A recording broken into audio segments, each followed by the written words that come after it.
Whoever wanted, bring it.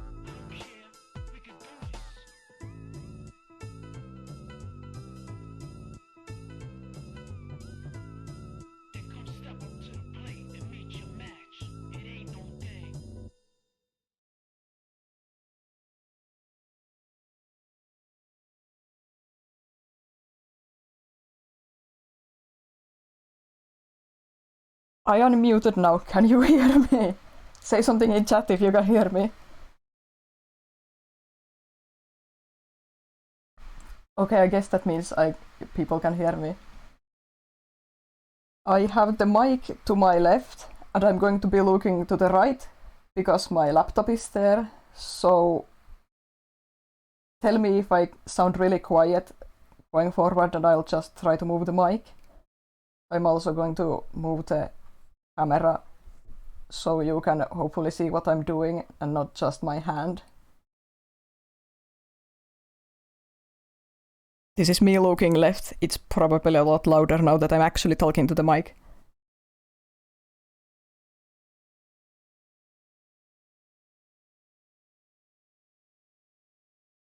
I'm trying to use the cough button, but I'm not used to it, so I might not be able to.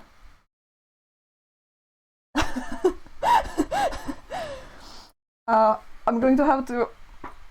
I can only type with my keyboard by moving my arms awkwardly like this, so you can see my elbow, but that's fine. Yeah, just let me know in chat if something bad happens, and if something really bad happens, Rai or someone can slam my door. Kumo is on my bed, so I might need to let him out at some point.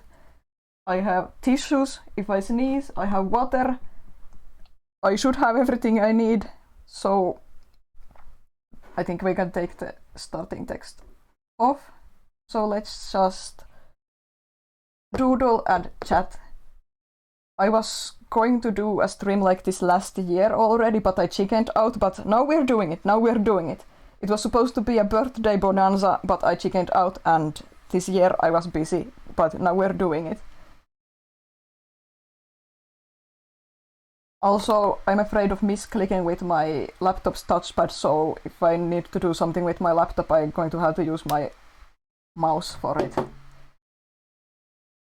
Oh yeah. Music is paused on purpose, yes.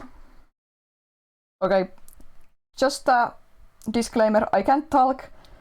My mouth is full of spit for some reason, but we're going to make do. I think my hands are shaking too because I've never been live alone before. I wasn't nearly as nervous when I streamed with Wright at one time. Okay, yeah.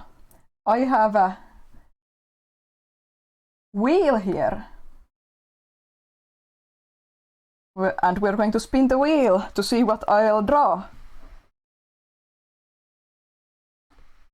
And you can see on the top right of the screen there's a coffee donation goal. And there's a pinned message. If someone donates 10 euros or more, I'm going to take a doodle request from them. Also, if someone joins my Patreon, I'm going to take a doodle request from them. It won't be shown on the meter on the top right there, but I'm going to manually decrease the goal if someone joins my Patreon. If someone joins Patreon, I'm going to manually add it to this. But yeah, here's my sketchbook. It's my third sketchbook. I have here 2 sketchbooks already. Oh, well, yeah, I think so. I have just 2 Patreon supporters, so yeah, you can make a request if you are already a supporter. I'm only taking fictional character requests. No OCs, because that's too much effort. I want to be pretty quick with these drawings. Yeah, no Solidinista. And preferably no live action characters, because drawing real people is really difficult, but I can make do. But yeah, no OCs, that's the strict rule. Yeah, Scoots complimented my stickers. This is a sticker that came with Donald Duck comic. These are stickers I bought from a Finnish artist called Heikala. This came with my FNAF Security Breach Collector's Edition. This and this Pokemon sticker I got with a Pokemon Sign I was an artist in. This sticker I bought from a British artist called Sushi Art Studio. These One Piece stickers came with One Piece art books, and this is also a Heikala sticker. Already I can't talk. Also, sorry if I make the camera shake. It's like right against my chest here.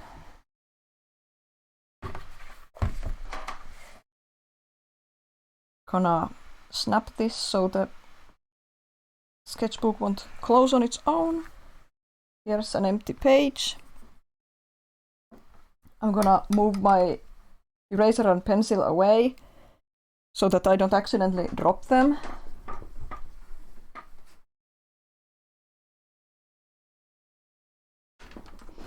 Here's my emotional support plushie.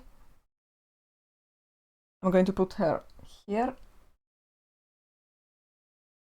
And yeah, Stokeape, if you have a character you want me to draw, you can tell me. I can try to draw that first to warm up, or I can spin the wheel. Kirby! Okay, let's see. I have my colored pencils to my left, right next to the microphone, so please don't mind the noise.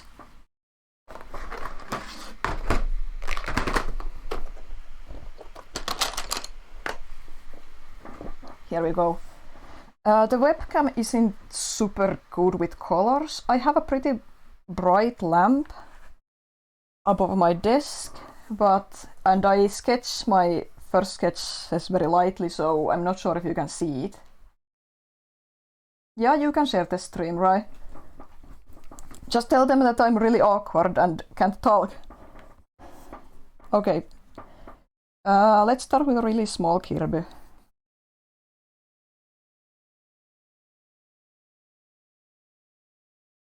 I'm going to put the music back on. So I was supposed to do that, but I forgot. So it won't be so awkward when I just draw here quietly and can't talk. Oh, good song, good song. I made a video game music playlist.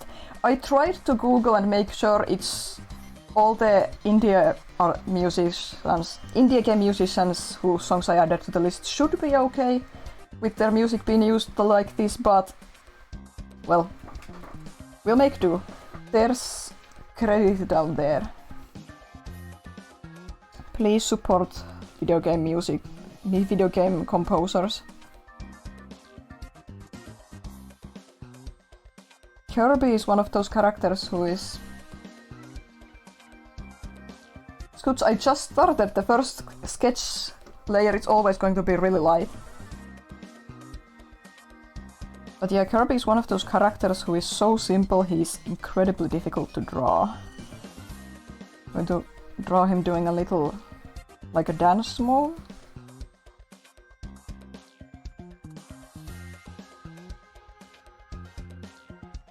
That's good to hear. There's always those copyright trolls like so, though. I used a Minecraft song in one of my art process videos and it got claimed by some random dude.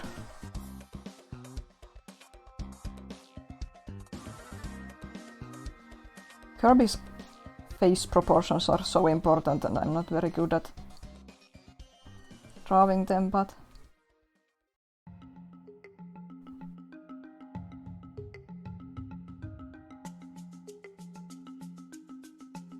I think his mouth is too high up, but I couldn't say.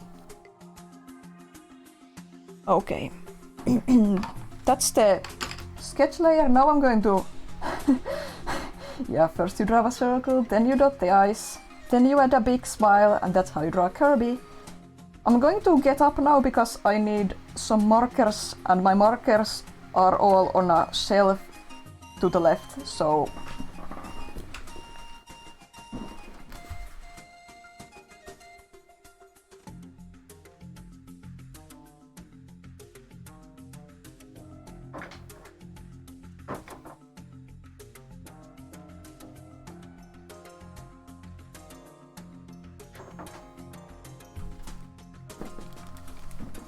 Let's use this. I have my usual paper here where I could test colors, but I'm just going to use this. This is sugar almond pink Copic. The camera would be so nice as to focus. Please focus, camera, thank you. I'm also going to take a sheet of cardboard from up here to make sure the marker doesn't bleed to the next page. Hi, GW. I'm going to just call you G because W doesn't fit in my mouth very well, just because I'm Finnish. Gibbs. When I work in my sketchbook, I like to do sketches like this. I lightly sketch them with a colored pencil or a colored lead pencil, then do underpainting with a marker, and then draw outlines and details on top then. Oh, this is a really good color for Kirby. It doesn't look as good on the camera, but it looks really good in real life. I hope the camera doesn't only focus on my hands.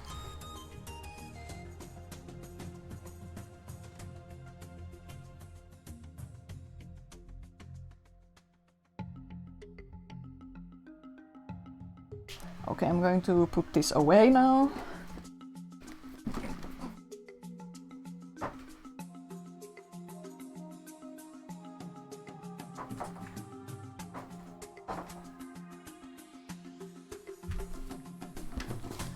Normally I'd let the marker dry a bit first, but I want to do these sketches at a brisk enough pace, so I'm going to do the lines on top right away. If it bleeds horribly, I'll let it rest for a moment. Kirby wrote a star in all the games, I think. So yeah, I remember. By the way, can I put you two on the spot and ask how the FNAF movie went? I'm really curious to hear. I'm going to move this a bit. I think it's only showing my hand.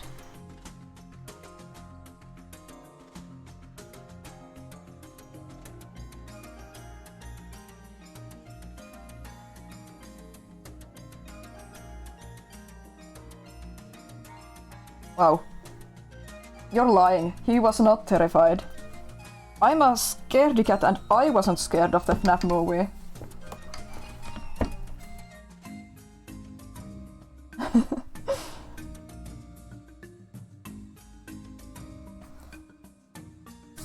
I'm glad to hear you enjoyed it. I liked the movie a lot. Like, it's not a cinematic masterpiece by any means, but I think it was done with a lot of respect for the source material. The way they changed some character relationships and lore while retaining key concepts, and the red thread of the series was cool, and obviously the animatronics were amazing. Oh! The jump scares got you!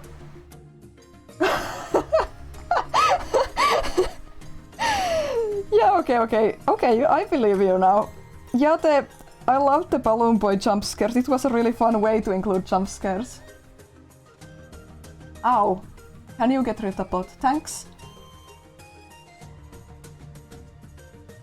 Yeah, Ryan and I were talking and we wonder if Scott Cawthon himself came up with the idea of Balloon Boy jump scares, because that's very Scott Cawthon style humor.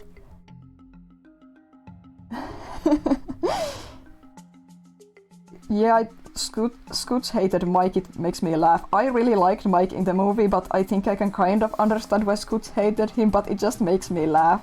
Now, every time I see a GIF or a clip of someone attacking someone else, I'm just thinking, Scoots wants to do this to Mike.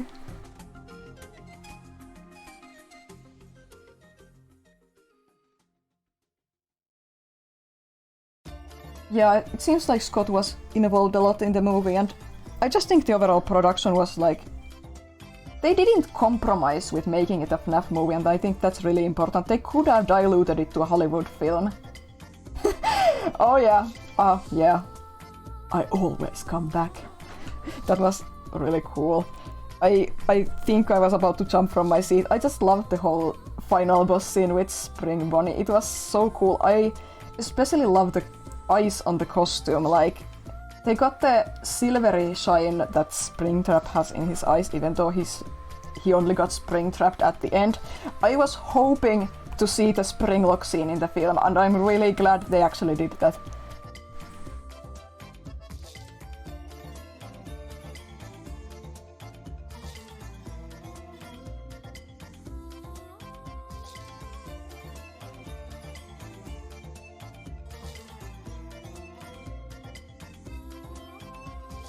I also think the actors overall were really good in the film.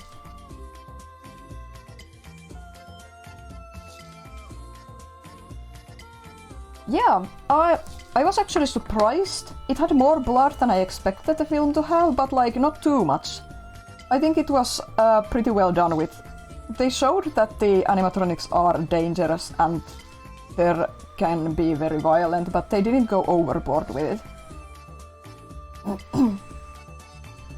Apparently the Springlock scene is heavily based on how it went in the original novel trilogy. I haven't read it, but I watched Davko's video about it, so... Yeah, in Finland the age rating is 16+, which is like the second highest age rating you can get. 18+ is like M-rated here. I think that's appropriate. I don't think FNAF was ever like M-rated. It's always been somewhat discreet with the violence and horror in it, and I like that. They leave space for imagination and you have to feel it in yourself. Like, I think the most horrifying thing about the whole film was when Vanessa showed that picture of herself as a child. That photo of her as a child with her father in the Spring Bonnie costume and she's holding the plane in her hands. Like, you feel that in your mind, what happened there and how the plane got in her hands. That's harrowing. I loved that. Also, they didn't go into detail about Vanessa's childhood very much.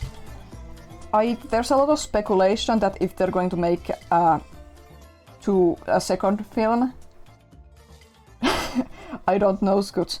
There's a lot of speculation in the fandom now about the films, because apparently the plan is that if the first film does well, they're going to adapt all first 3 games into films, which sounds like a good plan. I think so, anyway. Yeah, gee, I read about that. They also played the Puppet song, so yeah, those are some pretty nice little secrets for the fans to say, hey, if we're going to make a second film, it's going to be an adaptation of FNAF 2. And guess who's going to show up in FNAF 2? Puppet! I don't know who the Come Find Me refers to, but I think it's a nice little secret for the fans, especially since it's done in the same style as the secrets in the FNAF 2 Death minigames. Overall, I just think it was such a nice thing to finally see the film. Yeah, it's me, one of the secrets I noticed. Also, the whole film opens up with the shot of the book named Dream Theory. That's another thing I really liked about the film. They used the infamous Dream Theory term, but they used it creatively, and the whole concept of dreams, to adapt some of the more surreal elements from FNAF games into a plot element that kind of makes sense. Oh, did you guys freak out at MatPat's cameo?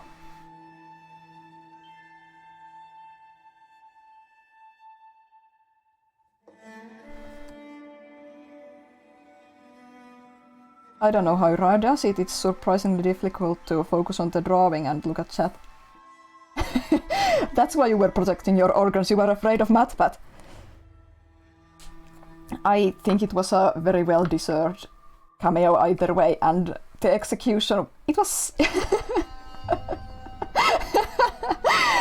I think it was a very well-deserved cameo. I may not like the guy so much, but I know he, especially before Steve Wool started to make FNAF games in the first era of FNAF, MatPat was very instrumental to the fandom. He sold a lot of secrets. It's just a fact, but you know, MatPat is MatPat, game theory is game theory, but I thought it was a really fun cameo, and the diner he worked at was also called Sparky's, another little Easter egg for FNAF fans. The film just makes me happy. It's so nice that actually thought about the fans first and foremost and didn't dilute it to a Hollywood slog. I see! Yeah, I wouldn't be surprised if it was the first scene. Yeah. I'm hoping that there's going to be a second and a third film now, because adapting FNAF 2, the theory is that they're going to make a backstory film, a prequel film, like FNAF 2 is a prequel to the first game. It's a good opportunity to explore Vanessa's character more if they do that. Sansi's Ness theory. Yeah, Ness was also one of Vanessa's aliases in the games, but I think that's probably a reference to the Sansi's Ness, yeah. But yeah, a film trilogy would be nice, especially since FNAF 3 is the game where you face off against Springtrap and you free the children's spirits from the animatronics, so I think I'd love to see a trilogy come true. Stokecape, Vanessa always... Markiplier was supposed to be the security guard. I guess he turned that down to work on his own film. I'm going to look for a red pencil now to draw Kirby's cheeks.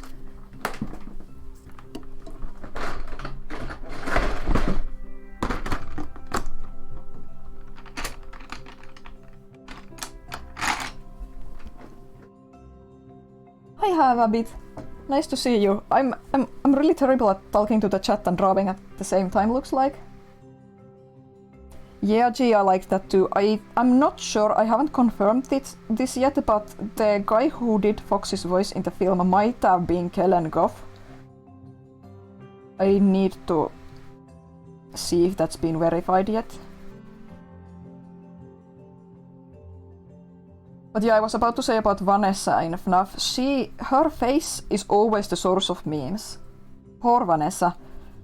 Her first model from Security Breach trailers, people made tons of memes about how she looked like a fish. Then, in the actual game, people made memes about the white woman jump scare, and now the Vanessa in the film, people are making memes of one face she pulls at one point in the film.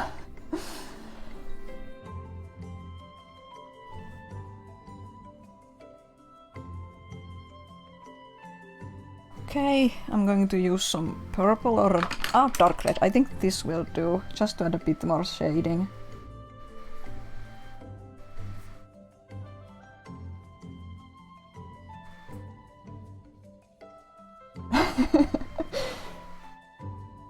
I'm looking forward to rewatching the film with my mom once it's out on streaming and not just rental here. It's not even out on streaming in Finland yet, but I think I'm going to get a lot more out of it on a second watch through too.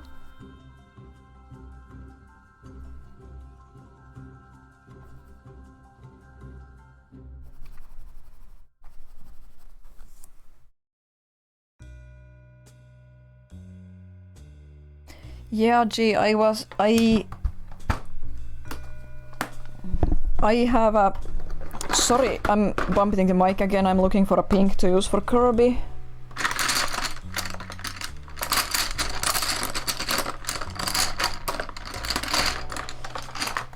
Yeah, gee, I think they've changed it a bit. Obviously, because Mike is not Afton's son in the film.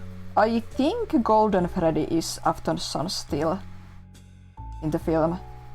He's blonde and Vanessa is blonde, and Afton's descent into darkness in the games is tied to his son dying and becoming one half of Golden Freddy, so I think they're keeping it.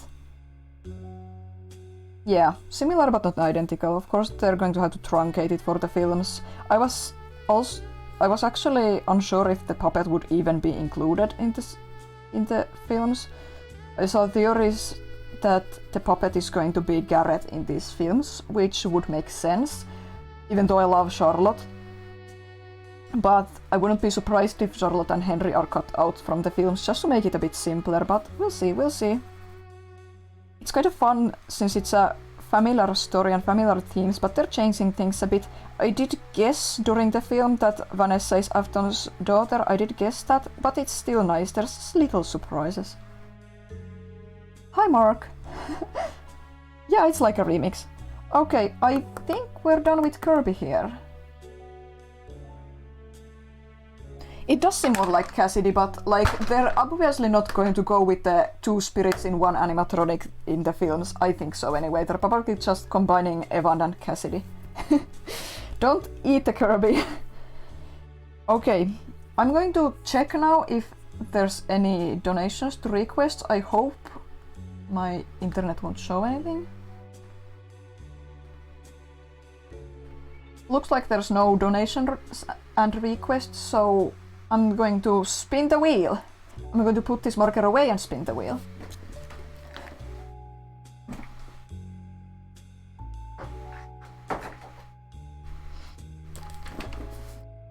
That Kirby was a good warm-up. A very simple thing to draw and show you how I like to do doodles in my sketchbook. That's a decent theory, G. I think that at this point it's really difficult to speculate, but I think the theory that the puppet is Garrett is a good theory at this point, since Charlie was the first victim. Okay, I'm going to use my mouse so I don't misclick. And let's grab the wheel here. There's a lot of things here. Let's see where the wheel lands.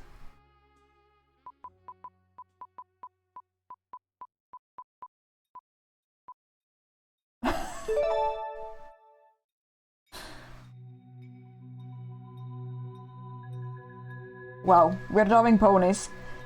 I actually thought about this. I know which pony I want to draw. Is the music loud? Is the music loud?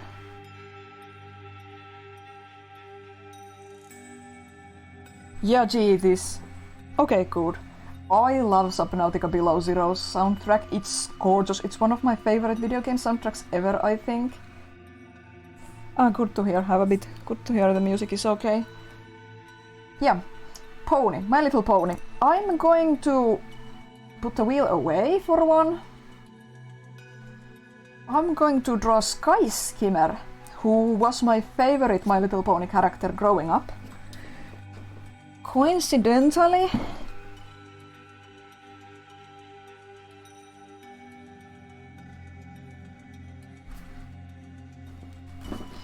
I have Fluttershy in my cabinet.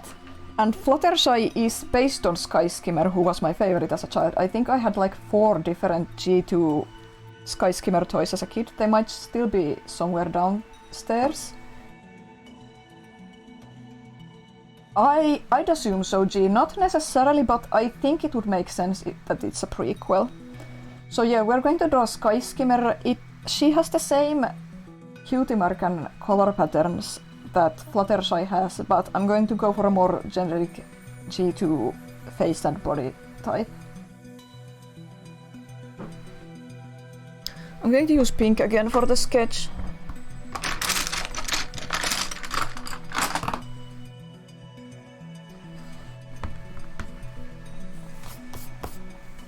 Okay, camera focus.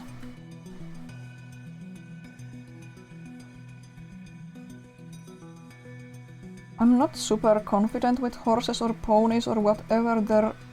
They're the artist meme. The things that are difficult to draw for artists, they're hands, bicycles and horses, but I've actually been drawing a ton of horses recently for a piece I might show you soon. Yeah, this is probably going to look like a more realistic horse than a My Little Pony, since My Little Ponies are more difficult than realistic horses for me anyway. I'm not very good at super simple character designs. I think that a lot of these sketches, except Kirby, because Kirby is just a circle, but yeah, a lot of these sketches are going to have really wonky anatomy since I want to get through these relatively quick. This is more of a deer body, I guess. How does the horse leg go? There's...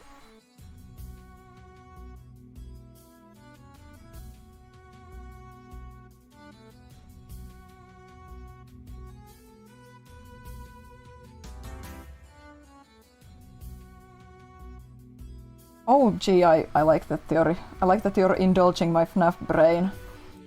I don't read a lot of FNAF theories because I tend to get really frustrated with the amount of people blindly believing everything MatPat says and not using their own brain. And also there's a lot of children or whatever who don't pay attention to the facts, even though talking about facts in FNAF is kinda... it sounds contradictory.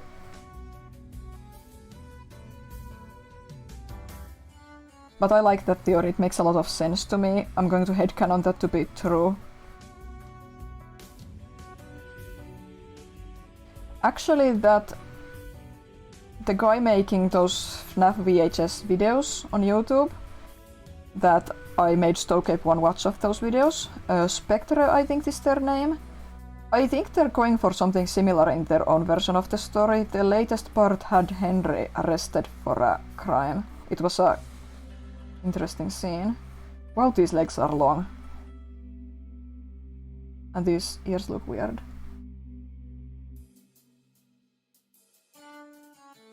Yeah. They do mention there was an arrest. Okay, that leg looks bad.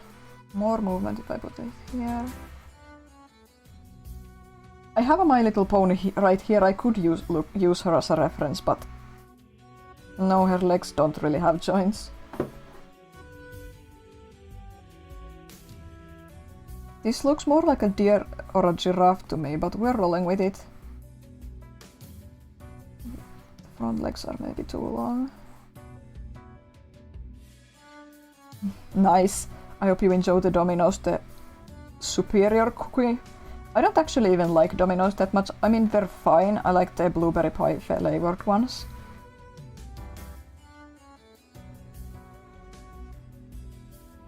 I like minty Domino's.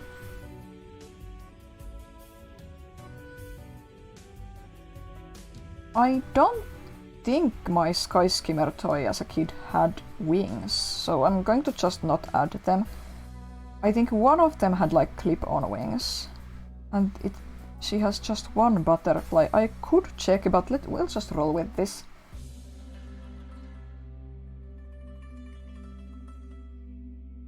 Hi Green Dude! Another artist challenge thing. I'm not very good with those, but do tell. If it's interesting, I might consider doing it. Oh, hell yeah! Good song time.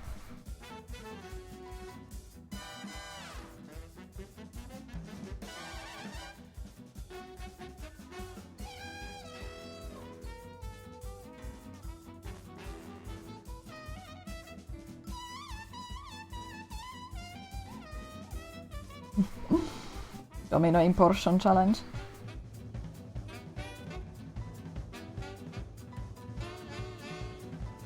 This is one of my favorite songs from Cuphead. I just love the King Dice boss fight. It's so much fun. I think it's just so fun.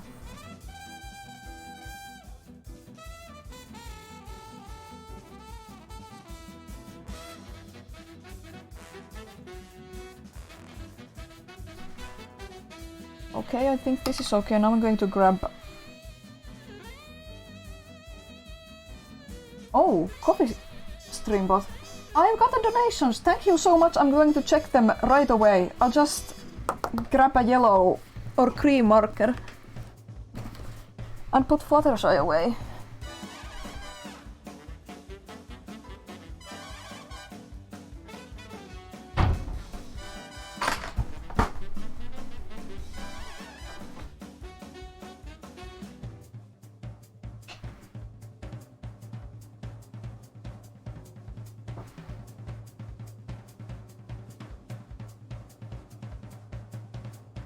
We're going to use these two markers and then check the requests.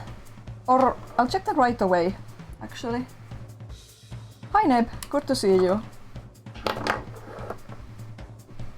Let's see, I hope this doesn't show on the screen. I'm just checking the donation. Ah, that's from my mom. Thank you so much, Mom. I'm going to draw that next. I'm going to keep the request as a secret until I draw it. Yeah, this is what My Little Pony looks like when I draw it without reference. Oh hey AJ, long time no see. I'm going to open my... Fuck. There we go. This is Buttercup Yellow. I'm going to use the sheet again here to avoid bleed. My monthly allowance, yeah, that's going to cover like my phone bill for this month.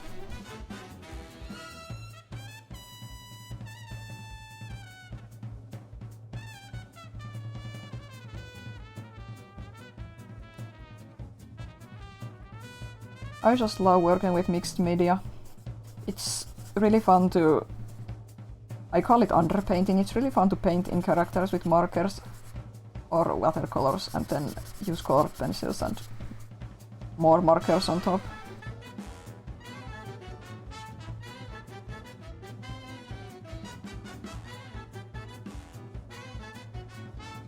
I'm currently trying to save some money for a Springtrap plushie that Hex is going to be releasing because I need it. There's no good Springtrap merch. Supposedly it's releasing at the end of this month. Okay, that color seems right. Spring Boy, yeah. What song do we have next? Some great Ace Attorney music, what a great game. Yeah, AJ, we were just talking about this with some of my other friends here. I went to the cinema to see it on Monday. I had so much fun. We were just theorizing about the film a bit here.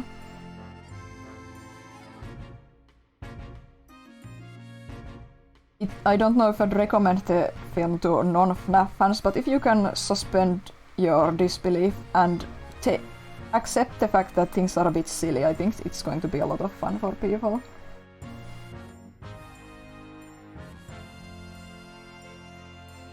Hell yeah, Green Dude, Ace Attorney is so good. I love the Great Ace Attorney especially. This is one of my favorite character teams from the game. But I don't want to talk spoilers because Roymam still hasn't played it.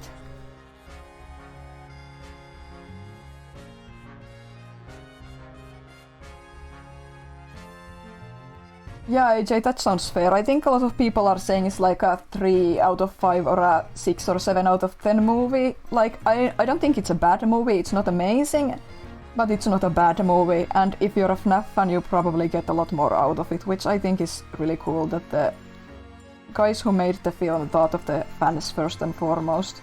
It really felt like really true to FNAF as a whole. I'm hoping they're going to be able to make a trilogy, which apparently was their plan. If the first movie does well, they're going to adapt the second and third games for a full story too. Here we go, this pink is perhaps a bit too strong.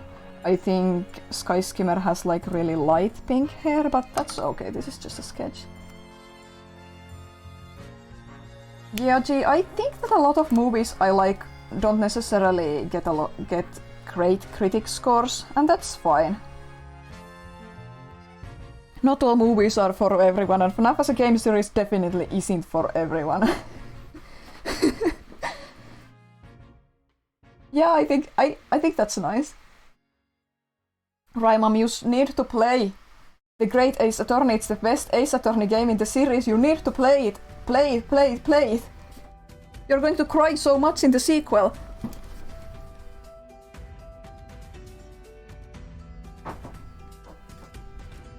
There, we're putting the markers away and getting...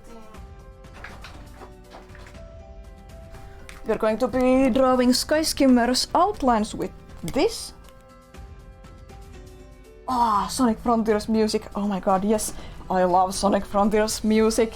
Even though Chaos Island has my least favorite tracks of all the islands. I can put this away now. Yeah, Roy needs to read the Sonic comics so I can talk about it to someone.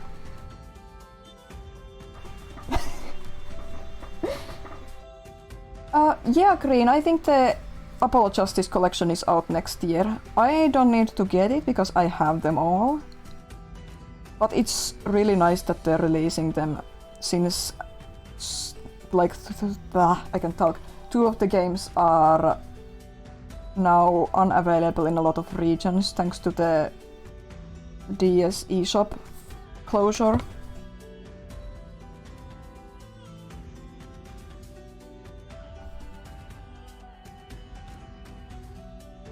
Little mouth, little nose, little eyes.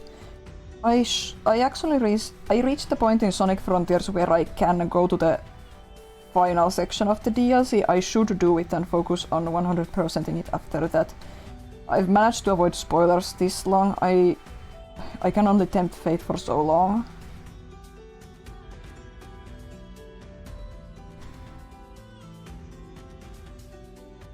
Can you see my pencil or are you only seeing my hand?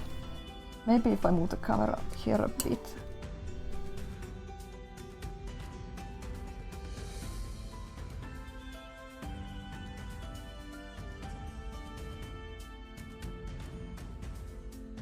The hair isn't making a lot of sense, but that's okay.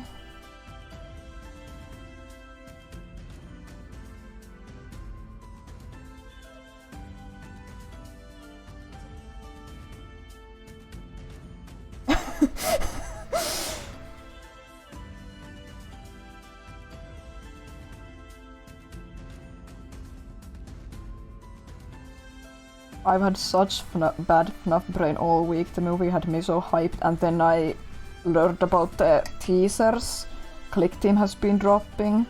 It looks like they might be working on a new FNAF game, which they might be releasing next year. It's a lot of questions, but it's so nice since next year is FNAF's 10th anniversary. It would be really cool. And also my Hex Puppet plushie is on the way. I'm so excited since Puppet is one of my favorite characters and I had to use a proxy service to order it. I was really nervous, but it's on the way.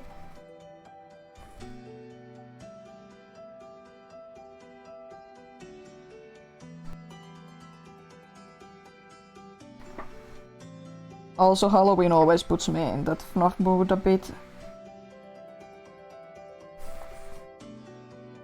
I'm going to add some hooves.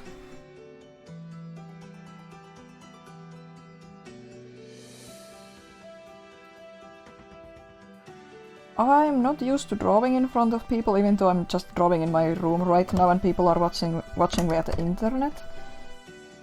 It's been so long since I went to school.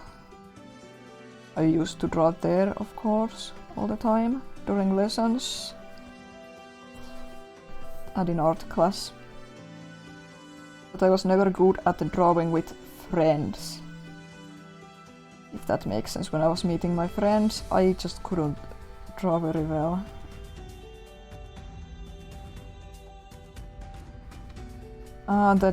That's the legs are a bit malformed, but that's fine. These are just quick doodles.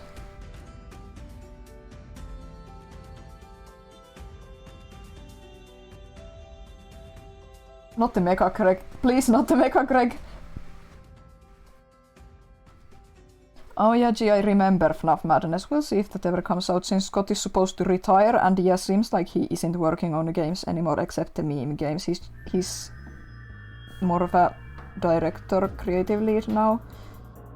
Honestly, it's such a... Oh yes! This is one of my favorite video game boss tracks ever. No joke, in my top 3 video game boss tracks ever.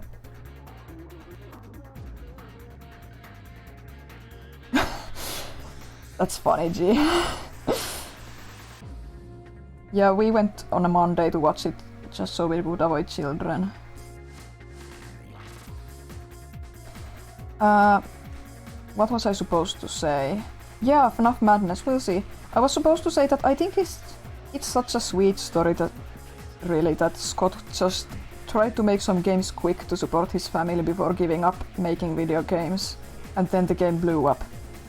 And now he's like set for life, and his children are probably going to be set for life. It's so nice.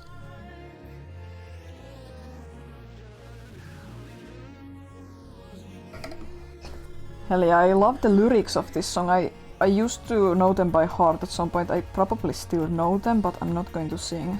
I can't sing. I'm not Roy, I'm not good at singing. Okay.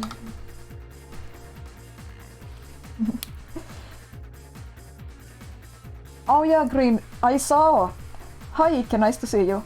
Green, I saw stuff about that. I've been overwhelmed by people talking about Like a Dragon recently in my circles, but I saw the Animal Crossing side activity, I can talk. It seems really extensive, that's like really funny. I'm going to put this away and going to take a surprise marker. You'll find out what that means soon.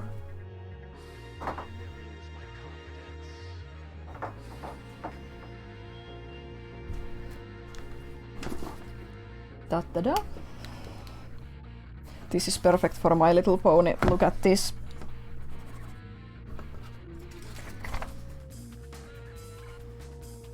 It's a glitter marker.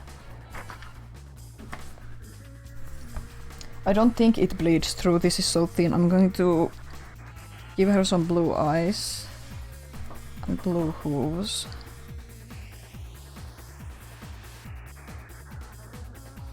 Make the butterfly blue. Ah, this song slaps so hard. It's so peaceful, but intense at the same time in a weird way.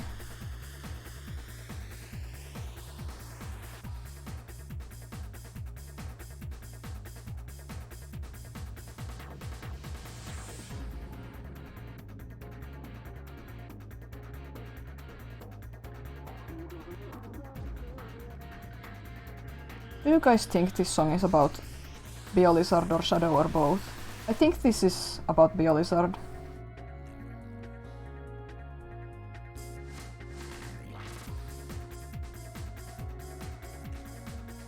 Yeah, take my word for it. I'm going to try to show you. The webcam isn't super good at capturing the colors.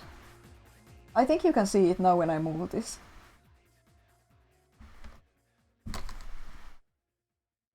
I'm going to use some pink for shading. Oh, hell yeah. I'm so excited about this music. I haven't been listening to music a lot lately. I've been watching YouTube documentaries and stuff.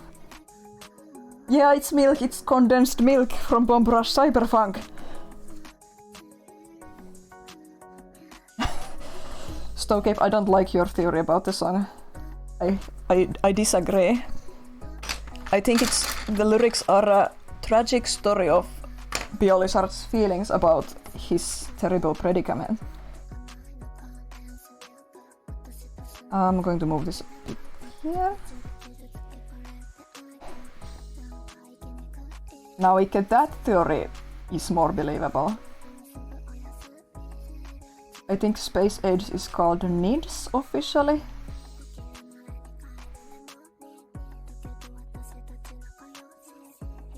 I wait for the day that Sonic has a not fandom wiki. Their wiki is so good, but the fandom page is so bad to visit. Spage, that's a good name too. When do you guys think we'll find out who Shadow's VA will be? I guess not soon, since the actor strike is on.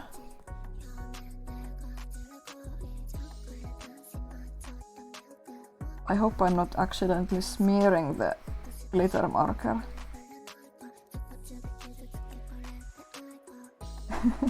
Yeah, down with Fandom Company.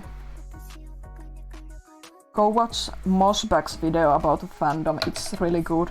I've been watching Mossback for a long time. He's best known as a Hollow Knight YouTuber, but he made a really good video informing people about why Fandom Wiki is so terrible and also why it's difficult to move away from it. Now I'm going to find some yellow. Again, my colored pencils are all here right next to the microphone, so...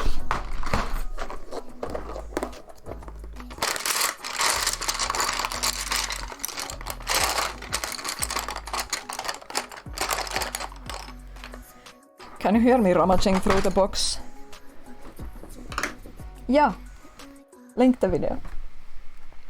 I have my colored pencils organized in boxes by color. I have 1, 2, 3, 4, 5, 6, 7, 8, 9, 10 boxes. Wow, this song is kind of scary. Scary song to accompany me drawing My Little Pony. Now I move the camera to a weird position where I can see what I'm doing.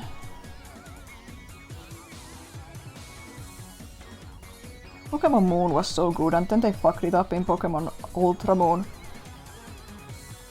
Team Rainbow Rocket was decent fan service. I loved seeing Getsis hit a child, but that's about it.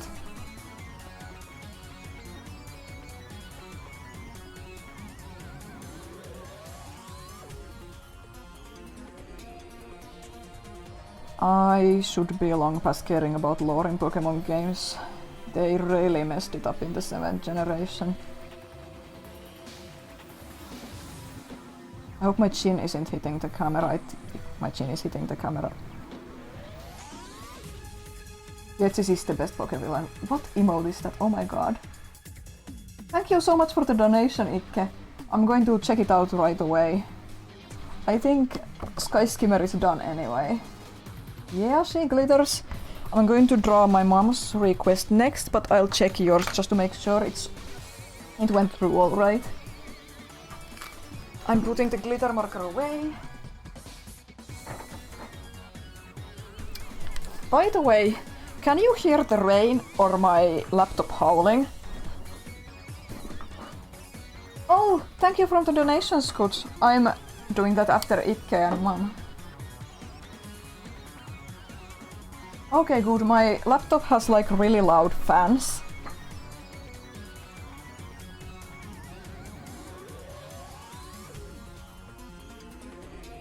Checking the donations to make sure they came through and the requests.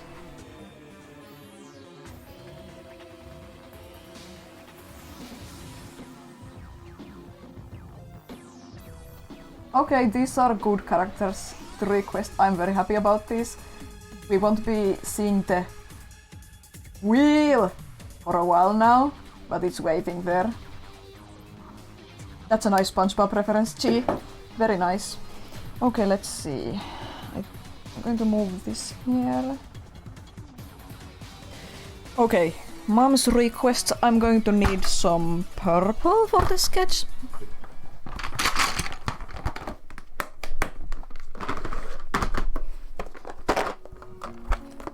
I have purple and pink in one box currently.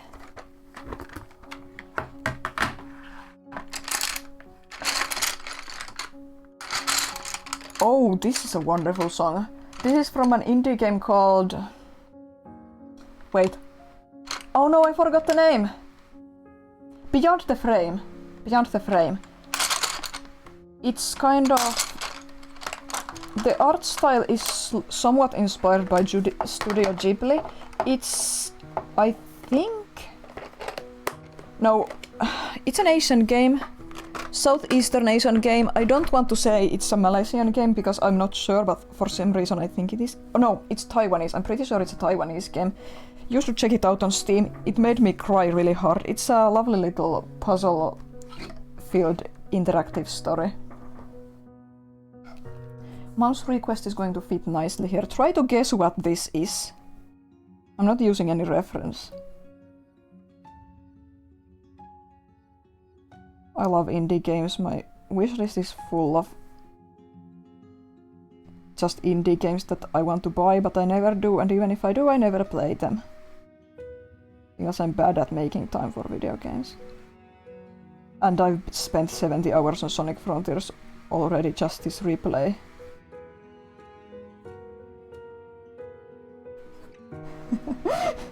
Yeah, Ebenezer just came out. You should buy it, right?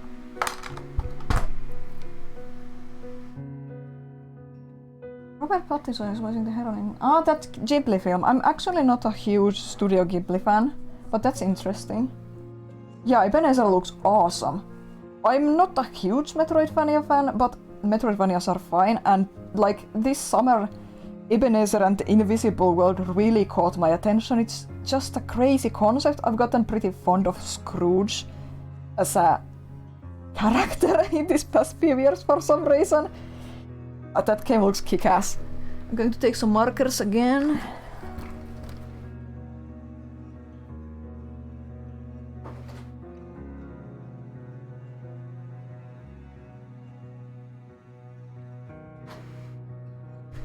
Let's use this. Let's use Blossom.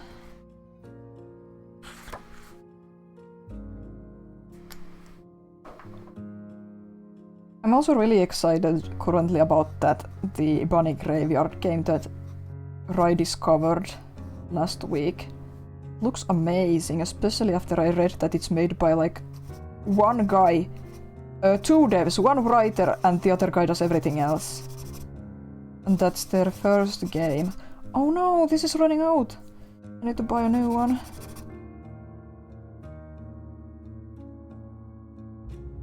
It was just my kind of thing. It was like cutesy, but had horror stuff.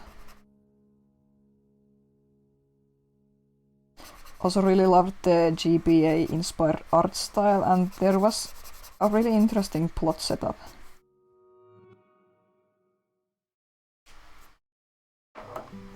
Yeah, this is a Christmas ditto. Ditto. A character from the Bunny Graveyard, you mean, right? Yeah, I can look for a reference if I need to. If someone asks for a really difficult character. Yeah, my mom requested a Christmas ditto. When I speak in English, I start pronouncing Pokemon names weird. I'm not used to trying to pronounce them correctly. I'm used to saying Ditto. Ditto is one of my mom's favorite Pokemon. I think it's the favorite Pokemon she has. Ditto. Pokemon names are so weird. I'm conditioned to calling all the Pokemon I knew as a kid in a really Finnish way, but all the new ones I say in a more English way. It's weird. And I'm going to put this away now.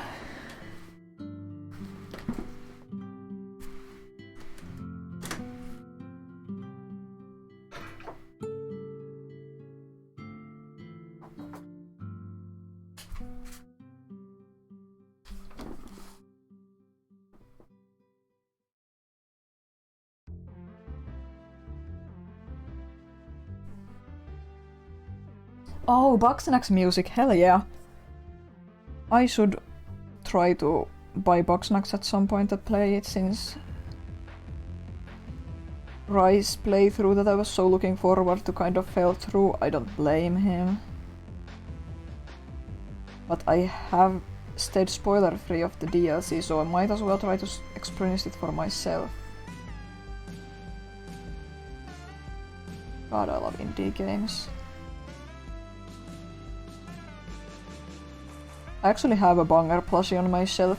I'm a little dissatisfied with it. It was pretty expensive and the quality isn't as good as I hoped, but sadly that's been my experience with Fangamer plushies in general, that the price and quality don't quite match my expectations.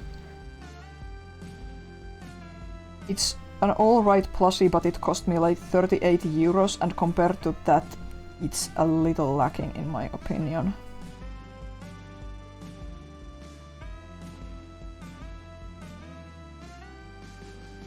Eat the cats, yes.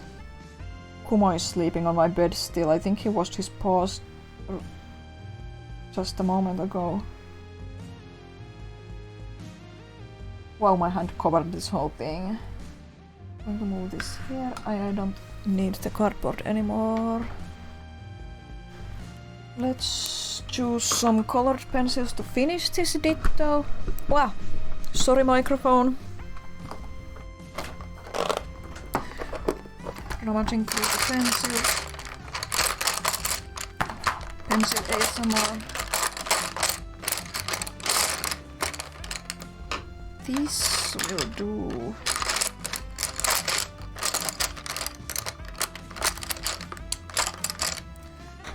These will do.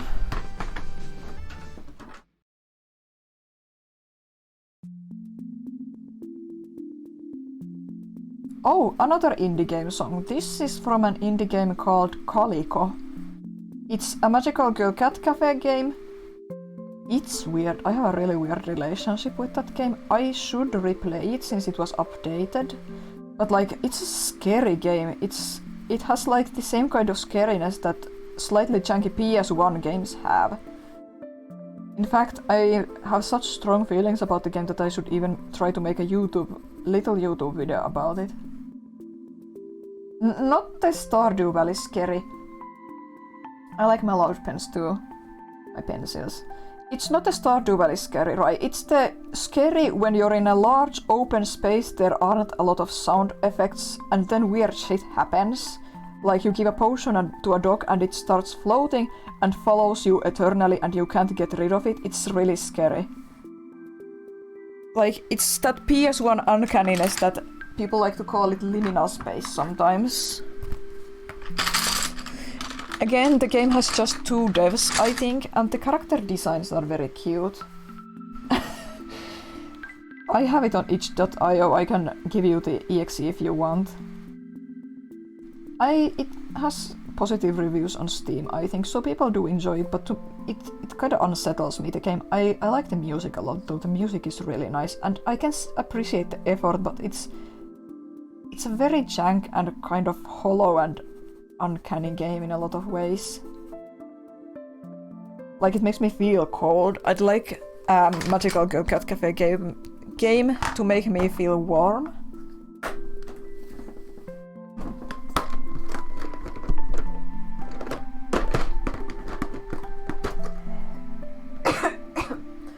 Couldn't get to my cough button there. I'm up here. Here we go.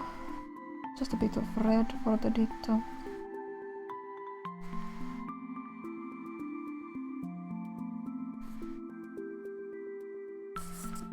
There you go, Raimam, I hope that was worth your 20 euros. And next we're going to take Ikke's request. Putting away the marker and finding a suitable pencil for this. I'm only looking at my pink and purple box of pencils for all these sketches so far. I'm going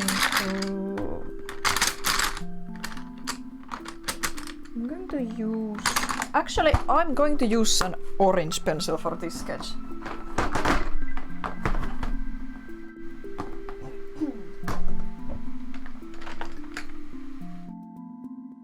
Yeah, this cadmium orange should do. Again, try to guess the character.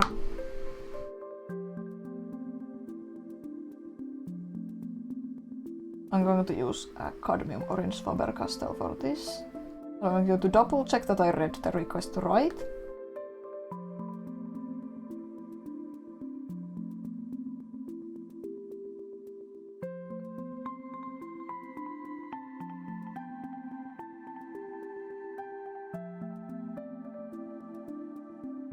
See, just double checking. Just double checking that everything is okay. Yes, everything is okay. I know what I'm drawing.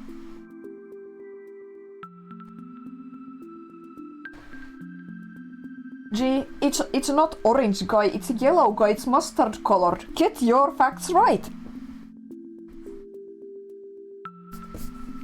Okay, how am I going to do this? Another difficult character to draw.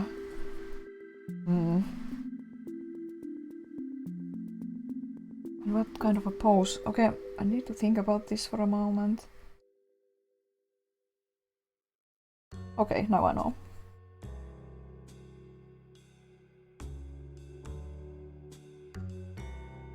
Ah yes, more music to my taste. Can you guess the character already? Can you even see what I'm drawing?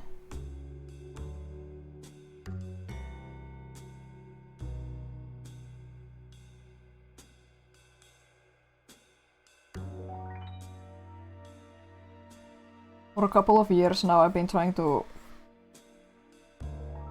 come up with my own design for Eggplant Man, yes. But it's difficult.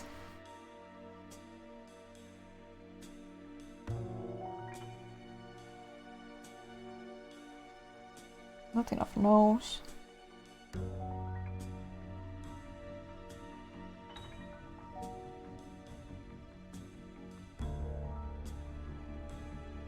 5 fingers because 4 fingered characters tend to scare me.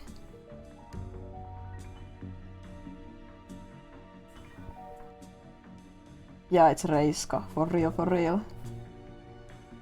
Raimanni. Reimanni. How do you say it in Finnish? I do like the hoodie redesign he's got, but let's just go with a scarf since that's where my mind instantly went to.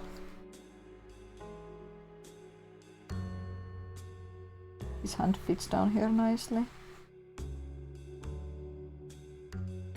And little feetsies.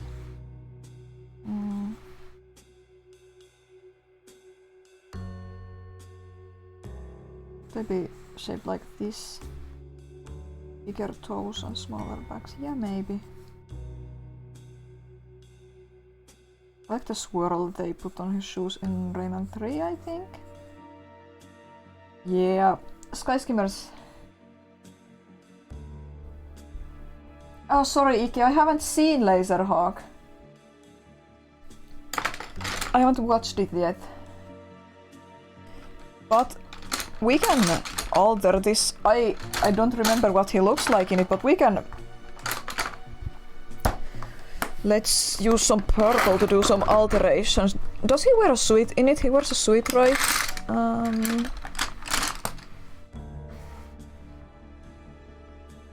Let's make him depressed.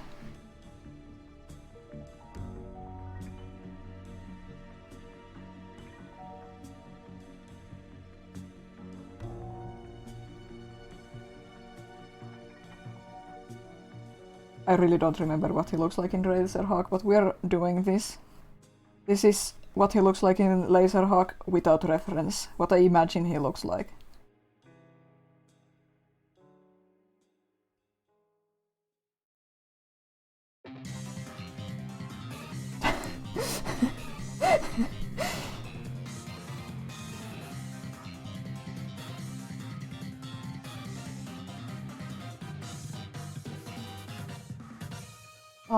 The only good... Hey, wait, this is Gladion. For a moment I thought this was Bede's track from Sword and Shield for some reason. Okay, I'm going to pick out some markers for this now. I'll put a cardboard here to make sure the colors don't bleed. Hi Aronicord, sorry I didn't greet you.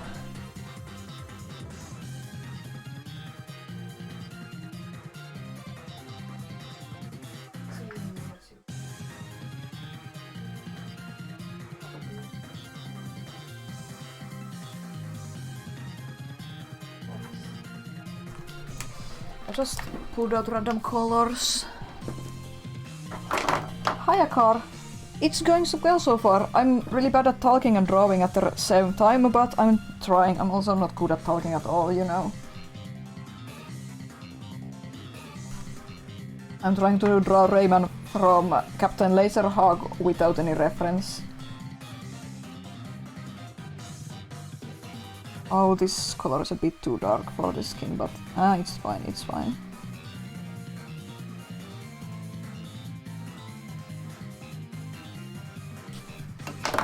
Sunflower yellow for the hair. I do like the trope of a businessman or a public figure. A sharp-dressed man in a suit who has a villain transformation. Their hair gets all messy and they get unhinged and all that. It's a funny trope. Hand Raven, oh yeah. White gloves are probably still fine. I don't think he has bows. I don't think I've seen his shoes ever.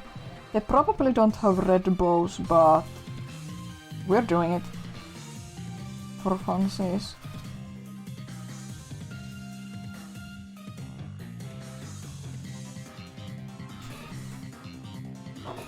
You start first, Roy. If you actually read the Sonic comic, I will watch the Captain Laserhawk right away. But I don't trust you to do it. Cuphead song, eh?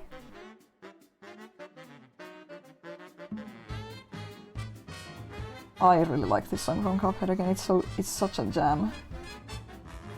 You know, right, I have the first 3 Mega Comic collections in my room right now.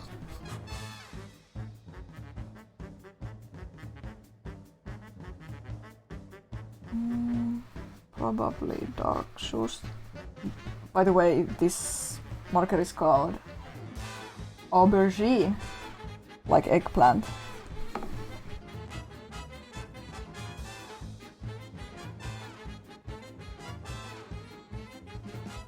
But yeah, if you actually read the Sonic comic, I will watch Laserhawk right away. And then I will cry because I know what happens in that one episode.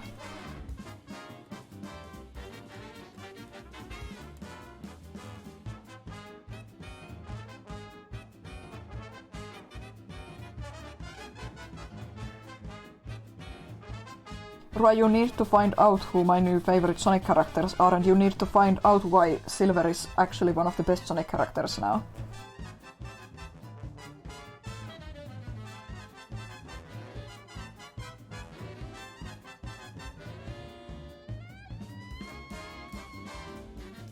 Oh god, that looks horrible. But we're making do. I'm going to put this away.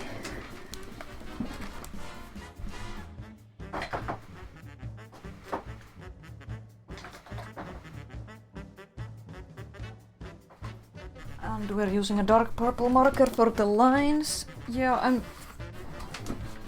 I'm drawing these really quick because I just don't want to spend too much time on them.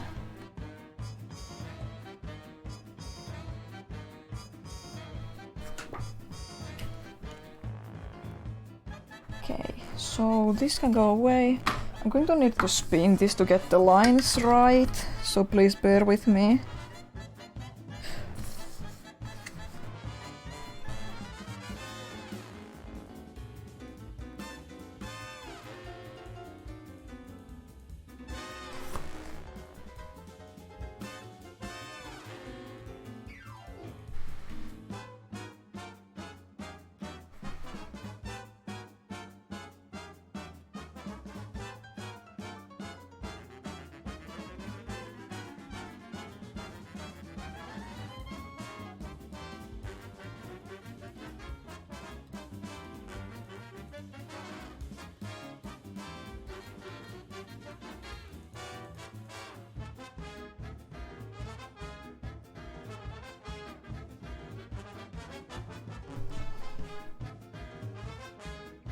Why, this is not sexy? What are you saying? I'm just I try to fix my Rayman into what I think he looks like in Captain Laserhawk based on me watching the trailer once weeks ago.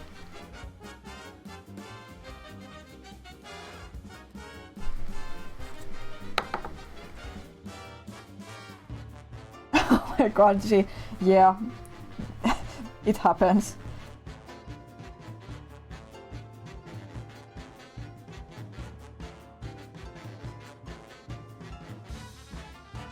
See, chunky hand, chunky fingers.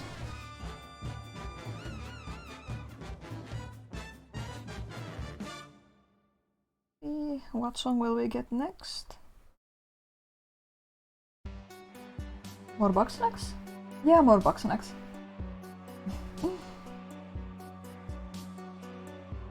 Yeah, Car, I actually talked about this at the start of the stream. I was going to do this last year, but I chickened out. It felt like scary and overwhelming to do a traditional art stream. I also didn't have a webcam then, but I bought one together with Rai this year. The lighting... Actually, I have a really good light, but the feed on the webcam is a bit weird.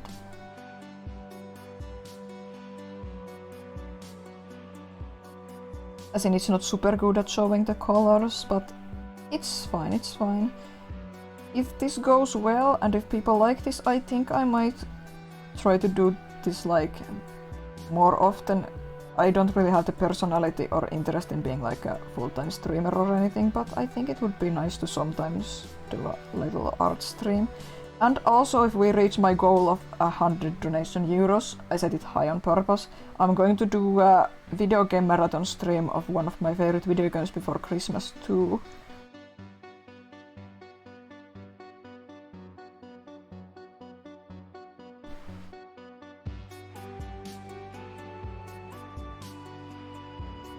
It's a lot easier to film as doing doodles in a sketchbook than like I've made a couple of art process YouTube videos. They're on my YouTube channel, and if you sub to my Patreon you get to see them before anyone else. I'm uploading a new one for my patrons this month, and I'll post it publicly next spring. But like, it's hard work to film any good footage of like painting and stuff. I'm getting a little better at it now that I've filmed 5 of the videos, but still it's tough. This is such a pleasant song. It might be my favorite song in Bugsnax.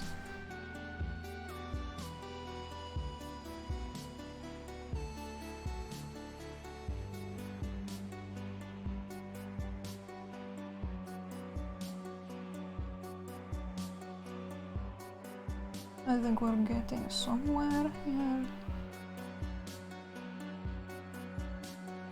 This guy is going to need some white highlights. Oh, thank you so much for the donation, G.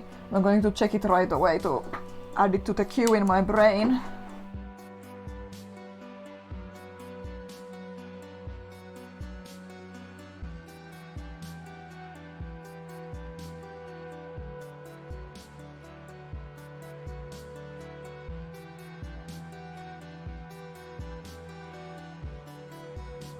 Yeah, checking. Okay, that's a good request. I'm going to do that after this and Skutsu's request. Okay, we're going to use some colored pencils now. I think I want to use some black for this guy. I need to get up to rummage through my pencil boxes and put away this marker.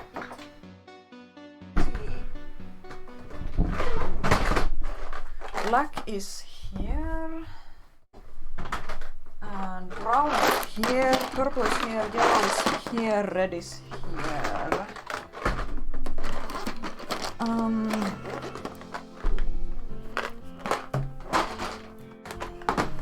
Let's use this black.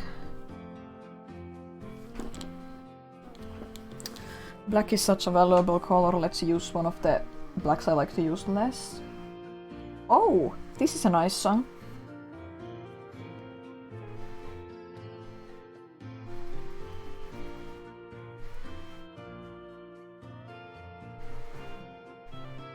Like I said, I haven't been listening to music a lot in a long time, so it's nice to listen to some music now while I draw. I'm not super good at listening to music.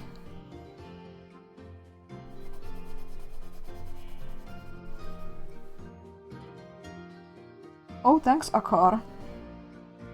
I don't think I have an ugly voice or anything, I'm just not really good at talking a lot, and especially not in English.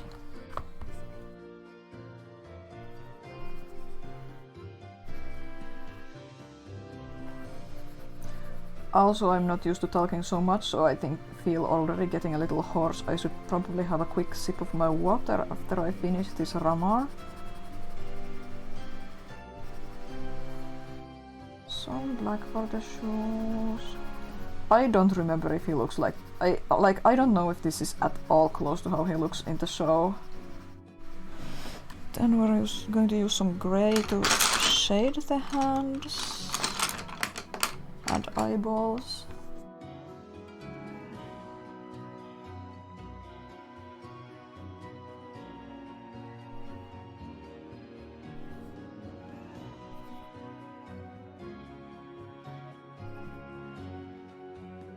This side is in the shadow, so we're going to put gray.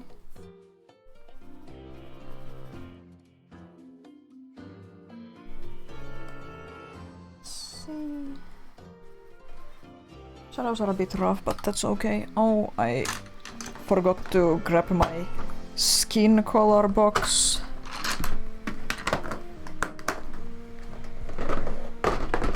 Like I have this box of colored pencils that are like various weird fleshy tones, reddish, browns, peaches, the stuff like that that are good for drawing skin tones.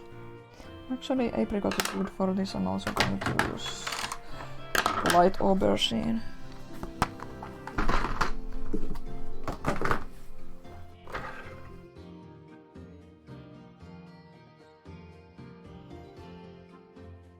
Harsh shadows instead. Shadow on the hands is so harsh. Make his eye bags bigger.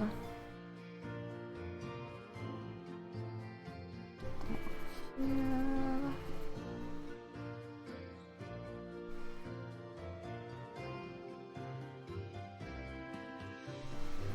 Can you tell that I'm putting more effort into making a doodle for someone who's not my mom?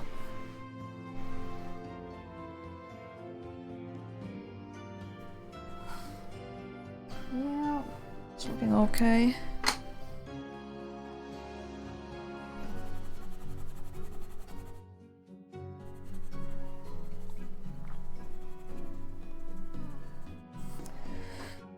Then we can use some brown.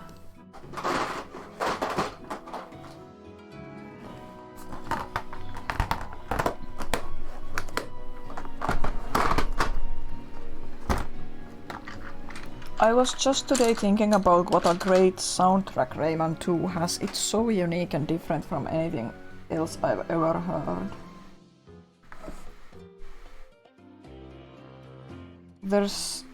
A lot of the songs aren't really good to listen to outside of the game, they're pretty short loops, but it's such an atmospheric soundtrack. Yeah, it's very cinematic.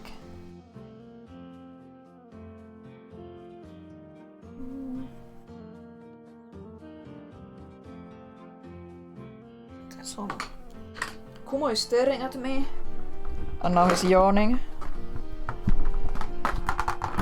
I'm hitting the mic and mic stand every time I touch my colored pencil boxes because they're right here. I always keep my colored pencil boxes here, to the left of my wooden drawing surface thing that my dad made for me.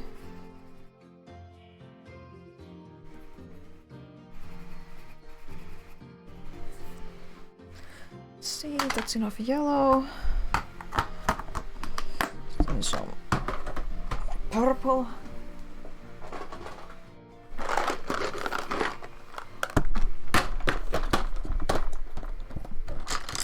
Let's use this purple. Scrub it first. The shadow on the reds. I love using purple to shade everything, but especially reds. Oh, Kumo wants out. I'm going to let Kumo out and take a sip of water.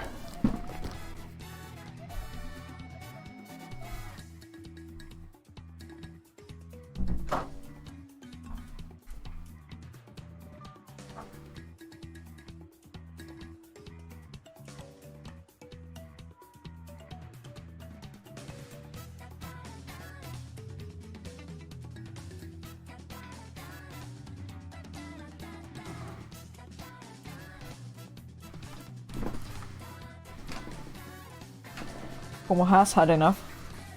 Enough of my bullshit. Does anyone else know what the game this song is from? I'm moving these away since my pencil test paper scraps are falling off the table. Rai, you have played this game. But I'm going to tell you what this song is from soon. I'm putting these up here. I have this thing on my wall where I keep a lot of art supplies hung up. It's hard to describe, but this song is from ARMS.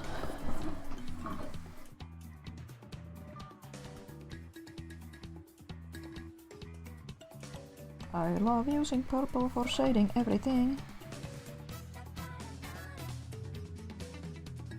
Guy Fawkes Day, the guy who tried to blow up some building in Tebri. I forget what exactly he tried to blow up.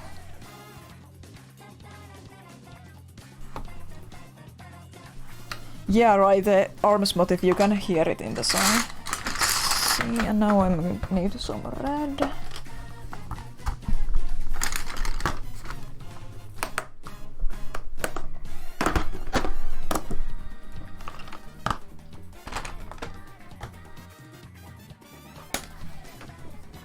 The government of Great Britain. He tried to blow out the British government, which is pretty based. Yeah.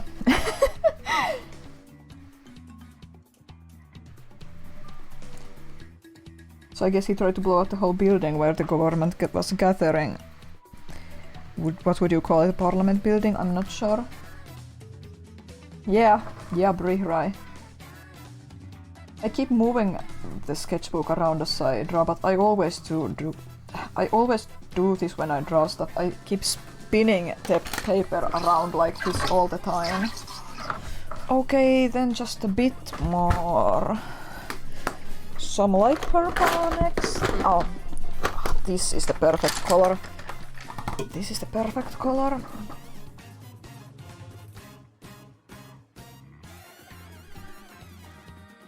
He's so depressed, even his white gloves and white shirt aren't so white anymore.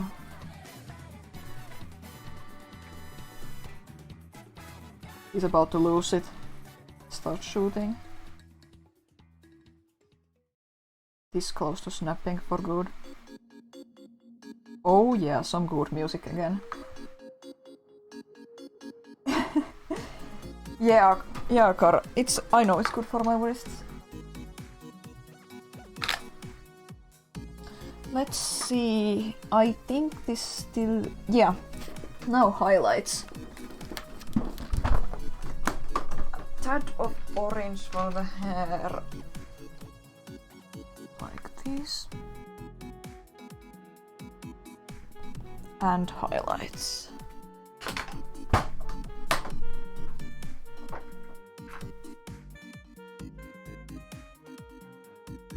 We're going to use Posca markers for highlights. Actually, I need my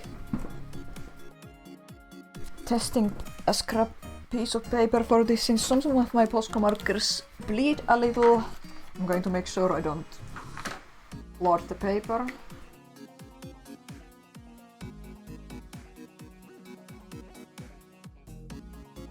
Okay, this white should work. Only slight highlights because he's depressed. His eyes don't sparkle. And over here.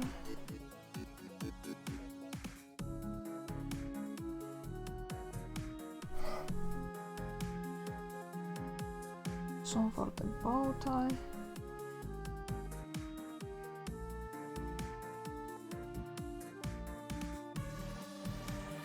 This is such a good song. Also for the shoe.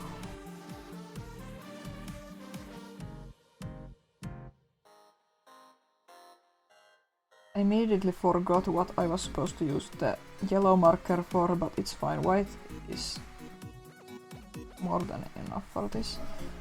Okay, Ike, is this satisfactory? Yeah, he has seen some shit. I don't know what he has seen, I haven't watched the show yet, but I do wish the camera captured my lighting and colors better. But I'm going to take good photos of these and put them on my socials afterwards. Oh yeah, I'm glad you like it. Next we're drawing Scoots' request. I think it might take the rest of this page. I'm putting away the markers. Actually, I'm also going to take out the color pencil boxes I need already.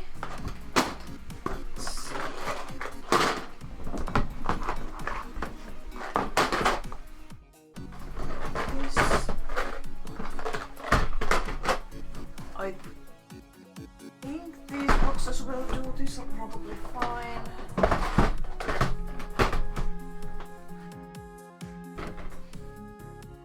Before I do that, do you guys want to see what I've been working on lately? I'm going to share some spoilers. Because I have a stack of papers on my wall. Papers that are related to what I'm working on at all times. Well, Raymond Rice. I'm going to show you. I'm also choosing the pencil I'm going to use for the next doodle. I'm going to sketch it in.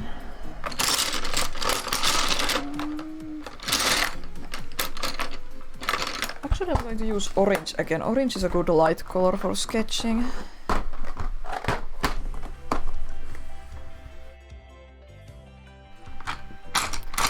More Kirby music, nice.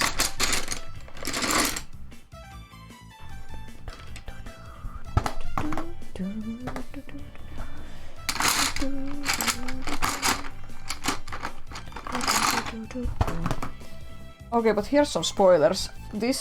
I've been working on this. This is what I meant when I said I've been drawing horses lately.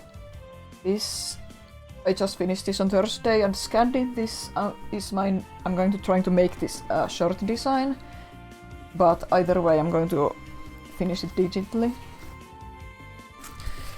Also, I've been working on a design for my OC. I also scanned this to fix some proportions. I haven't printed it out yet. Here is the same OC. This is a sketch for a drawing I already finished, but I haven't posted it on my socials yet. This is her design before this happened.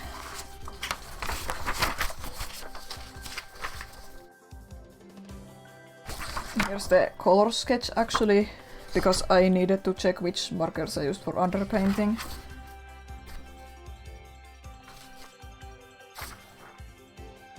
Here's the color sketch for the design I'm working on. Here's the sketch for the unicorn on the same paper, and here's another OC.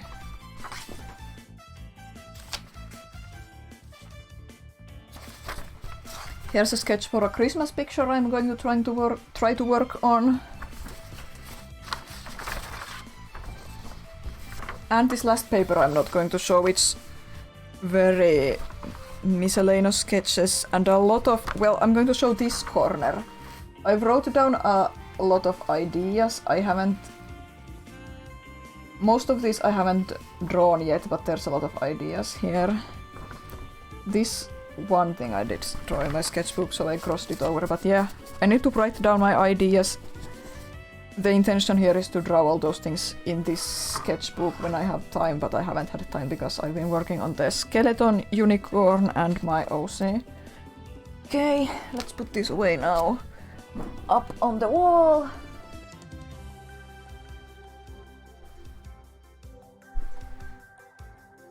Yeah, the Yeti is encouraging us to make more original designs lately, and I think that's really cool, but I also don't have original ideas. Okay, so sketchbook isn't fitting here. Now Skutsu's request. I don't need ref for this character, I know how to draw it. Try to guess who this is.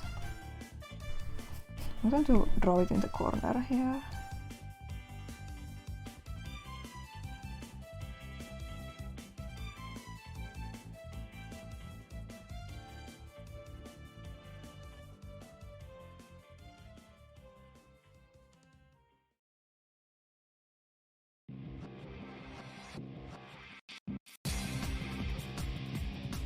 Oh, shadow game music, how fun. How fitting.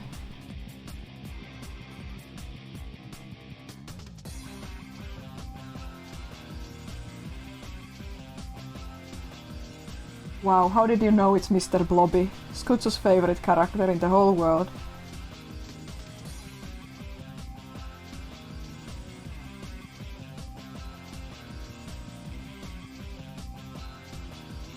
I was terrified that someone would donate 10 euros to make me draw like a meme character.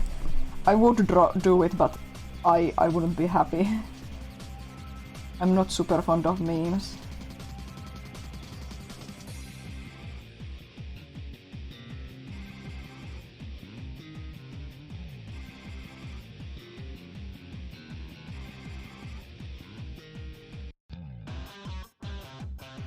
Rai, when are you streaming Shadow Game? If you're still here.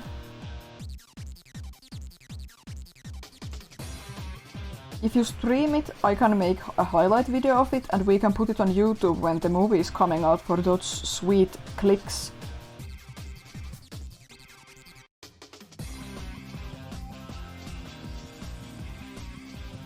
Also, I want to see you laugh at one character in the cutscenes. Yeah, get on that shadow grind. True ending or no ending.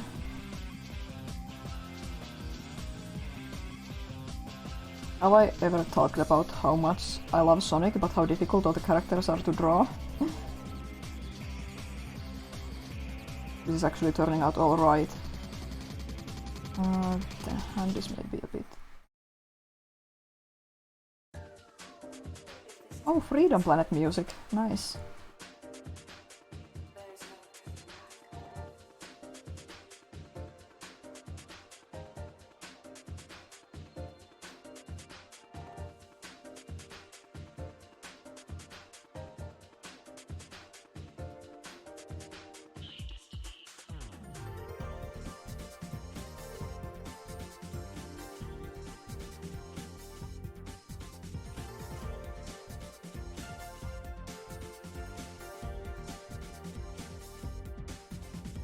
One of the arms looks a lot shorter than the other. Sonic characters are so hard to pose.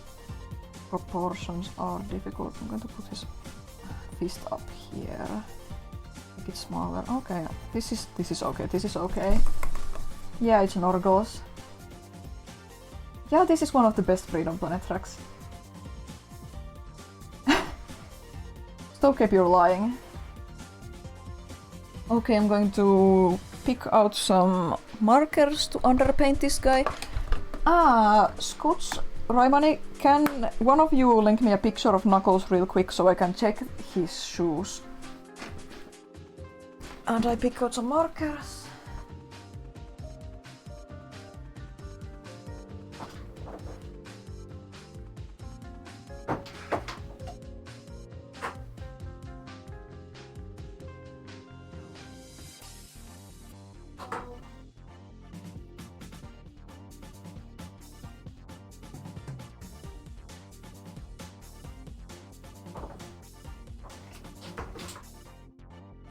Okay, these colors will do. Yeah, he has Lego bricks for shoes, but I need to check if they have a yellow band or if the heel is yellow. Okay, there's a yellow band. That's fine, that's fine.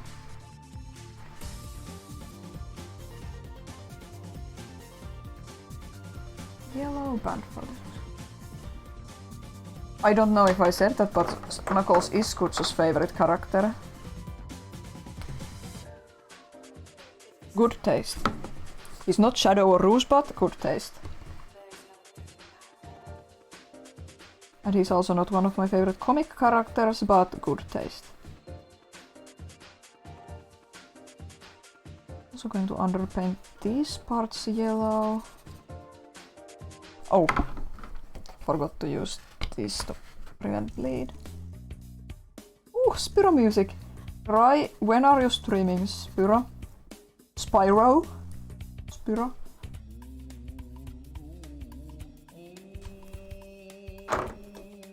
Knuckles is a good character, Ikke. Character, I can talk. Most Sonic characters I really love, but Knuckles is just not in my group of favorites.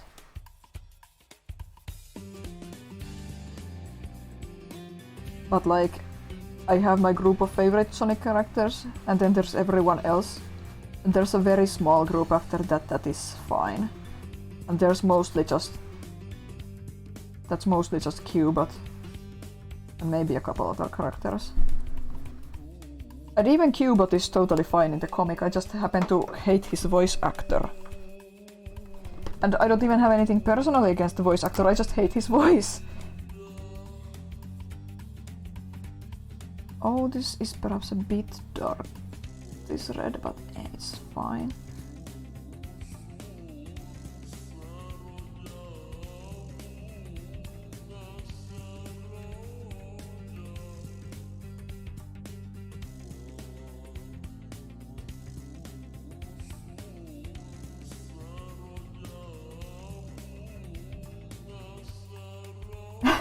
You remembered older favorite characters. Yeah, Shadow was my personal, like, I had favorite characters before that, but Shadow was the first character that I actually like obsessed over as a kid and felt like, wow, Shadow exists, my life is good, I can get through anything difficult because Shadow exists and he got through such difficult things, wow.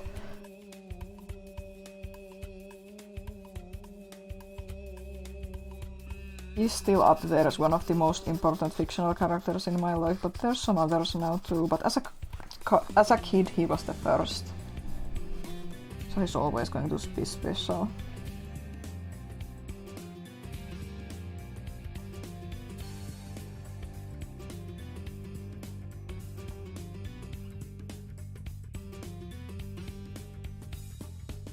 I loved playing the Knuckles stages in SA2 as a kid. I preferred Rusho's stages slightly because I was afraid of half of Knuckles' stages, and I still am, but like, I love the treasure hunting stages. Yeah, I have a request from G. I'm going to draw it on the next page.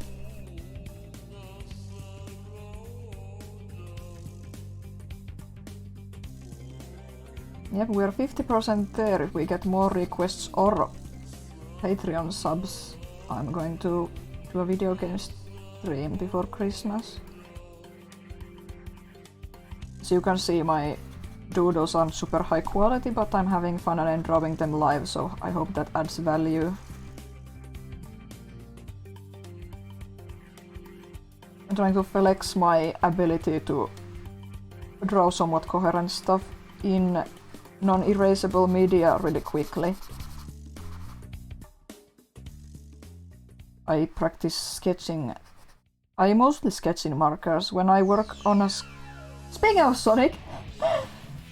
When I'm working on sketches for drawings that are going to be like actual drawings, as in I'm going to make this into a full piece and put it in my portfolio or online or something, I do use a pencil then, but normally I just sketch with colored pencils or markers.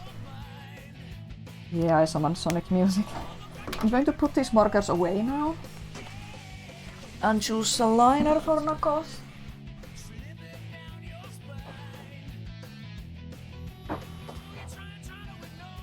I'm going to use the same dark purple that I used for Ramon. This is another one of those songs that I know the lyrics to by heart. Can put these away now.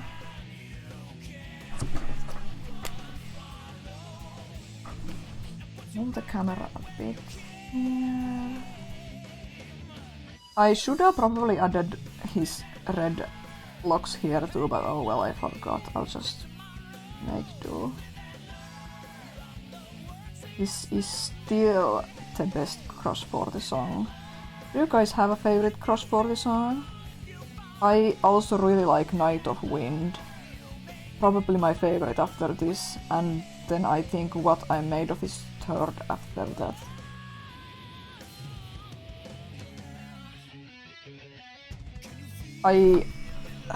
I forgot I Am All of Me and Never Turn Back. I love both of those two, but this is still the best and Night of Wind is the second best.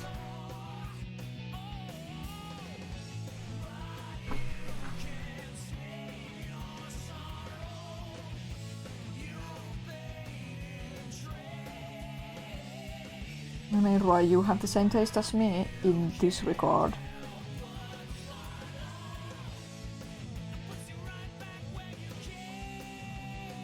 Angry Knuckles. My semi-recent Sonic character drawing practice seems to be paying off because Knuckles is turning out okay, not perfect, but okay. I cracked the code to sketching the faces at least. I tried to start with a circle, but then I realized I should start with the same odd shape I draw child and chibi faces in, like human heads. And when I do that same grid and work from that, I can get the Sonic character face out of it also somehow.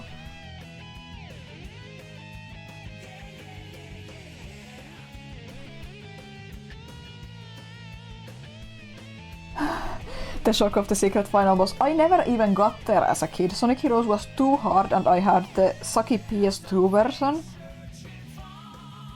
So I never even knew there was a secret final boss like that. What I'm Made Of is a really good song. It's one of the darker Cross 40 songs.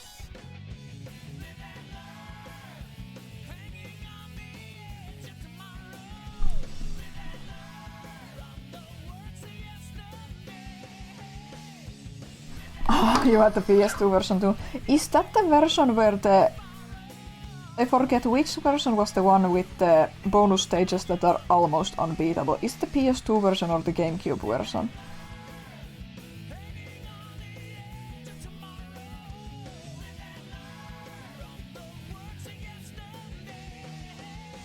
Oh yeah, probably that.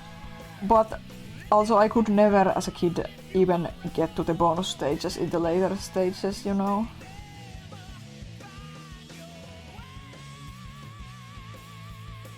It's a bit malformed, but that's okay.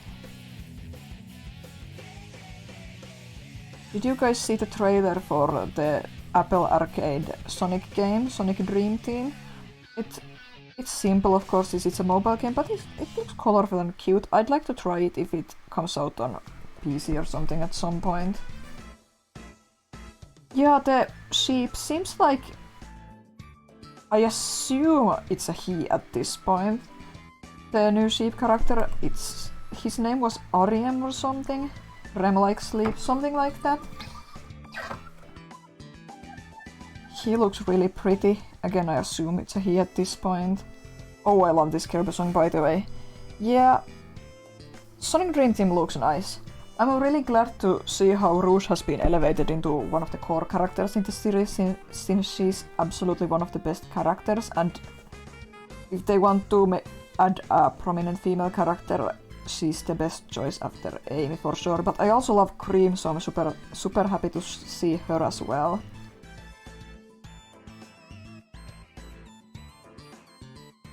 Yeah, I hope it's only a timed exclusivity or that they may be added on Steam or whatever at some point. I marked it down to keep an eye on the game just in case.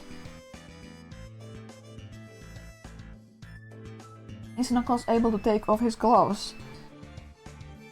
Well, I'm not Ian Flynn, I'm not a Sonic lore master, but I think he was in a tragic accident as a child and his gloves got molded to his hands. Like in that Finnish superhero movie. That guy and his helmet. So he probably can't take them off. And that's where the source of his superpowers.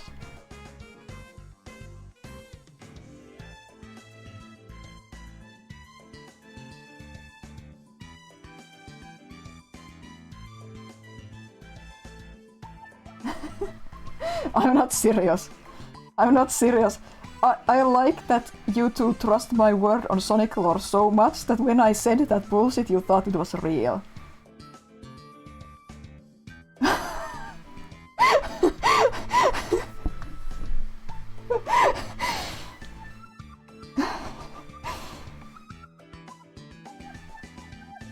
You know, I pride myself on my ability to usually know what I'm talking about in terms of lore, or at least preface when I don't know what I'm talking about, but I successfully gaslit you two now.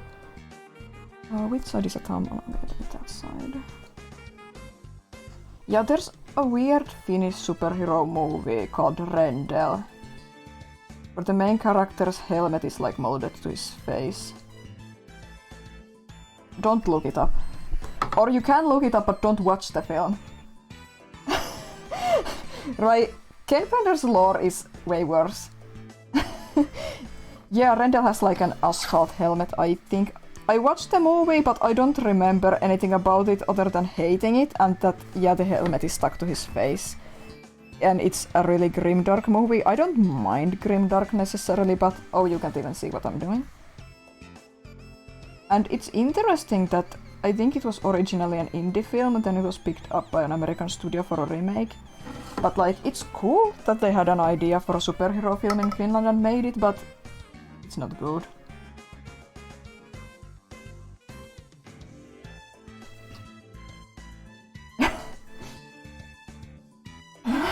Oh no.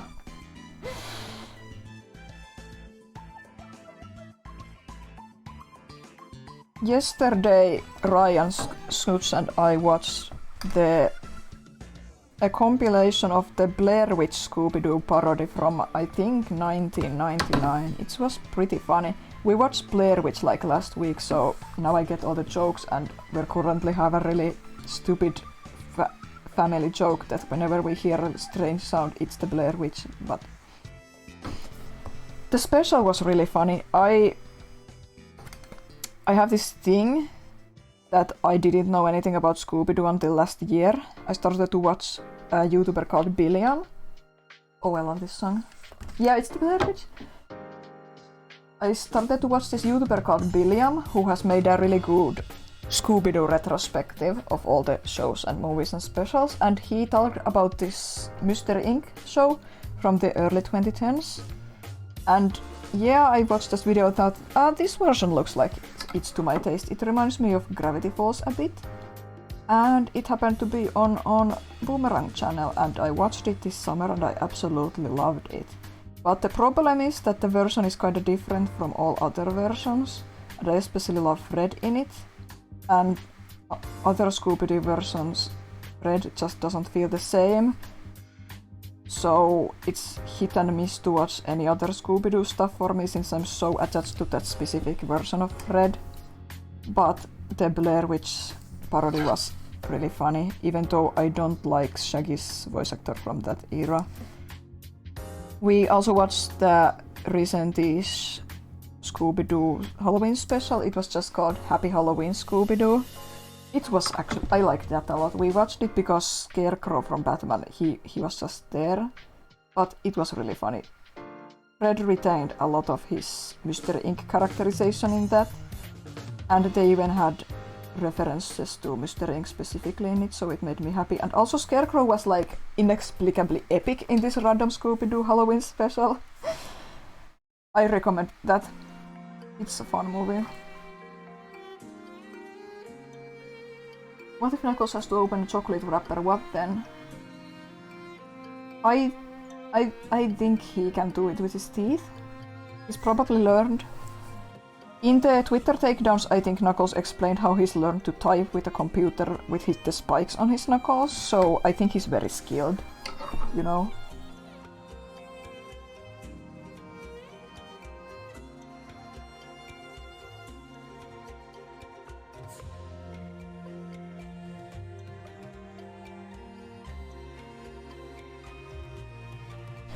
I think he even posted about his words per minute, but I forget what exactly it was. It's been a while since I last listened to the AMAs, AMAs, whatever you call them.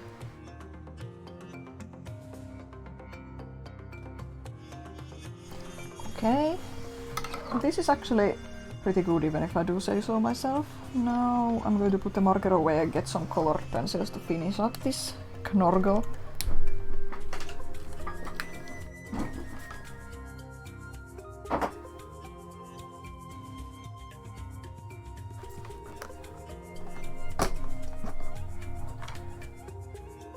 Some purple for shading, obviously.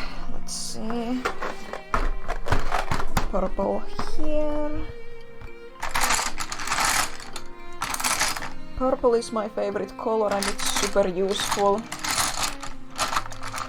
Use this purple more. This music is from Fire Emblem 3 Houses. Most of the soundtrack doesn't sound like this, but this song is associated with one of the main characters who comes from a pretty foreign land, a non-European place in the game lore. So the song reflects his culture and I like it a lot. Fire Emblem games have wonderful music, even the bad games.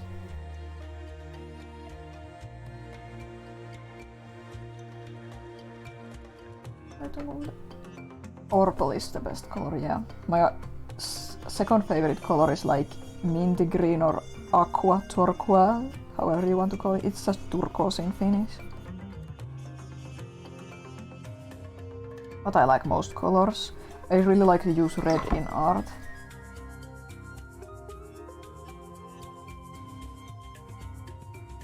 That's where my username comes from, because I like to use red in art.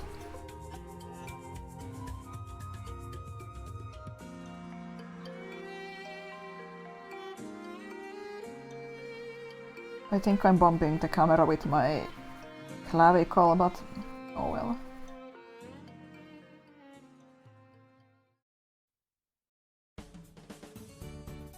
Oh, Ace Attorney music.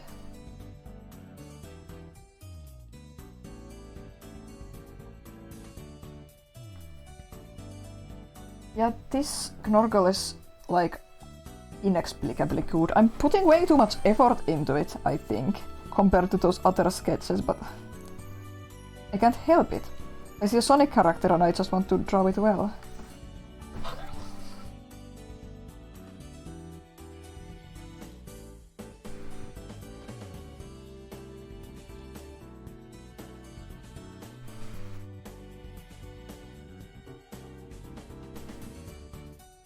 You get the effort, Knuckles.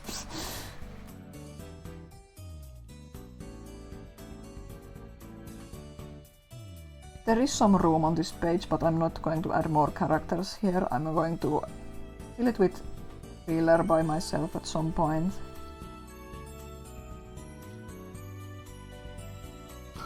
Also going to use some purple to say songs. These are going to be grey, but grey is so boring.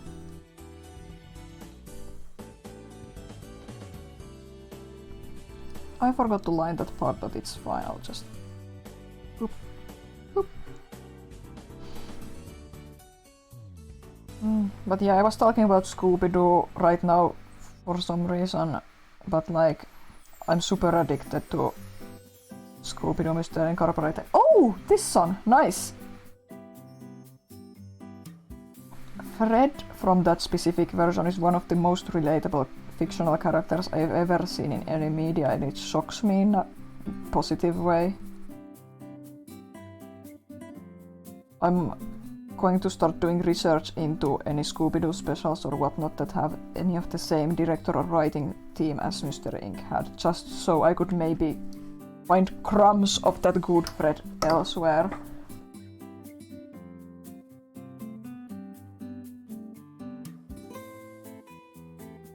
I've also become a Matthew Lillard fan this year. I didn't even know who he was last year, but this year I've heard him as a great Shaggy. I've seen him as a good live-action Shaggy.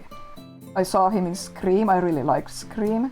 And I saw him in the FNAF movie, and he was really good in that.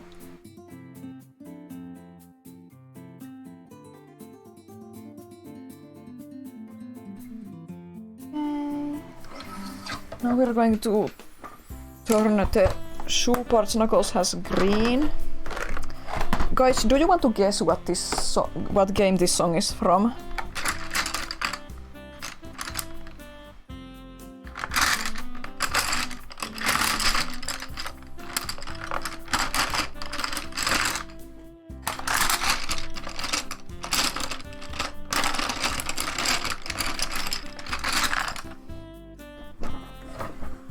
Stokeape, you know it.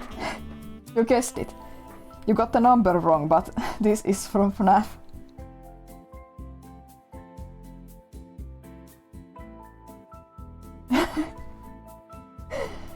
Yeah, this is from FNAF Security Breach. This is one of the ending theme songs, right? This is a really beautiful track, I think. Oh, G, are you building that Minecraft library? I just don't get redstone. Last time I played Minecraft with my siblings, because I'm too much of a pansy to play it alone, I get scared. But I managed to build a secret door with redstone, and that was a great achievement for me.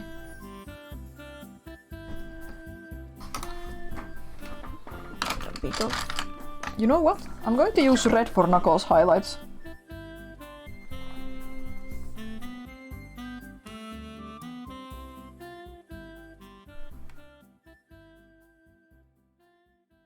Use some green to give his body some highlights.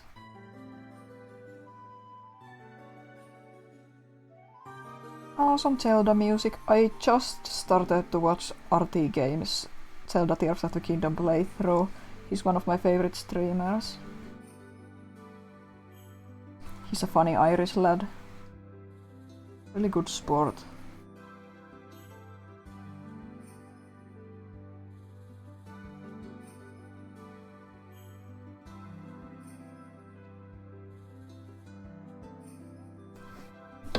Okay, yeah, that looks alright. Just some green for the shadows too. I often...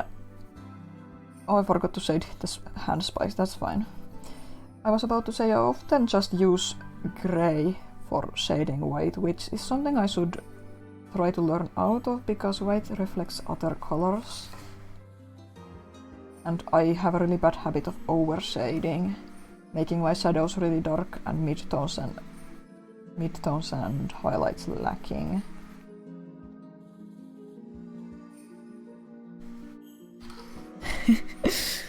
Good taste, Neb. See some grey for the shoes now. Now I'm going to put the green box here.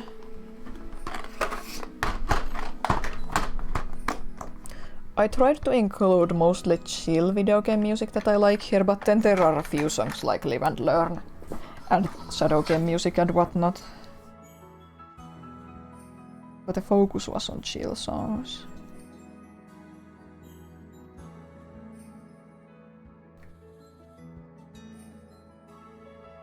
What time is it anyway? How long have I been going? It's 9. Okay, for a couple of hours, that's good. I'm going to keep going for as long as I feel like. Like, I was hoping to aim for a minimum 3 hours, but I have a self-set limit of midnight, and it's 9 now, because I want my brother to be able to go to bed on time. So yeah, I'll keep going for as long as I feel like it, or until midnight, and that's 3 hours away still.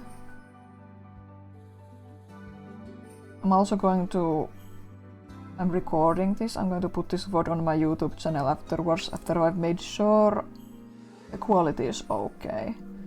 I don't know why anyone would watch this when it's not live, but yeah, I'm going to put it there anyway. I'm trying to make use of my YouTube channel a bit more, little by little. I actually have been writing down ideas for potential video essays or short videos like that, because I love watching YouTube videos, and it's been inspiring me that if this guy can do that, why can't I? But we'll see. Script writing is a long process. I have thoughts. No one has to listen to them. I don't know if my thoughts are good, but I might as well. I've gotten kinda into video editing. I've been making some highlight videos for Rai. Oh, sorry, I bumped the mic. Yeah, I'm not very good at video editing, but it's kind of fun. It's like a very different creative outlet. They always say that artists need to find other creative hobbies, and I don't have anything, but I've gotten really into video editing, so it's something I could try.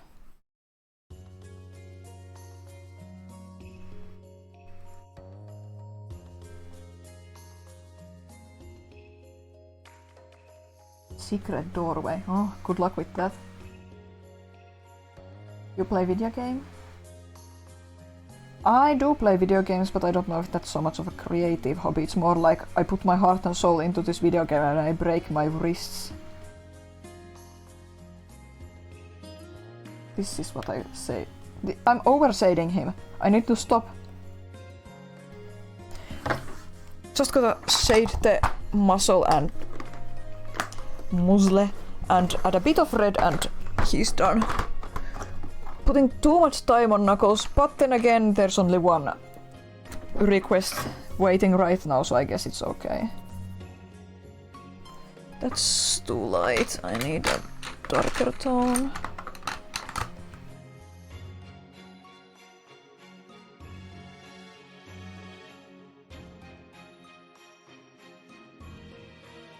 Do you guys know what game this song is from?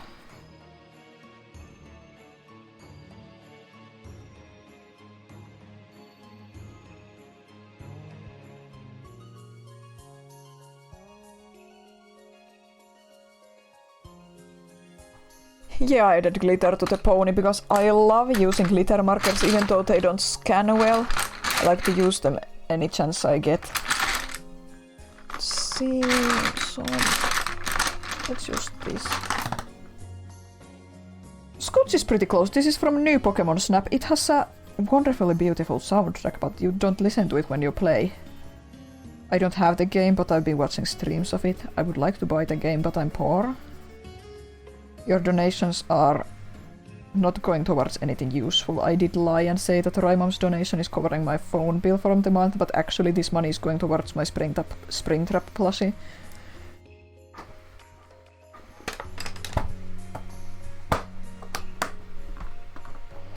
It's going to be like $55, which is a fair price for the plushie. It's from an indie company, it's super high quality. It has magnets and all that. But the thing is that I have to use a proxy service to get it. The company doesn't ship to Finland, and that's a bit pricey. Also customs. So it's going to be €100 minimum to get him home once he releases.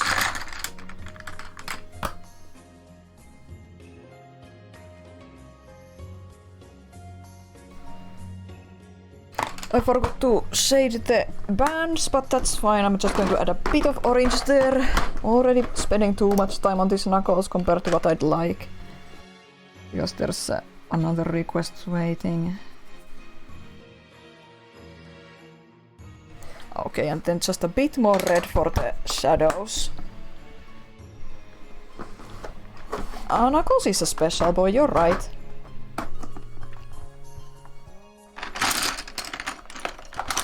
I really love the... How do I pronounce it? In Finnish I just say IDV Sonic Comics. So I'm just gonna say IDV Sonic Comics. I really love it, I've been reading it a lot. I first read it this spring, but I've reread it like 3 times already this year. I have minor gripes with it, but I blame Sega for everything, and namely that's just Shadow's characterization, because Sega has bullshit rules for the character. But like 99% of the time I really like the comic and I love all the new characters. I've started to follow a handful of the comic artists and writers on social media too, it's nice. I love adding some Sonic content to my timeline. I'm really into the current subplot with Duo the cat. There's some horror potential there that I'm really into. Oh, this song, good song!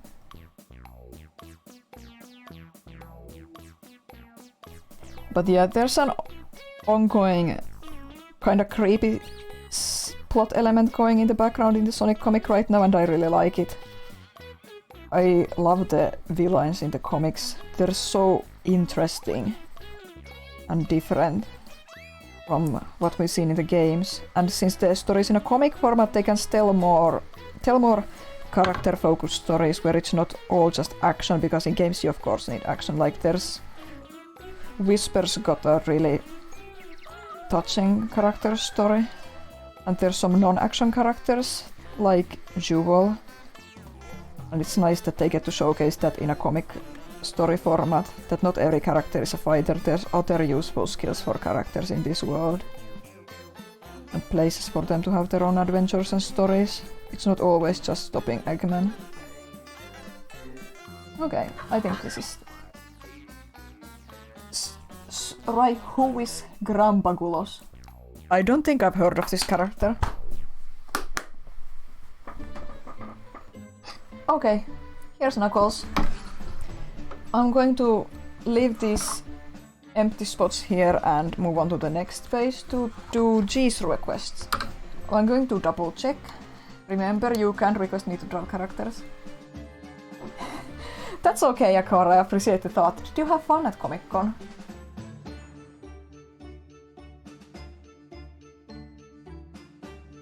Okay, G's request.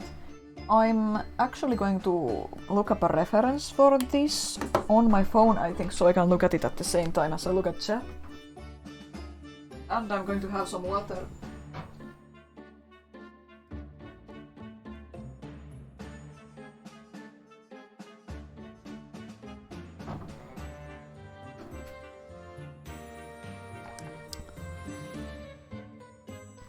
I haven't gone to a con since I was a teenager. I'm not sure if cons are really my kind of thing, but sometimes I do miss them a bit. Did you go to an artist alley and spend all your money there, or like...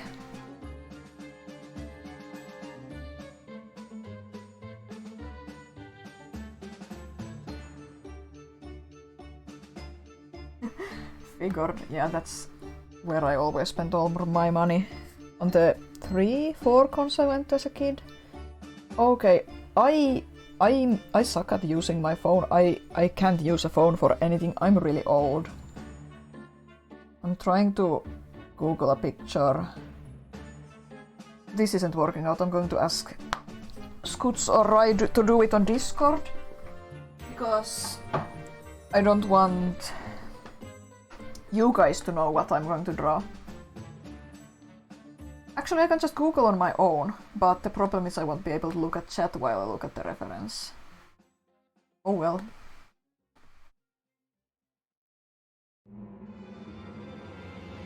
Hey, Spiro Music! Spyro 3... Goated forever. G's request is actually pretty nice. Okay, this is going to be difficult because, like I said... Okay, I'm going to put this on my Discord with Scoots and Rye so I can look at it on my phone at the same time as I'm drawing and looking at chat.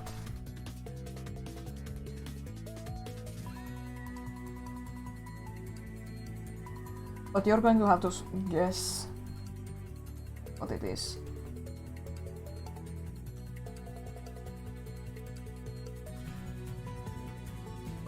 You know, I thought streaming would be harder from a technical standpoint. Like, I thought I'd need 2 laptops to even be able to do anything, but now I'm managing with 1 laptop, even though it's howling all the time. And I thought it would be harder to set up OBS and all that.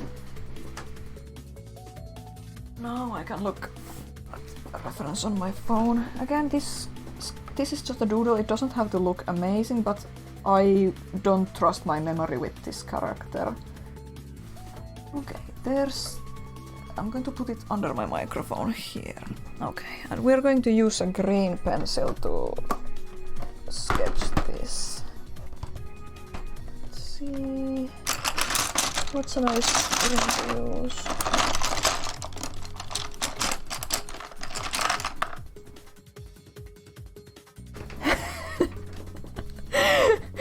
No, he doesn't. He doesn't make streaming look hard. I'm just insecure and scared about practical little details. Like, I was really nervous about going to the cinema on Monday. I'm so nervous about going anywhere. Like, I was mainly worried about, like, what if the tickets won't read? What if there's something wrong with my seat? What if we're there at the wrong time?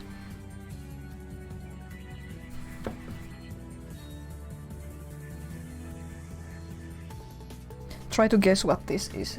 This is G's request.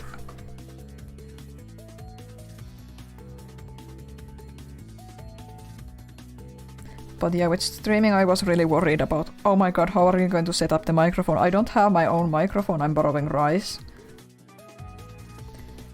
And I was worried I wouldn't be able to play music at the same time or that it would be really difficult. I was worried about how to give credit to the composers. Yeah, G knows, but you know, you requested this.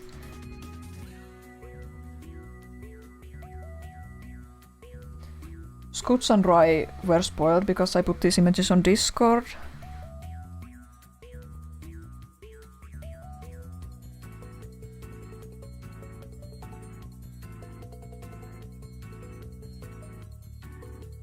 Bug is pretty close.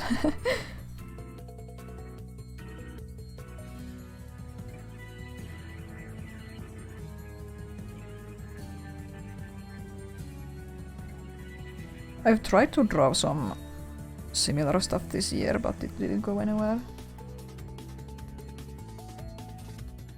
Hollow Knight is a good guess. I haven't played Bug Fables yet. I hear it's good, but I'm a little apprehensive about the gameplay style. I've never played those Paper Mario games.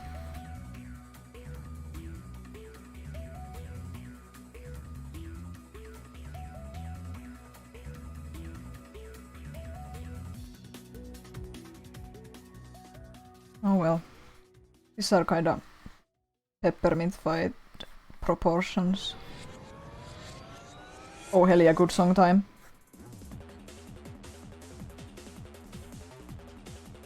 Yeah. Yeah, they're good guesses about bugs.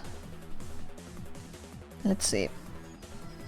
Now to add some details now that the basic proportions are down. Right, when are we playing Kirby Air Ride?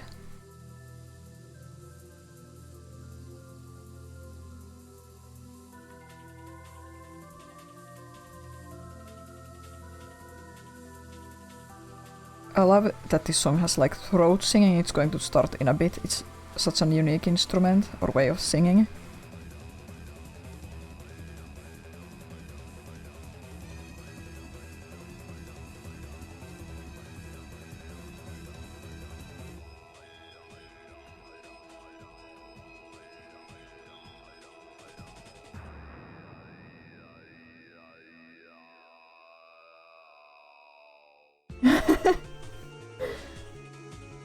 Oh, nice, Rai. The hell am I looking at? You don't know this character? How dare you? You're supposed to know every fictional character in the whole world. The proportions are kinda off, but this is a doodle. It's fine, it's fine. I have my phone in my hand and I'm looking at the reference all the time to get this semi-correct. Wow, that's a thin waist.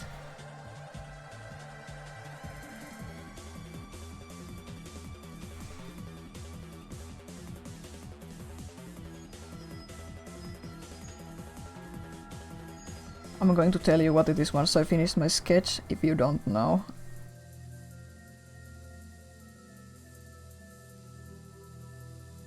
Yeah, it's a bug, it's a bug. How does the arm go?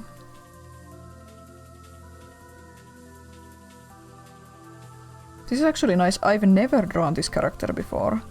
I don't think I even drew this as a kid.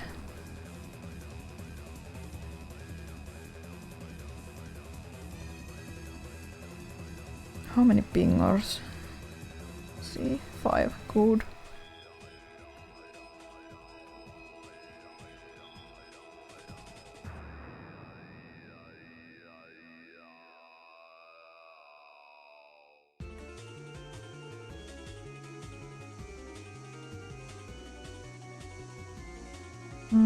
Then the hips.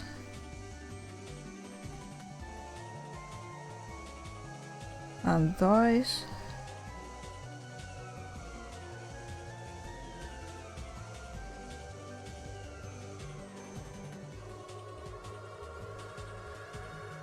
Swole bug. Yeah.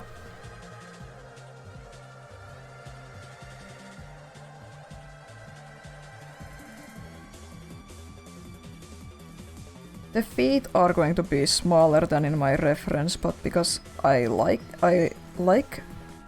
small feet.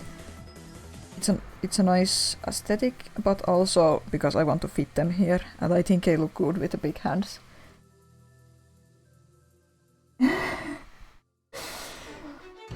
Yeah, I guess the antennae are pretty recognizable. Okay, here's my references I linked to myself. This is Stingmon. G requested any Digimon, but I went immediately to my favorite Digimon, Stingmon.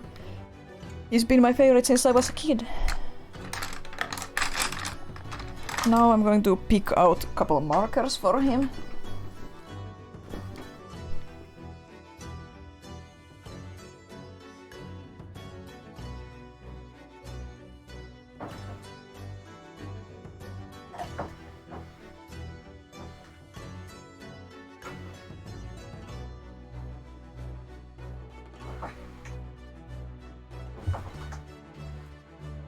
I obviously liked Stingmon because of the anime, but I also liked him in Digimon Rumble Arena and Digimon World 3.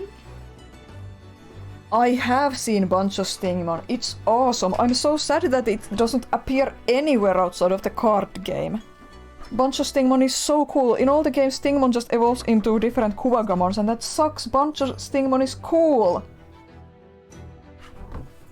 Or alternatively, Stingmon evolves into those stupid fusions it has with Veemon's evolutions. I forget their names, but like... Hydramon is okay, but it also has that ugly version, and I don't like them. Bunch of Stingmon is in Digimon Survive! Oh, but only in the true ending. That's sad. I want to have my Wormmon friend that evolves into a bunch of Stingmon. Giganto bunch of Stingmon Supreme, yeah, that's right. Stingmon is Giganto bunch of Supreme. I really like Wormmon too, but I think I prefer Stingmon slightly because it's cool. I'm sorry if I butcher the genres here, but I don't really like the Japanese Kamen Rider genre very much, but I know Stingmon is loosely based on that. No, Kamen Rider is the one anime. The genre, you know, Power Rangers and all that genre. I don't really care about that genre.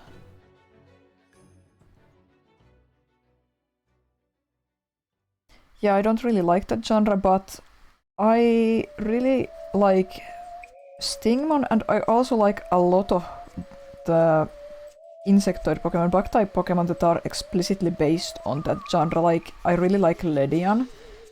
And what's the grasshopper from the new generation? Nimbles evolution, I forget its name, but it's really cool. Yeah, so, and I also like Bisharp and Pawniard. Like, I like these funny creatures, but I'm just not into the genre overall. These are kind of messed up, but... Lokix, yeah, Lokix is cool. Oh, suits. Yeah, Scooch knows me well. I don't actually mind games that are visual novels, G, so I think I would probably enjoy Digimon Survive, but I'm disappointed that they cocked me with the bunch of Stingmon once again.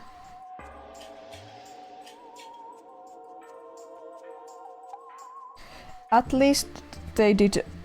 I haven't played or watched a playthrough of Digimon Cyber Sleuth, the sequel, yet. I know Wormmon plays an important role there, and there's this new cool evolution called Hoodiemon. And I do like that a lot as well, so Wormmon continues to be the best Digimon. Let's see, the arms are grey. I can take some time on this since there's no other requests. Halfway to my goal, I'm pretty happy about that.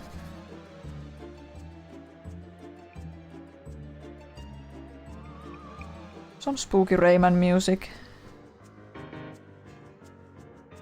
to draw to. See, great knees.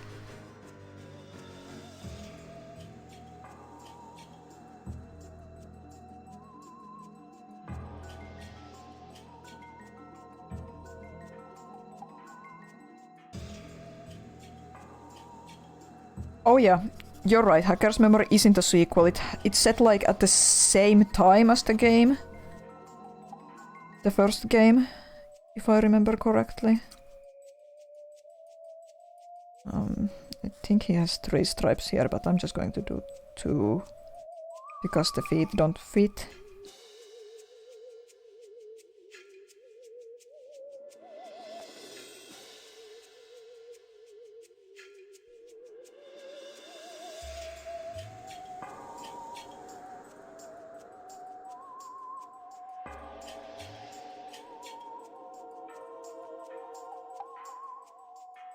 I have my phone in my hand right here though, since I need the reference.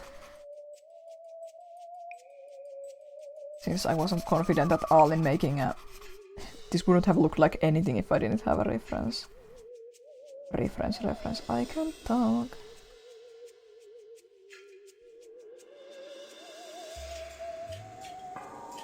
Let's see here. Okay, the sides are grey.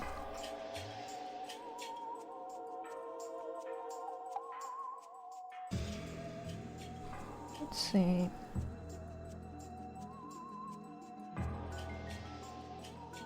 I was never into Digimon as much as Pokemon.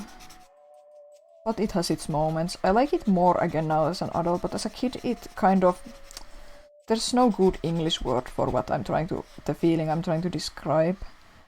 But Digimon kind of was very upsetting to me a lot of the time. It was scary and sad and disturbing to me as a kid. And it still kinda is, sometimes. I'm not super into anime anyway, but I've been keeping an eye on the Digimon games that I really like. Cyber Sleuth. It's super grindy, but I love the story.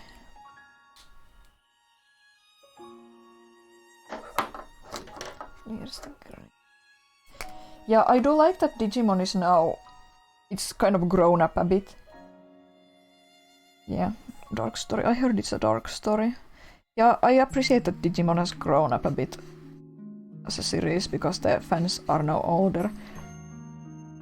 I often like I like serious stories and dark themes in my stories, but I also get an existential crisis and get uncomfortable by some themes easily. Digimon touches on some of those.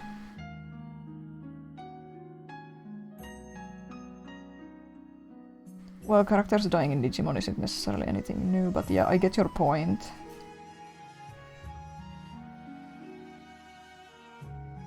I never got to this point in Xenoblade. I gave up on the way to this city where this song plays.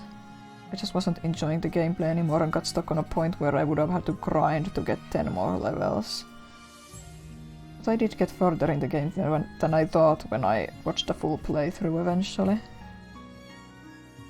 Just like in Okami, as a kid I got stuck in a dungeon near the end of the game, and once I replayed it on Switch as an adult, the Switch port is fantastic by the way, when I replayed Okami on the Switch as an adult, I realized I had gotten stuck 1 hour away from the end of the game, so that's kind of funny.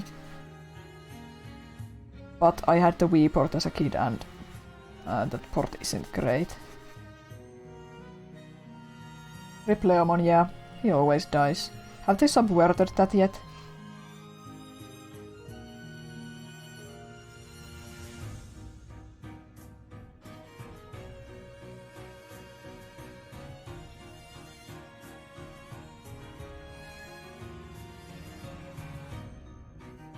We're going to request what at first? I'm going to look at that emote. What emote is that? Ah, Harley! Yeah, good old Harley. But you took your Knuckles chance, that's good. I'm more likely to draw Harley on my own anyway, so you can just wait until I get in the Harley mood to draw her. But you're right, when I draw Sonic characters on my own, I'm far more likely to draw my own favorites before Knuckles, so wise choice, such wise choice.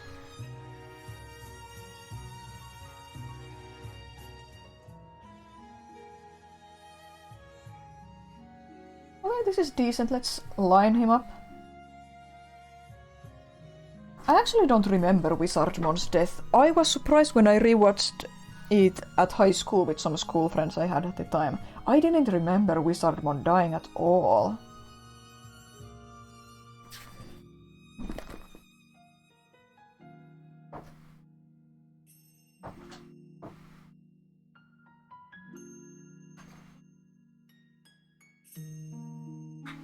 Let's use a thick black marker for this.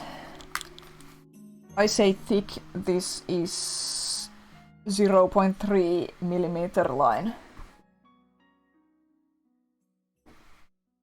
Digimon goes, yeah, Digimon lore is kinda interesting. Thanks for feeling sorry for my inability to draw Batman's coach. You're so right. Batman is so difficult. Okay, I'm gonna get my phone ref back.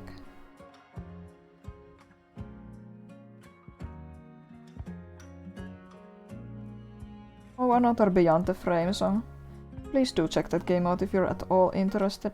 Oh wow, this... Why am I not getting color out of this? Just okay, please don't be rude in chat. You're supposed to say sorry when you burp in company. Okay, I'm going to swap my marker. This isn't really... I'm not getting much ink from here.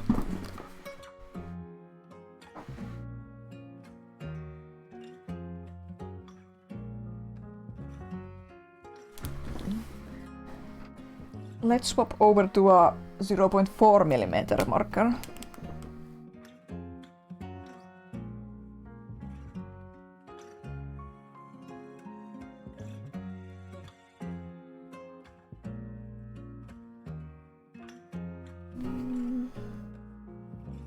He has like guns on his hands.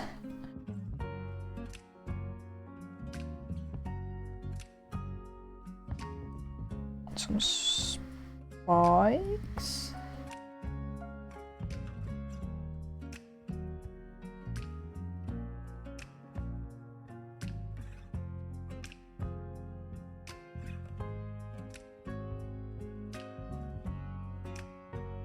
Let's see, yeah, that's fine, that's fine.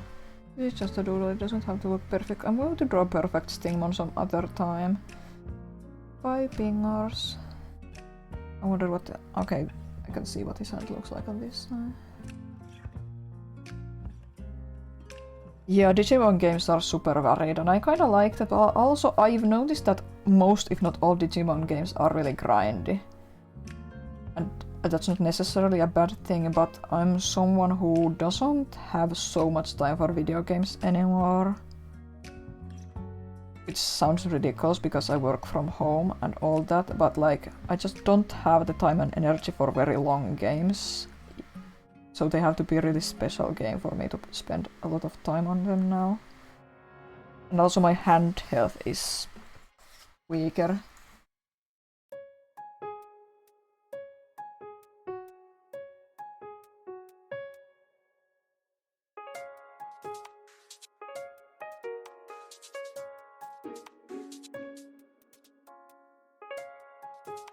That's why I skipped Cyber Sleuth myself and I watched someone else play. The grind was so much, but I really love the story in that. Even though the translation is kind of wonky.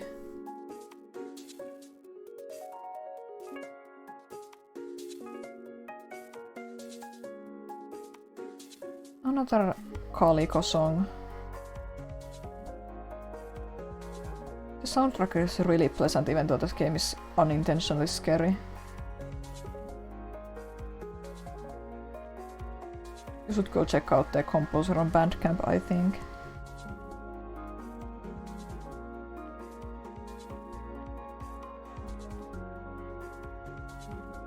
Yeah, I don't think I've ever done Stingmon before. This is a decent first attempt, I think.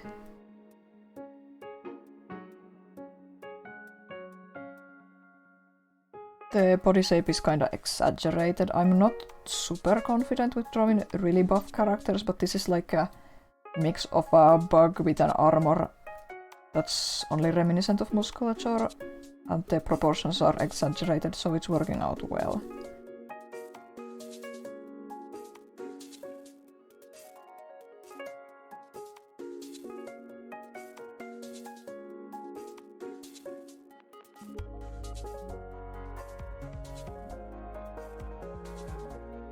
Oh, you cried at Cyber Sleuth and Hacker's Memory. Yeah, I cried at Cyber Sleuth too, but like... Yeah, I definitely get what you're saying about being emotional about a game's ending, or an ending of something overall for me. I get so emotional. I get so emotionally invested in the media. Let's use the word consume here. Like, I really cried hard at the ending of Cyber Sleuth. It was... Oh, it was great. I'm looking forward. I'm going to find a playthrough of Hacker's Memory eventually, or maybe I'll try to play it myself, but I just don't know if I can handle the grind. Okay, let's see. I'm omitting a few details, but that's fine. If someone actually commissioned me to draw Stingmon, I might tack on the, let's call it Master Chief Plus. Because I was commissioned to draw a group of characters once, And it was great, but Master Chief took 5 times as long as everyone else in the group, so I have a special Master Chief fee now for really complex character designs.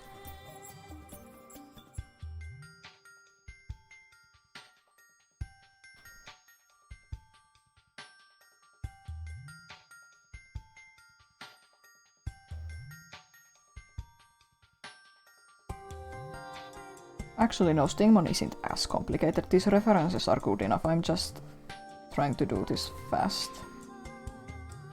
But yeah, many Digimon would certainly fall into the Master Chief tax camp. Why did I leave the head last?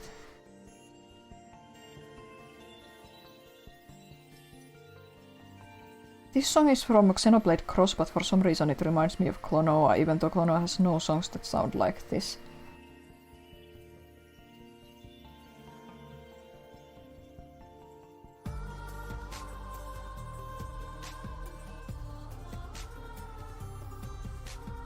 Eyes. A little stripe here. Wow, his head is a bit big, but that's fine. Yeah, then just some shading and a few highlights. Oh, I forgot the wings! Need to get my refs back. Yeah, Dragon Maid of Guns. What was that? I forget the name. The analog man in Digimon World has that Pokemon. Machine Dramon. Yeah. Pokemon, I said Pokemon, sorry.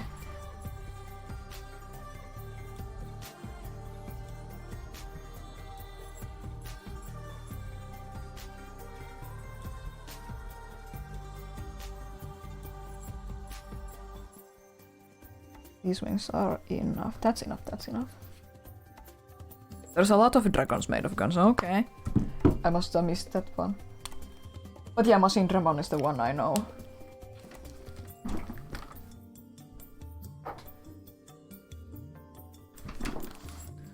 Okay, let me see.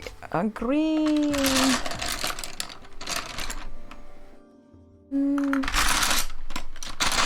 What green would be nice?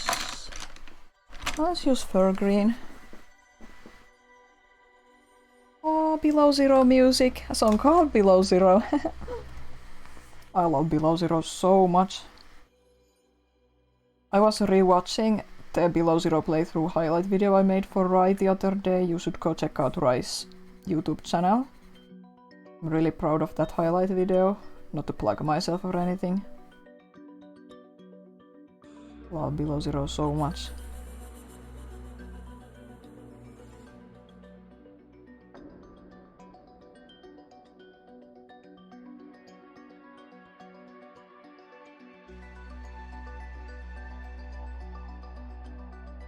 I think Stingmon probably has some details on his hips that I forgot to include, but that's fine. I'm not just adding some shading.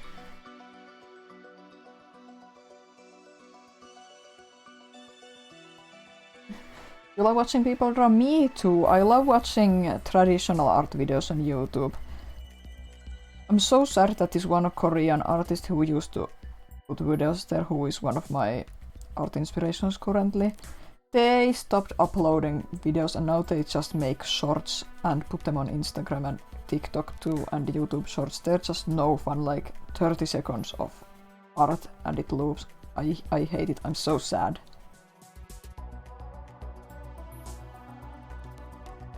The Finnish artist Heikala does do short art videos, but they're usually still at least a minute long or even 2 minutes. And she doesn't speed it up like crazy, so they're still watchable, but I prefer her rare longer videos on YouTube as well.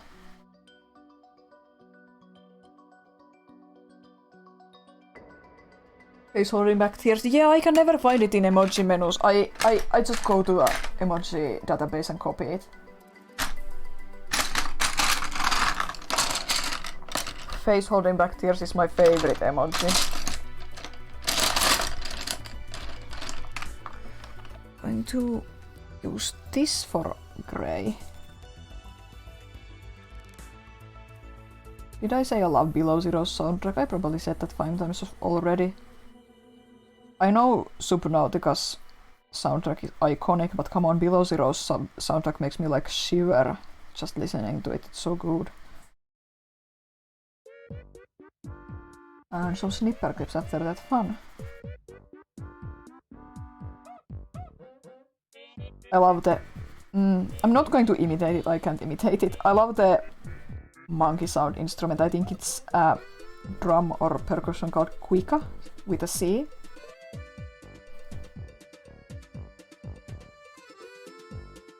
I'm so bad at doing impressions. Rai is really good at doing voices and impressions. I can do exactly one impression and it's Keklion's voice from Pokemon Channel era. But my throat is pretty hoarse, so I'm not going to do that now.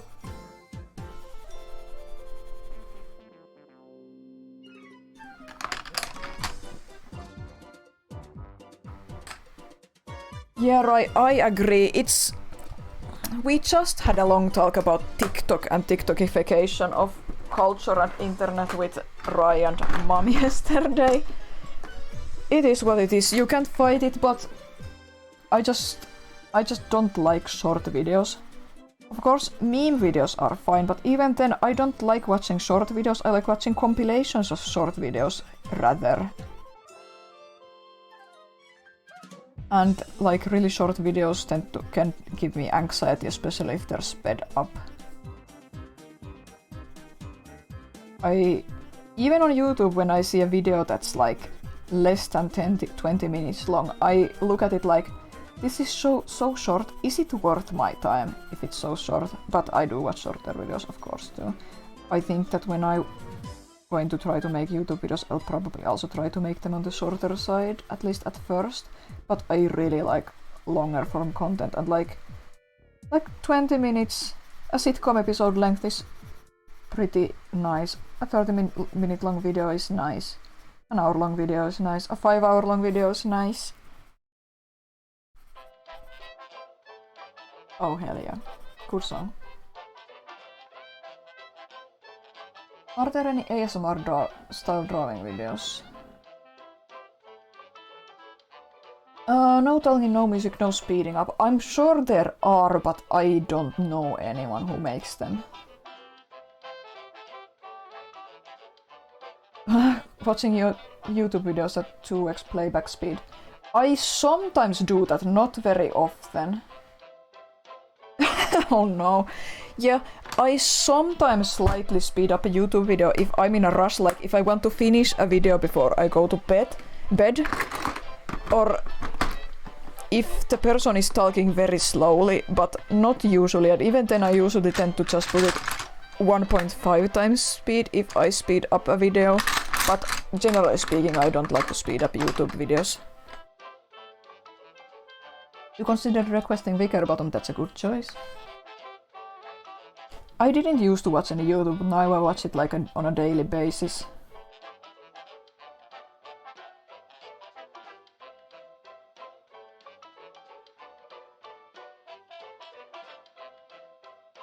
Yeah, I have also slowed videos down, Rai. Sometimes I need to do that because people talk too fast, yeah, but usually the standard speed is just fine.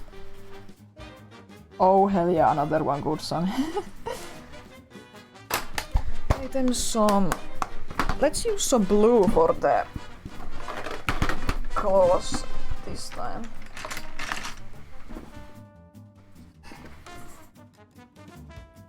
I have actually slowed down videos on YouTube for real because I couldn't like focus on what the person was saying or what was happening.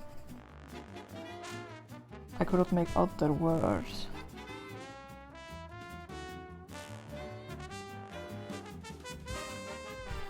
I like watching YouTube videos about people commenting on terrible films or terrible shows or terrible video games. I have a soft spot for like really bad media, but also finding things to appreciate about the media or trying to understand why the media is bad or if it's irredeemable, like it's just a cynical cheap knockoff. It's still just it's an interesting topic to me. I love Matt McMuscle's What Happened video series because it's so interesting to me to try to understand why this bad project turned out the way it did. Or sometimes how even a shit show of a process can turn into a good project at the end. A good product at the end.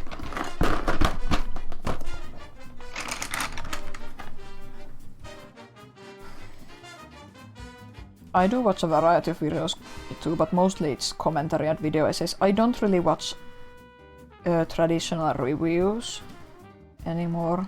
Sometimes, but not often. Like Caddy Caruso's latest video was probably the closest to traditional reviews that I watch now. It was very enjoyable, by the way. He was playing viral horror games from the early 2020s. An interesting look back at that era. It was also fun to hear his thoughts on FNAF games.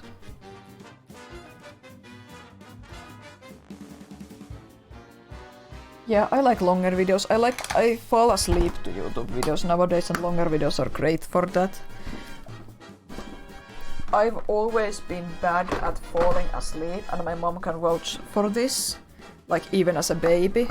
But last year I discovered that my brain races less when I listen to a person talking, and YouTube videos are really good for that.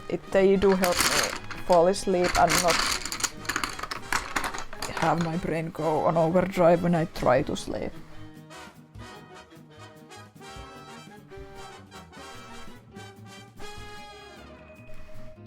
Okay, then a few highlights to finish this off.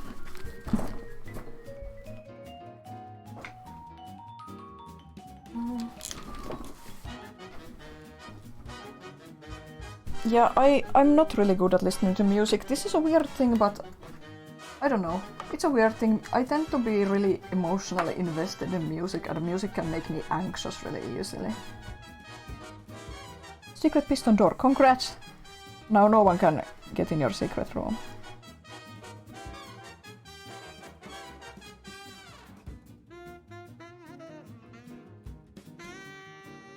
Just a bit of shine here and there.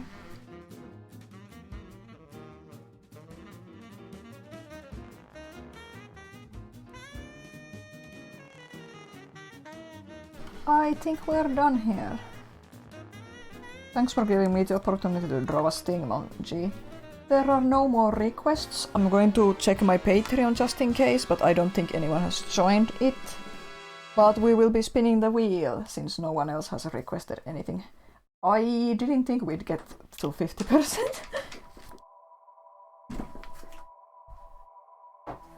Also going to have a sip of water.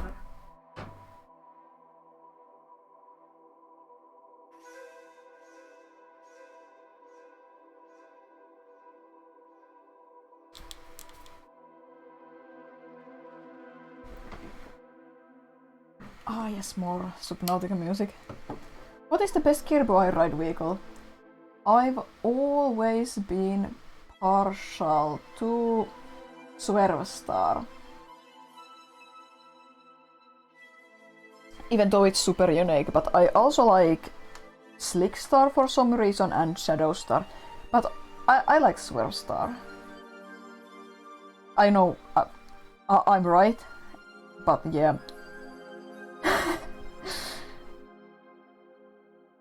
Let's get the wheel here. And let's spin the wheel.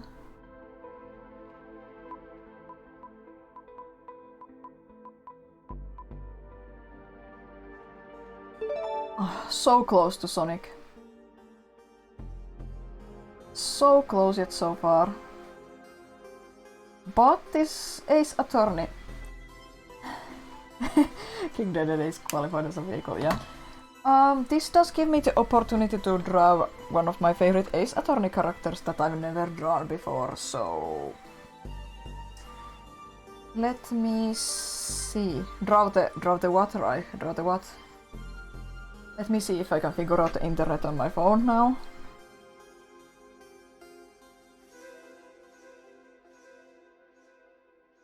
Wait, no, no, no.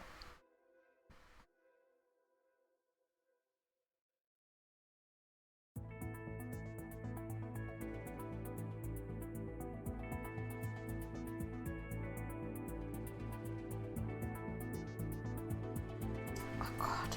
My phone is telling me to... Oh, I can put the wheel away. My phone is telling me to log on into Google. Oh, here we go, I finally got rid of it. Okay. Ace. Horny. So bad at using a phone.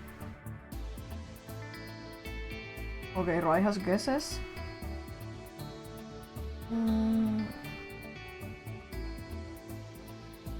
See. I'm pretty sure you don't know who I'm going to draw, but I was stuck on the internet telling me to log into my Google and I was unable to scroll down. But I managed to scroll down and get rid of the pop-up. Let's see. I'm going to choose the colored pencils for this character. Actually, I'm going to pop to the toilet real quick too, so be back soon.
Wow, cool. I pressed the mute button, but apparently this stream didn't mute. Oh well. I'm going to find a good colored pencil to sketch this character with.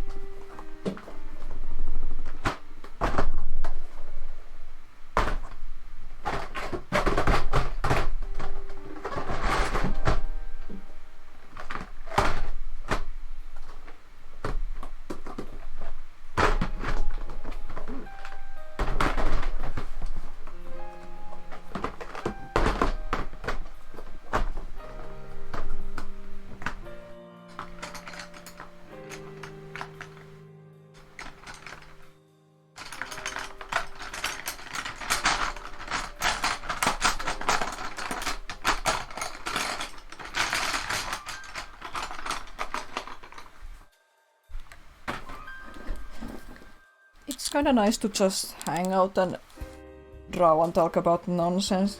I'm not super interesting. I don't have anything interesting to say. I'm just sitting here quietly and trying to doodle not very interesting things, but I'm enjoying.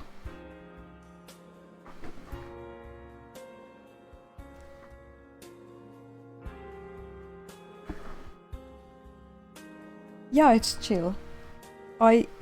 I'm not going to make this a regular thing, but I think this has gone well enough that I'm confident enough to try to make this like a every once in a while thing, you know?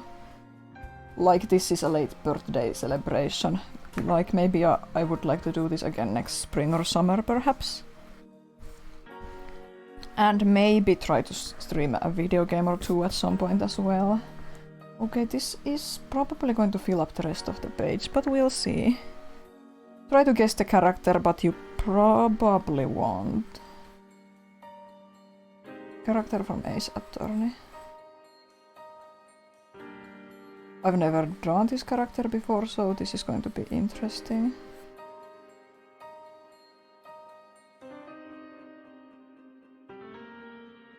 Skannaus ulkomailla. Are you looking at the package tracking? Because that means scanned abroad. That's a message posted. The Finnish postal service tends to give about packages that have been scanned abroad but haven't come to Finland yet.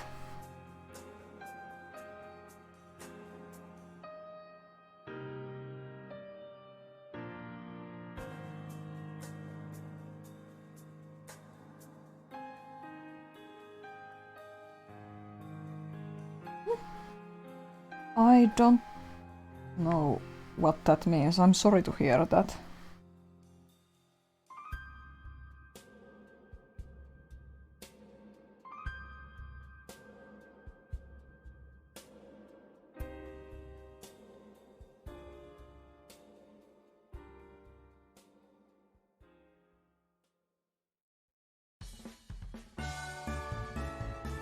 It's Christmas!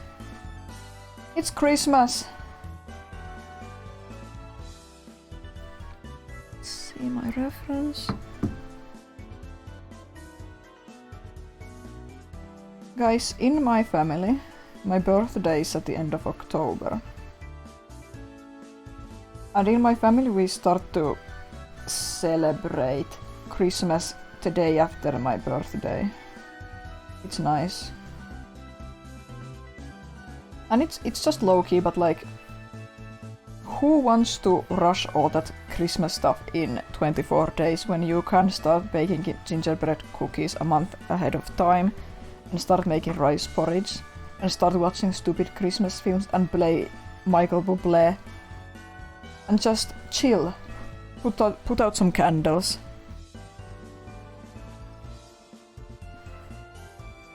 And also we have a family secret Santa, which is really nice. And starting early gives us plenty time to find good presents, and also gives us plenty time to order our own presents, because our parents are nice and give me and my siblings some money to order our own presents, and then mom wraps them up. It's fun.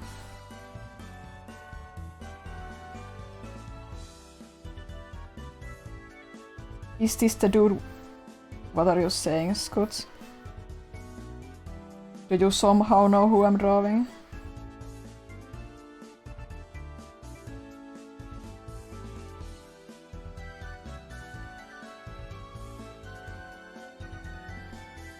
It's not Edgeworth, sorry mom. You have to play the Great Ace Attorney to know who this character is. There's a spoiler for you.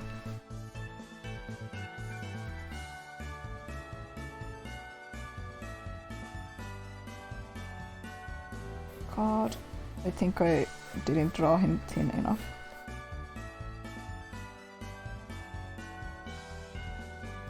But yeah, mom has already baked gingerbread cookies twice, and we're probably going to watch our first Christmas movie next week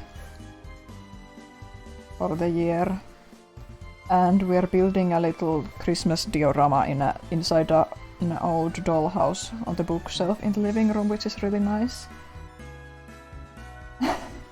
You only know the Irish dude. This is not the Irish dude, sadly. I should have drawn him. Let's see. Details.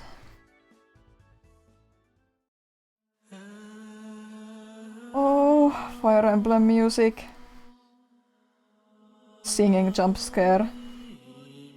This song is so beautiful though.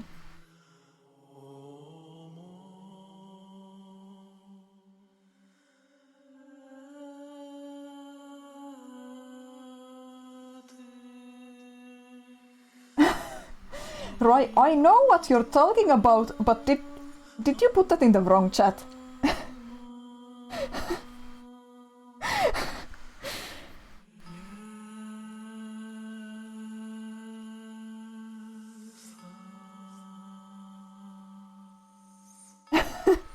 Okay, yeah, I know there's that meme of a documentary where a guy walks and then suddenly George Lucas just walks behind him and enters a building, and that's like a meme.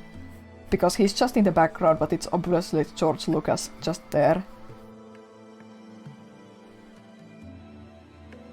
Okay, this pose isn't great, but we're making do. I'm also going to skimp on the details a bit.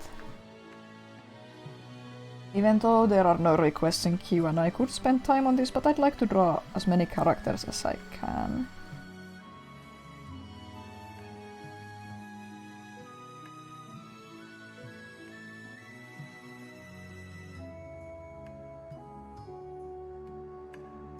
Let's see.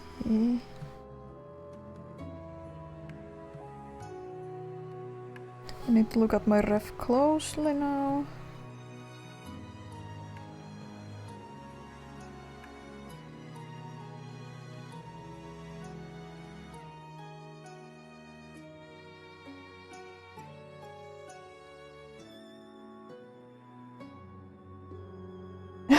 I must have shown you this character.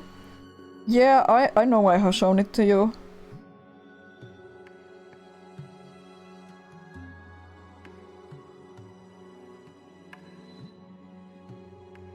But you probably don't remember. I think if anyone knows this character, it's already obvious now, but...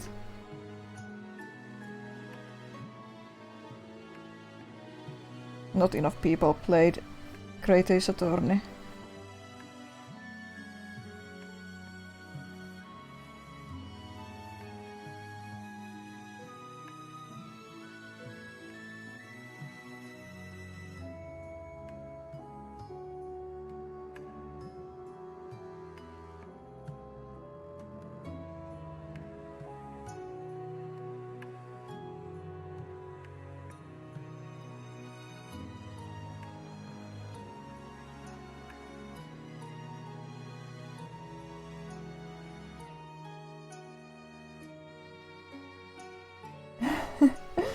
I can't find any character pictures. Yeah, I'm going to tell you. It's Enoch Drebber from Great Ace Attorney, specifically the second game in the duology. He's a messed up scientist with the greatest introductory scene of any character in Ace Attorney, I think.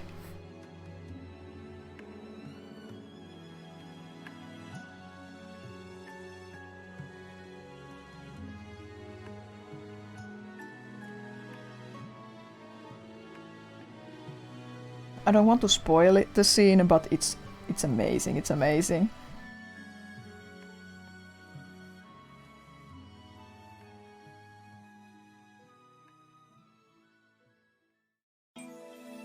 Clono music, finally!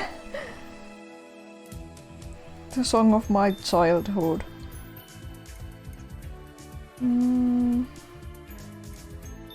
Guess this is how the color goes. Oh, I'm going to draw it like that anyway.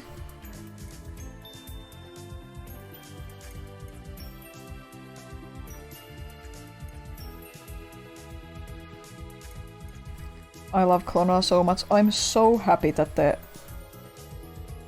the remake duology exists, because I can actually tell people to go play my favorite video game of all time now, Clono 2.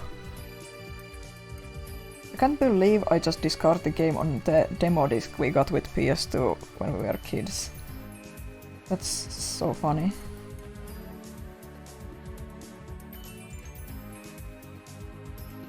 I love Great Ace Attorney, it fits perfectly into that. I call it Edward Punk. In the very early 1900s, before the First World War, before the Roaring Twenties, that time period, it's super interesting in fiction to me. After the Victorian era, before the Roaring Twenties,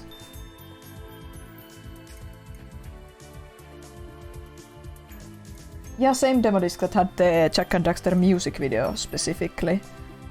It's playing the song called Dreamcatcher by the composer that I don't musician that I don't remember right now. Okay, that's good. Time to get some markers.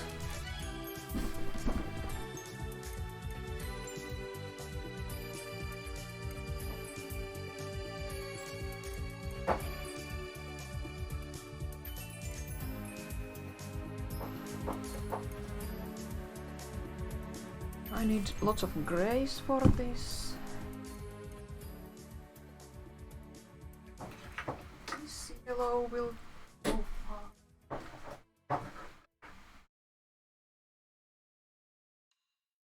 fine. And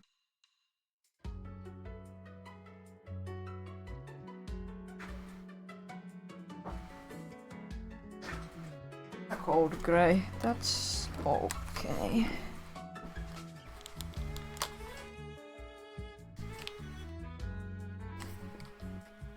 Ah, Kirby music. This is a rearrangement of another one of my favorite boss tracks of all time, along with supporting me from Sonic Adventure 2.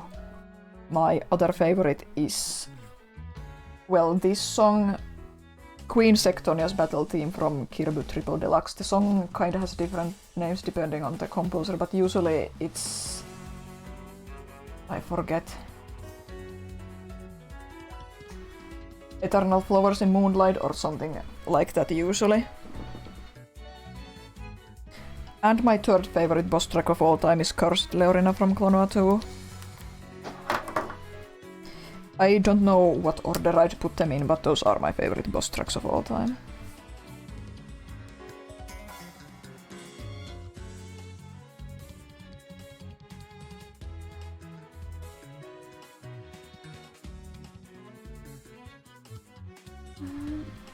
There. Bit of yellow. Getting my reference out here. Make sure I put the yellow in the right place. Kirby music is so good, like it's just so good. They have an incredible cast of composers.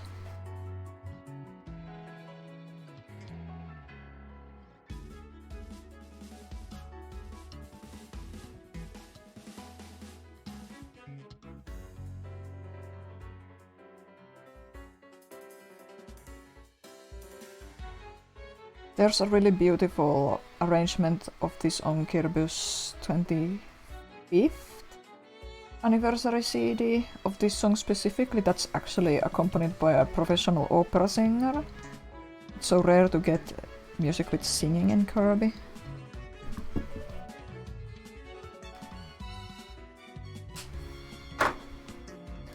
Let's see, warm gray for the coat.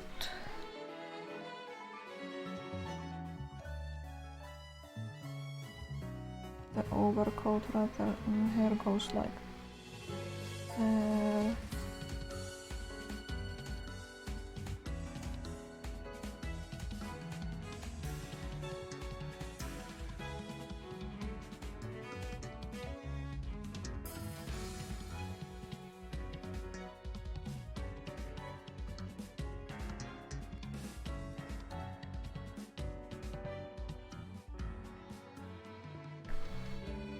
Yeah, Scoots, you're right. Did I tell you that, or did you invent that this guy actually, the story is that he got spooked so bad his hair turned white.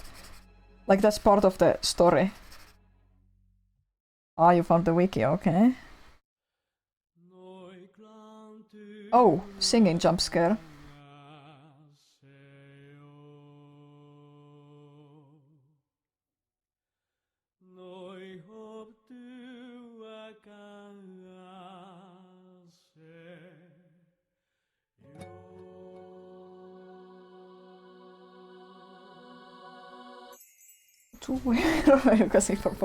That's Windows. Okay, are you okay? Do you need to go to bed?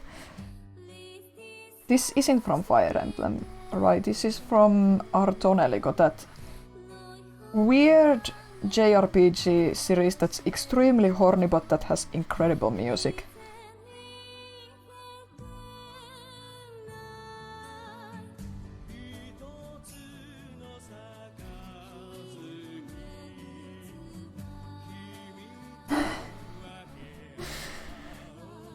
Yeah, Raimam, this guy has an iPad. You should play The Great Attorney to find out his story and deal.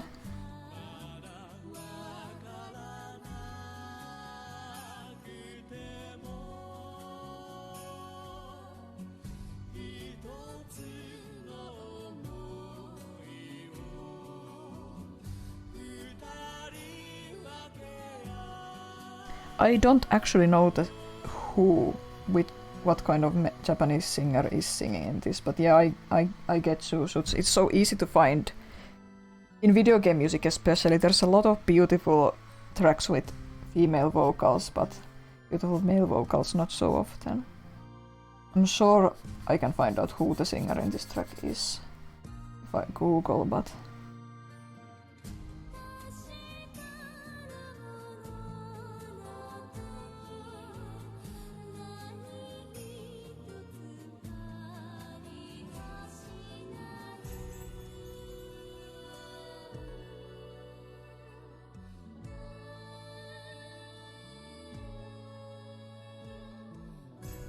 I should have colored the glove that other grey to differentiate it, but that's okay.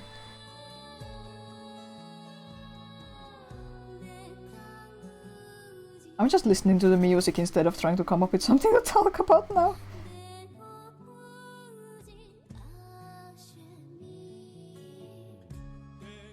Here we go now for the other grey.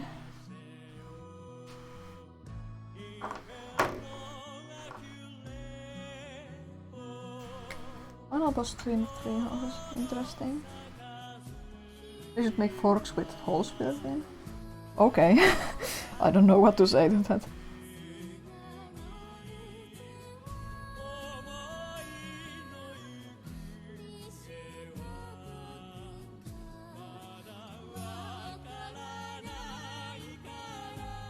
Oh, I forgot to color the hand yellow, but that's okay, I'm gonna do that.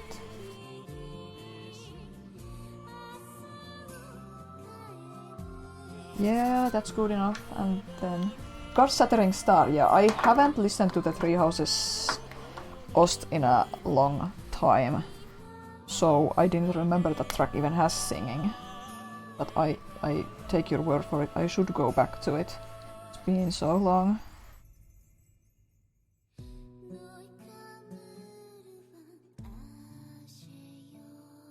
Fire Emblem games always have amazing music.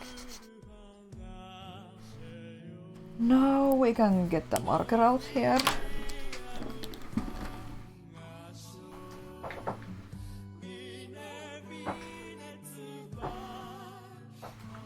Take the 0.4mm marker again. Epic final boss music. I like they're rare, but I like detective video game music compilations. I've listened to a couple of them and they're like... Oh, speaking of epic final boss music. Let's see. I'm going to move this a bit so you can see what I'm doing better instead of my hand covering up everything. And here's my reference. I hope my chin doesn't bump the camera too much.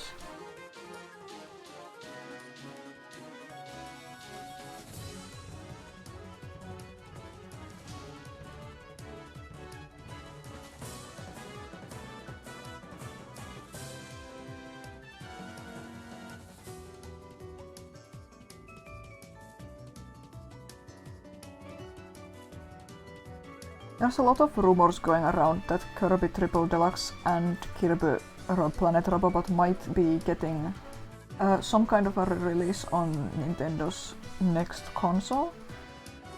I hope that's true because then I can tell people to play Planet Robobot, which is the best Kirby game, along with Forgotten World. Although Triple Deluxe debuted my favorite Kirby characters. Sectoni Antaransa. Triple Deluxe isn't my favorite, but it's a great game regardless.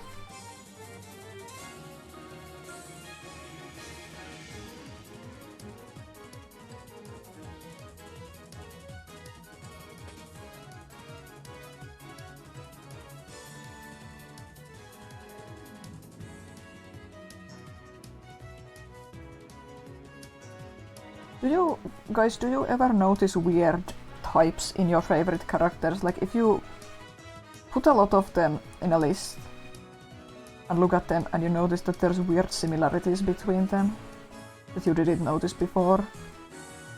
Like, do you remember favorite character Bingo that used to trend on Twitter some years ago? Yeah, like that guy. Yeah. I took the favorite character Bingo and made a template with 100 slots and have been maintaining a favorite character list of 100 favorite characters of myself for fun for close to 2 years now. And sometimes I just look at the list and I'm like, why do I like so many characters that share this trait? It's weird. I just updated the list actually today. I figured that my favorite Pokemon species count as characters and I should include them in the list. Because I included Wormon on the list, and Wormon is not just a singular Wormon but a species. So I put my 2 favorite Pokemon Gardevoir and Golurk there.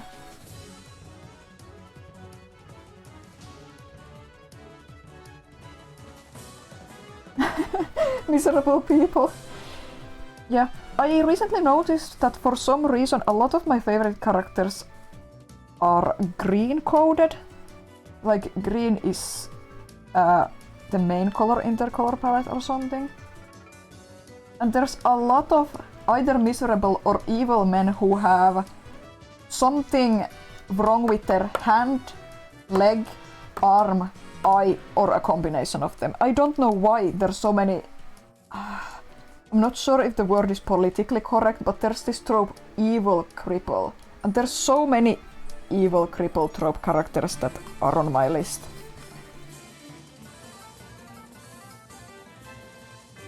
I wonder if I should be alarmed about that. The green guy! I'm not sure if that word is politically correct to use. But yeah.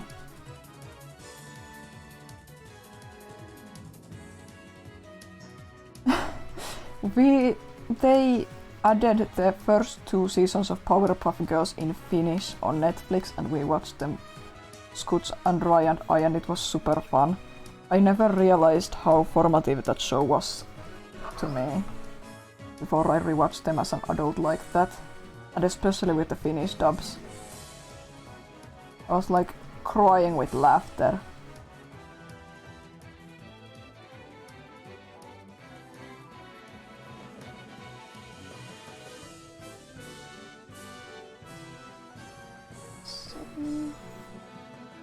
I'm putting too much effort into this, but it's okay because there's no requests in queue.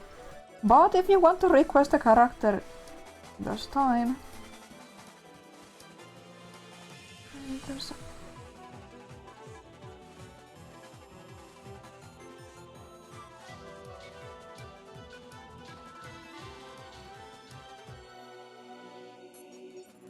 Do you guys know that this is common trivia, but like the name of the true final boss of Astral Birth Void, the true final boss of Kirby Star Allies. The song title is that plays during the boss is pretty interesting.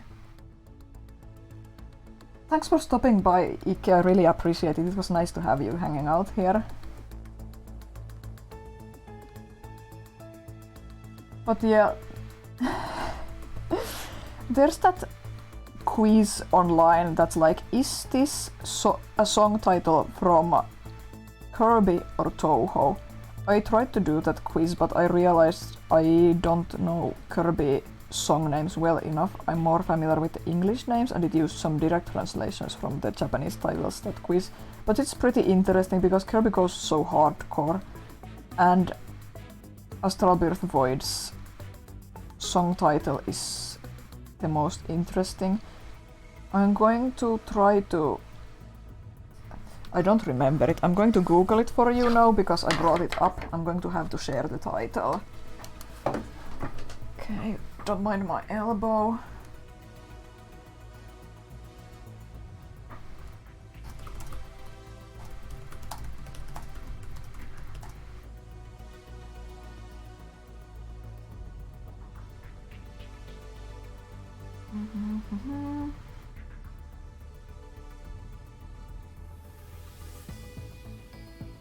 People tend to just shorten the song name, obviously.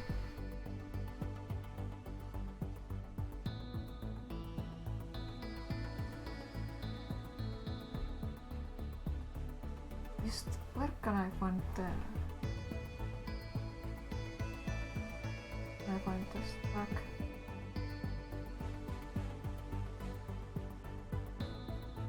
Well, I can't find it right now, but it's like a... It's a super long title with different suites included.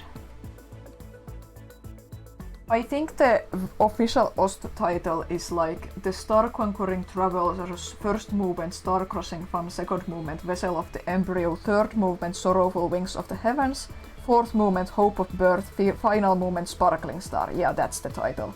That's the official soundtrack title.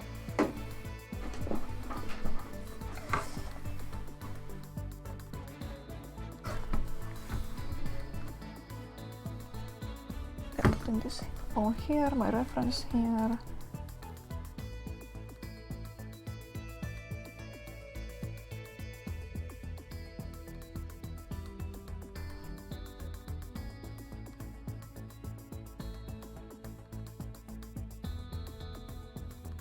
Oh, this song is so chill. Hat in Time soundtrack is so interesting because some of the songs are so good and some of the songs are so bad. The whole game is like that. Some of it is so good and some of it is so bad. But it's fascinating. I should replay it at some point. Okay, let's see how... I'm going to skimp out on the mechanical hand details because I don't have a better reference.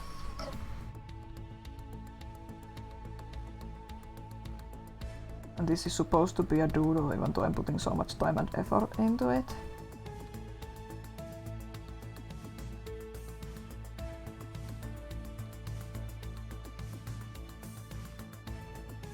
Well, there's no requests in queue, so I might as well take my time now. I like the detail that this character has like buttons on his overcoat and they're pluses and minuses. Ace Attorney always has fun character design details like that, and I especially love great Ace Attorney character designs.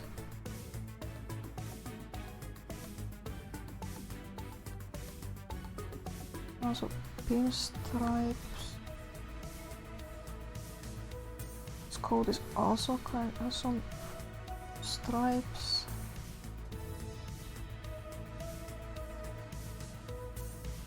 The stripes are going to disappear anyway when I color this in. It's black.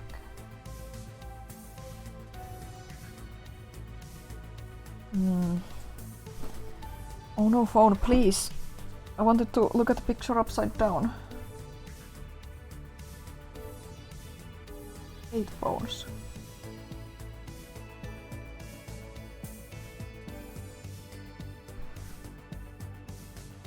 Details here, it's fine, it's incorrect. I'll just...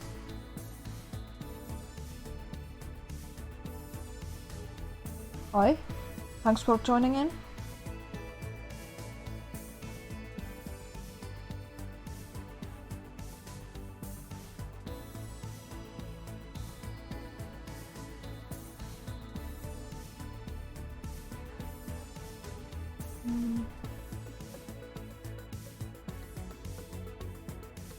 There's like numblets here. I'm so bad at drawing anything mechanical. No, We only talk English here. So if you're looking for a Finnish or Swedish talking stream, I recommend you go elsewhere.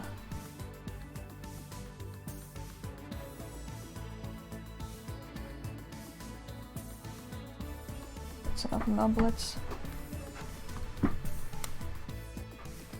Okay, time to get some colored pencils out here. When I draw characters with really dark clothing, I like to do underpainting. Usually in dark blue or dark purple, but sometimes in grey. Let's see.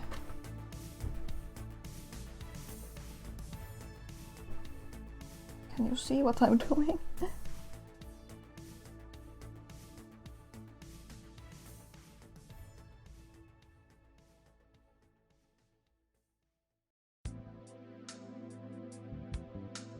Oh, I wasn't supposed to I was supposed to remove the Finnish tag. Thanks for pointing that out, actually. I'll do that next time, since you're the only one who's been confused by that. That's my mistake, very sorry about that.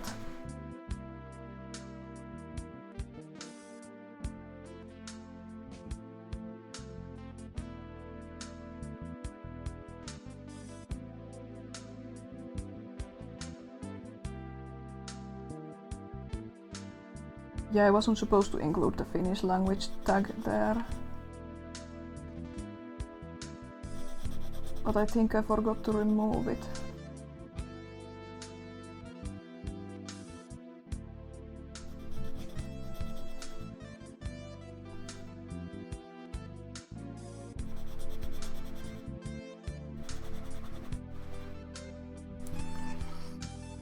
But yeah, as I was saying, black and grey and white are kind of boring colors.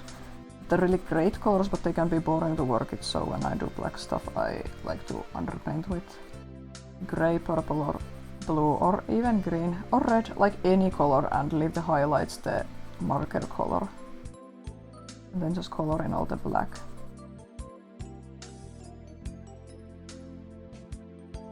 I can take a look at removing that once I'm done with this doodle, since I need to spin the wheel for the next one anyway.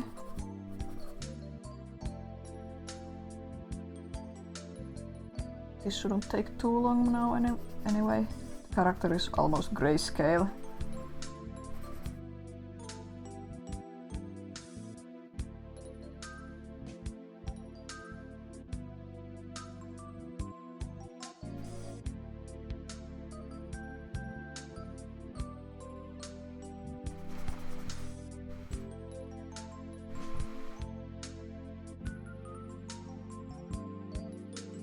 Yeah, I'll take a look soon, right? Thanks.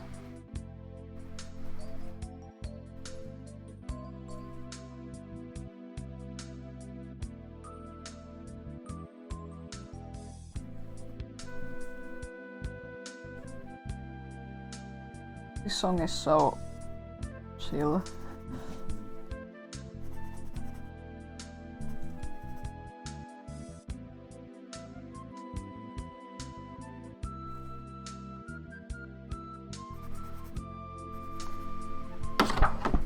Oops, I accidentally slammed my sketchbook to the table there.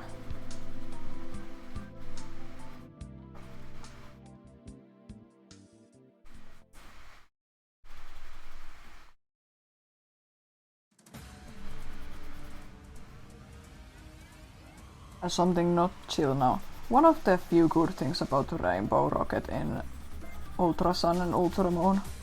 At least we got some good remixes for boss themes in Rainbow Rocket.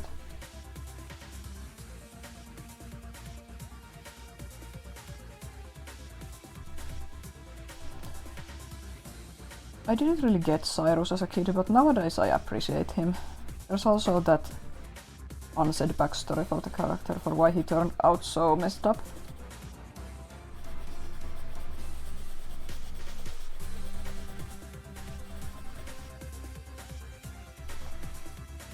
But obviously Getz is a better villain. I'm kind of fond of Archie and Max even though they're idiots, but I like their personalities on Omega Ruby and Alpha Sapphire. The meme about idolizing Batman and growing up to realize the Joker makes more sense. No. Oh god, that's such a terrible meme. Edgelord mentality. But yeah, I didn't get Cyrus as a kid. He's a nihilist. I didn't know what nihilism is as a kid.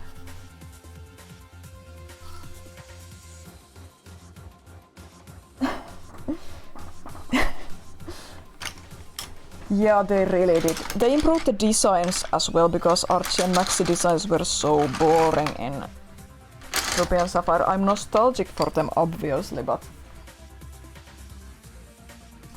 I thought the characters were so fun in like Ruby and Alpha Sapphire. I loved how large, boisterous and larger than life character they made Archie. I do love Oras, yeah. I love Gentry overall, but Oras improved on it a lot. They changed a couple of things that I'm not so happy about, but they're very minor things. Like the Sky Pillar Tower. I loved the bullshit cycling puzzle there, but I do understand why they changed it. They made the tower a bit too easy, in my opinion. But still.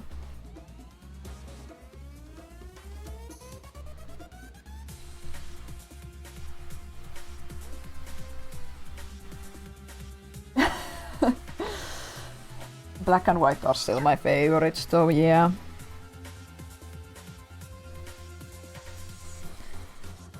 I always thought the Emerald plotline of Archie being the so-called eviler one makes more sense because he seems like a rash guy who doesn't stop to think. And Maxi seems slightly more composed and smart, at least in the redesigns.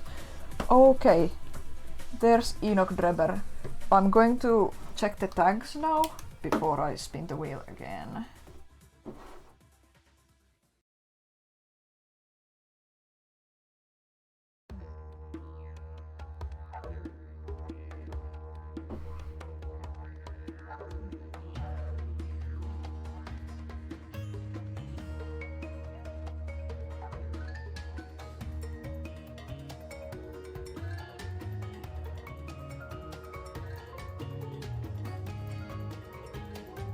Let's see if I can find where to...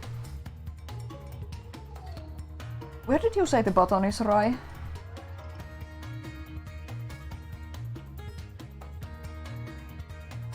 Oh, it's actually in Java. That's interesting. That's interesting, G.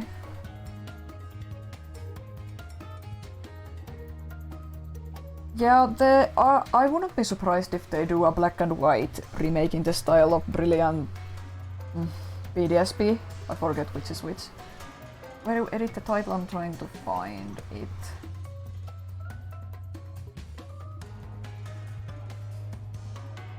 I'm trying to find it. There, I think I found it, yeah. Removing the... There. Should do it.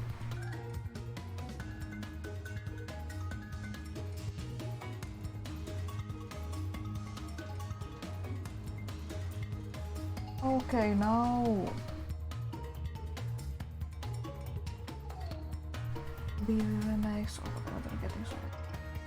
Yeah, I think that it's already been in development, but I'm so checked out on Pokemon nowadays that I kinda just look away unless I know they're about to reveal a generation of new Pokemon. It's just... Pokemon tires me out. I love Pokemon, but it tires me out so much. Okay, let's see. Let's spin the wheel. Let's see what we get next.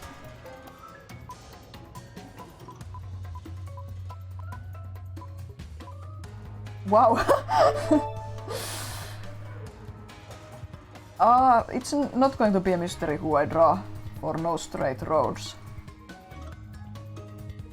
Rai, can you get me a good reference picture, please? I'm going to turn the page to... Not DK West, no, not DK West, sorry.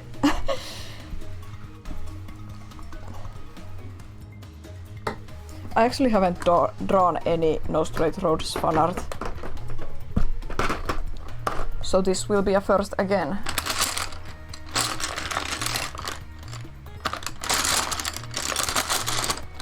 Already looking for a pencil to sketch with. I'm going to use this. No Straight Roads is so cool. I really like it. Like I know some people don't enjoy the gameplay of it, but I haven't played it yet myself. I watched Rai play it, but I'm dying to get my hands on it and play it myself at some point. Thanks for the refs, Rai. I'm taking a tiny little hand rest break as well, since I just finished that sketch and I've been drawing almost non-stop for a few hours, even though it's been pretty light work. But yeah, No Straight Roads is really cool. It's so unique. It's full of local culture as well, which I love. The characters are so colorful and funny, and it has some pretty interesting themes in the story.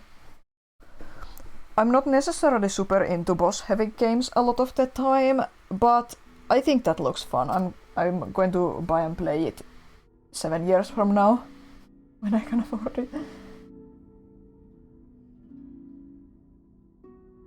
Oh, some Abzu music, that's nice.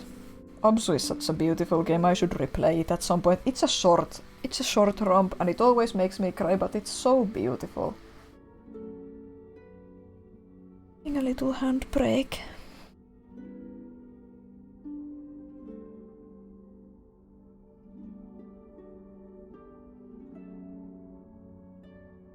Have you guys been playing or watching or reading anything interesting lately? I've just been all about that. Watching some horror stuff lately and all about that FNAF brain, and I have always some Batman brain going on. But yeah, FNAF's been on my mind a lot lately. I was thinking of starting a replay through of Stardew Valley, but then Concert Dave teased that he's working on a new update, so I've been putting that off. I'm still working my way through Sonic Frontiers 2. The DLC, since I finally got past the wall in the DLC on hard mode, and I'm super happy about that, but I still have to take care of the final section of it, and I want to 100% the whole DLC after that. You should read your comic again, Scoots. Which comic is it? Did you finish the Creeper comic? For those who don't know, Creeper is a Batman adjacent hero.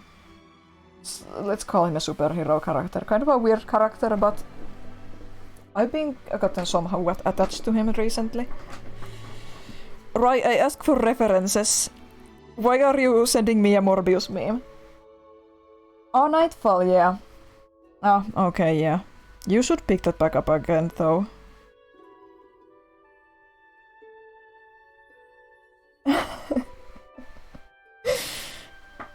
No, you sent me the reference, but you jump scared me with that Morbius picture. Okay. Let's draw my favorite character from No Straight Roads, who I only realized is my favorite character after I had already finished the playthrough. So I'm putting my mouse away, it's kinda in the way now.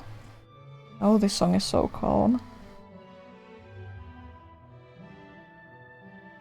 Let's see, how am I going to pose this dude?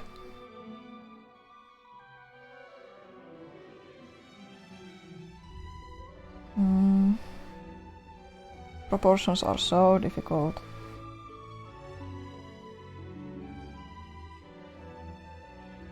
Okay, let's put it this way.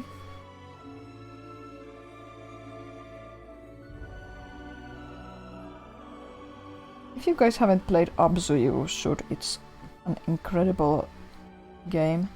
Unless you hate walking simulators, but if you hate walking simulators, you have plain bad taste.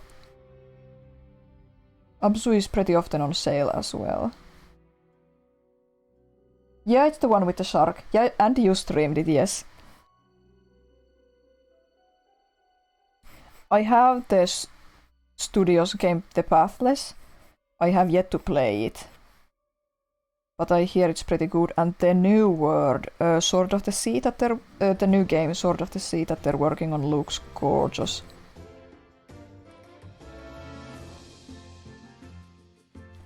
More new Pokemon Snap music, that's nice.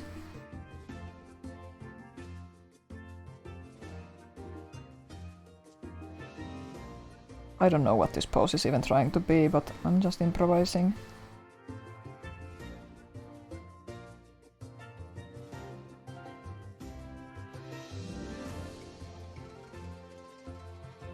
What did I say about an alarming number of my favorite characters having something wrong with their hand, arm, or eye? And then we have this guy who is a cyborg, but... yeah, he's actually a cyborg. But his human parts are so hidden that people just think he's a robot.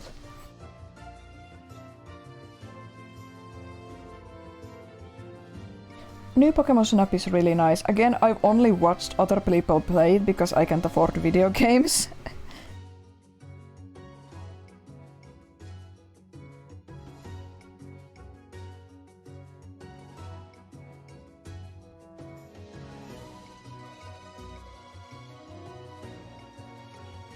No Straight Road's character design is so fascinating. I can't pull that off myself. Such wide range of exaggerated proportions and whatnot. But I love it. It kind of reminds me of One Piece, actually.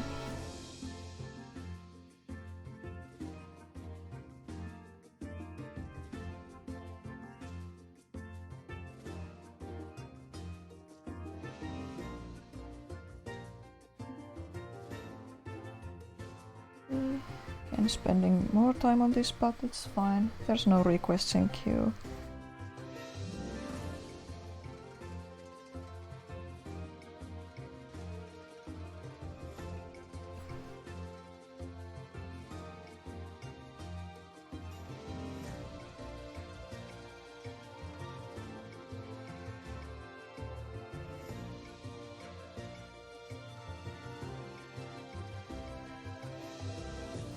I ate a huge bowl of rice porridge before the stream so I wouldn't get hungry, but I'm starting to get hungry now. I'm probably going to maybe do another sketch to fill in this page after this, and maybe I'll wrap up after then. It's almost 11, oh my god, yeah, that's going to work nicely. Stream hungries. No wonder I'm getting hungry, I didn't notice it's almost 11.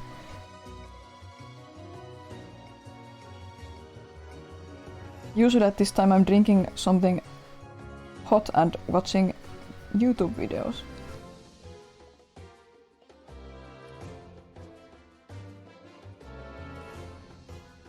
You always get hungry during the stream, huh?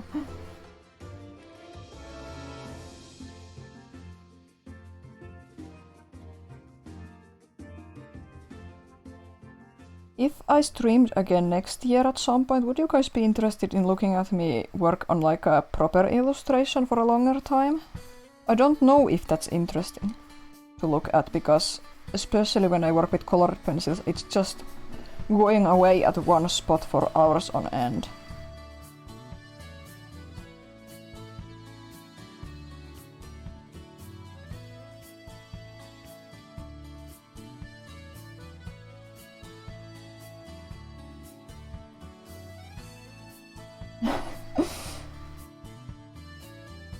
I guess it's worth trying out at least at some point.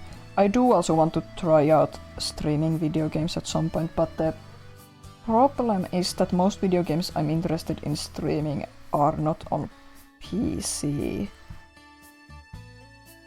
And the thought of borrowing my Rice Hole streaming rig is kinda scary to me.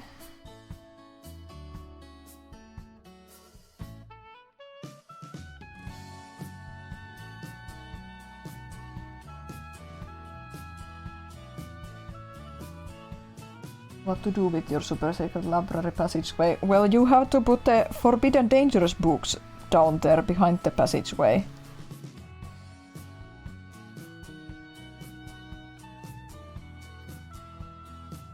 like the books that eat you or conjure tornadoes like in the Addams Family film. Wow, Neon J has funny feetsies, I never noticed this before. Like funny robotic feetsies.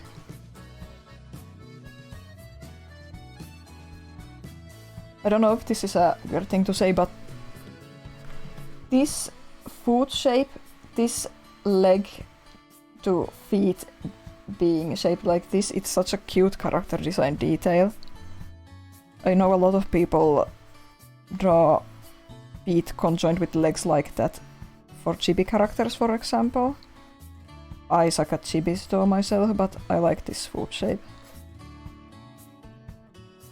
Yeah, the feet are tiny, but he's cyborg, so don't diss him.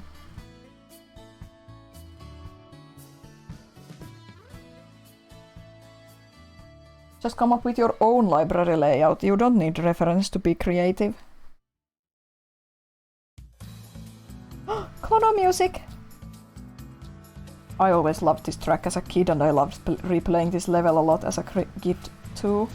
Even though getting all the dreamstones was really hard. I went overboard with the sketch, but it's fine. Now some markers, a bit of red and green and yellow.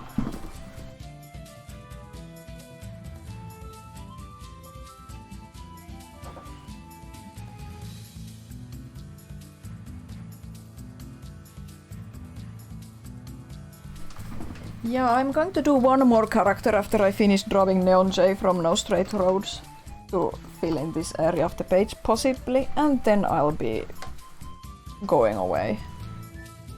Going to settle down for the night. I think this has gone pretty well. There were no technical problems, just that one mishap with the tags. And one attempt at me muting the stream when I leave my room and it didn't work. I think I just wasn't focused on the window at the time.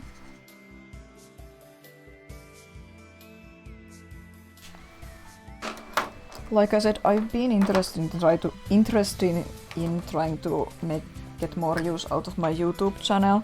Making YouTube videos is hard work, but I am interested in it. It's a very different creative outlet from drawing. So we'll see. I have a lot of ideas, but actually doing anything is different. And I'm definitely interested in making more art videos. Like I said at the start of the stream, I put them up on my Patreon first. I have a very small Patreon, there's no major benefits to it, but if you want to help me pay my phone bills, you can join it. I'm going to adjust the pricing this month too, since when I set it up I accidentally made US dollars my home currency. So they should let me change it this month, so I can actually charge people in euros. So it's going to be a €1 tier for no benefits and a €3 tier for minor benefits like early access to videos. Oh, shadow game music, that's so nice.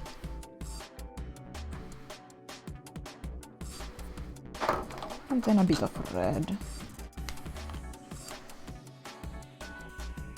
Oh yeah, also my sketchbook flip-through videos are exclusive to paying supporters.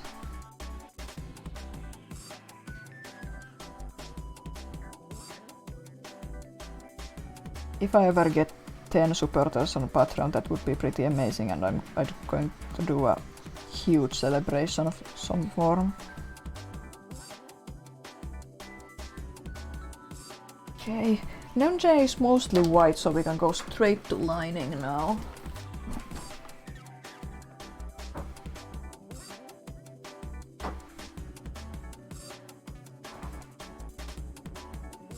Let's use this blue marker since I'm going to use blue to shade him and I use blue to sketch him.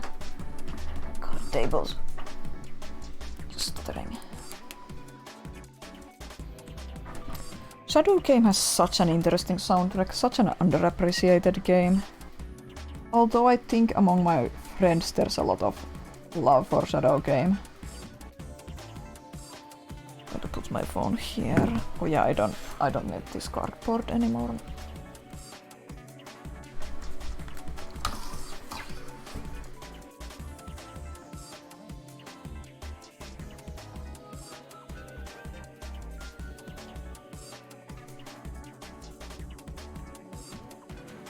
When I was playing Sonic Frontiers this week and got past the wall in the DLC in hard mode, I went insane after that, and now I think I can play Souls-like games.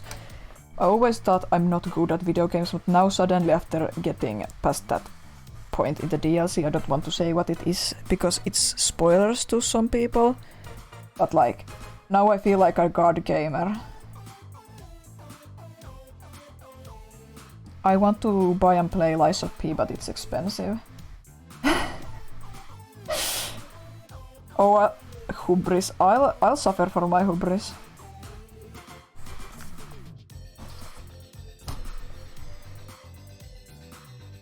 When Silksong comes out, I'll suffer for my hubris. When I'm able to afford and play Lies of P in 2040, I'll suffer. But for now, I think I can say I'm good at some video games, and that's pretty nice. Like, I think I'm pretty good at some types of games, and I can get past difficult parts in games. Like, I shouldn't say I'm a bad gamer just because I'm not as good as Rai at some games, you know? I got every achievement in Hollow Knight, and I defeated Rain World. And I got almost every achievement in Crash 4. I think that's nothing to sneeze at.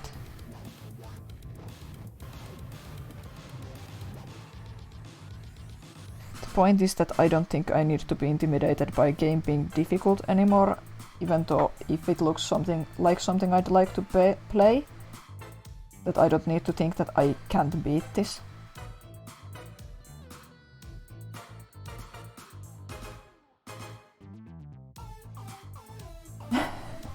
Still waiting on Silksong, yeah. They did say that it was supposed to come out this year, but it's been delayed again. I'm patiently waiting. I do have a pretty good feeling that we'll hear something about it in the near future. Some kind of a trailer or something.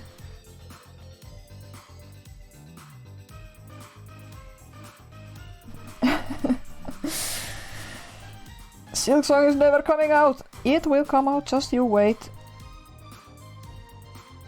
It's a small dev team. They have scope creep, they want to deliver a good product. I believe in them. Whether Silksong can capture the same magic of Hollow Knight is another thing, but I believe that they'll deliver a fun game when it's ready. God, what's... Neonjay's joints are kind of weird. Don't you think it's creepy? Or scary? Or is it creepy, scary, or sad that Neonjay is a cyborg and all his human parts are basically organs inside this robot body?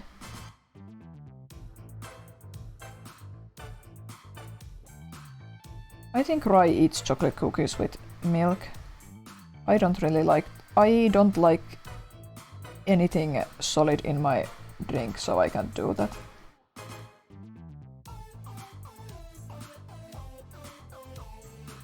Personally, I think it's sad that Neonjay's all his human parts that's left are organs.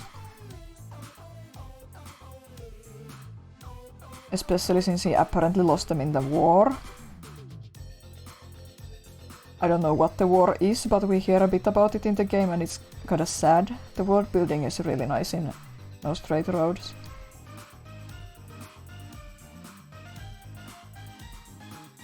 These like sleeve-shaped parts. I've drawn more robotic characters this stream than all year thus far. Oh, more Rayman music.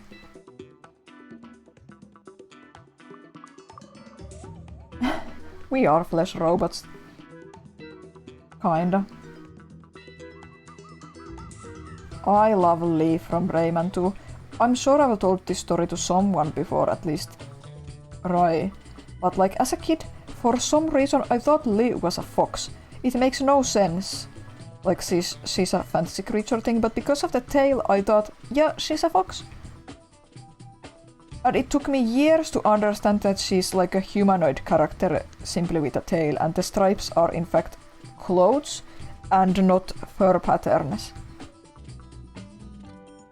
But I can't unsee it, so whenever I draw Lee, which people don't ever see, but I draw her privately sometimes in my sketchbooks, so I kinda draw her more fox-like than human-like.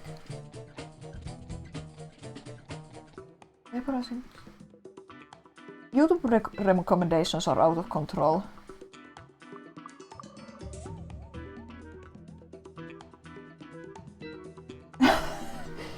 Ninja is like a Dalek. Yeah, or Cyberman, yeah. Apparently the new Doctor Who special episodes are coming out soon. I'll probably watch them at some point, but I really fell off Doctor Who, I have to say.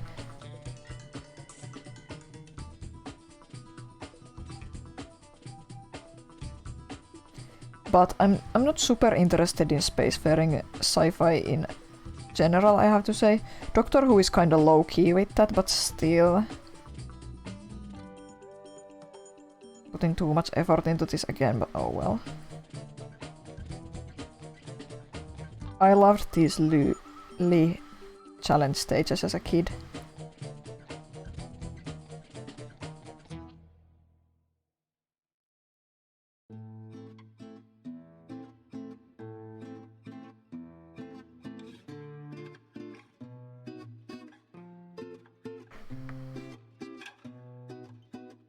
I don't even know what part of the lore people are so mad about in Doctor Who anymore, because Doctor Who fans that I see online tend to be so annoying, but oh well. I'm sure I'll hear about their opinions on the new episodes.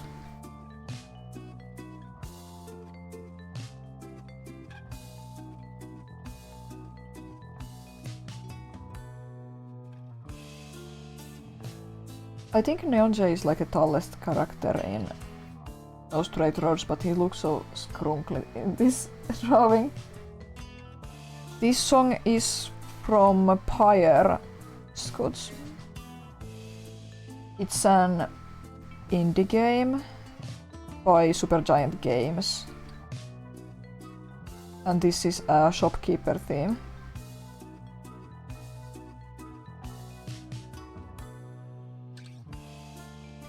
I feel like people don't appreciate Pyre enough because a lot of it is a visual novel.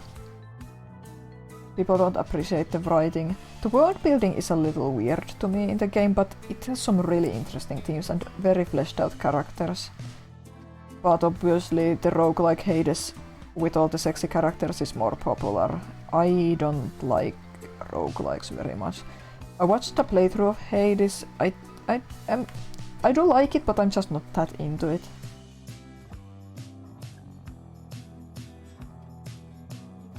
I was a little disappointed when they announced they're working on a Hades 2, just because I'm not that into Hades, so I'm going to have to wait an even longer time to see what they're working on next.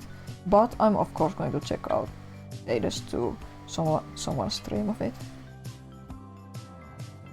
There's interesting figures in Greek mythology they haven't used yet, so...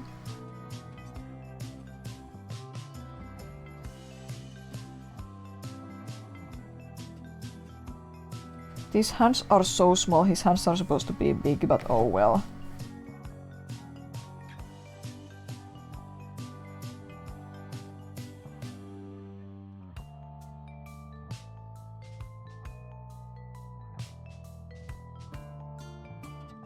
Can you tell I've lost my voice? Like, I can still talk fine, but my voice has gotten really low and weird.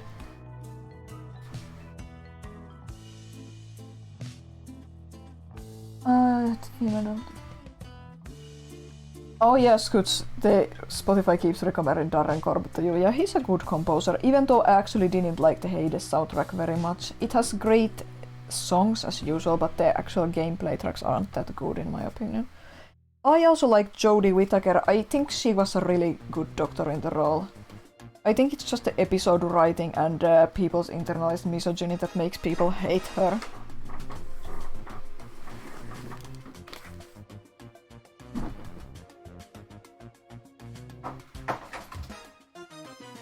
Okay, let's get some shading for Neon J. I'm going to need some red and green and black.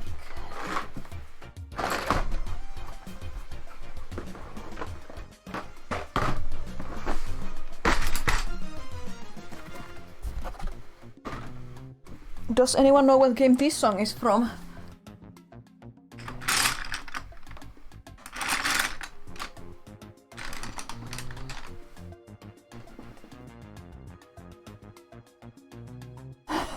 Always in your Discord weekly. Yeah, it's the Bastion, dude. It's the Bastion, dude.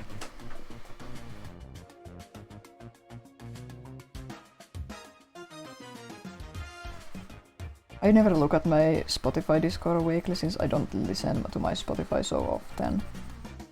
It's probably full of Christmas music since we put on the Christmas playlist a lot around this time of the year.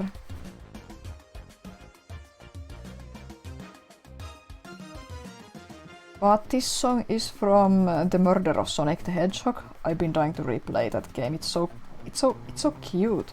It's incredibly charming because I love Sonic characters and I'm a sucker for all that fun character stuff, you know. The game is chock full of that.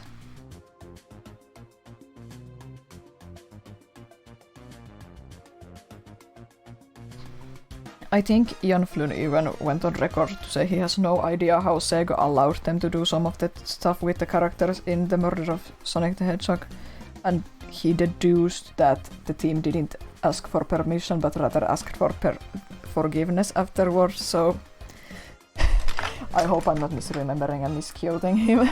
But I think that's really funny because Sega can be so incredibly strict.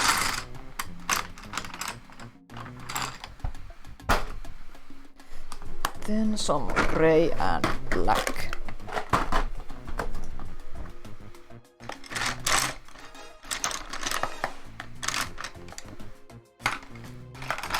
Do I have a bluish grey here? No, let's use this. Yeah! How much does medical malpractice? I'm not going to spoil the game for those who haven't played it because I really recommend you play it, especially Rai, you should stream it and dub it. But it's an incredibly charming game. It kind of makes me emotional at the end, and there's some jokes and just character moments that are like, wow, I love this, I'm surprised Sega let them do this.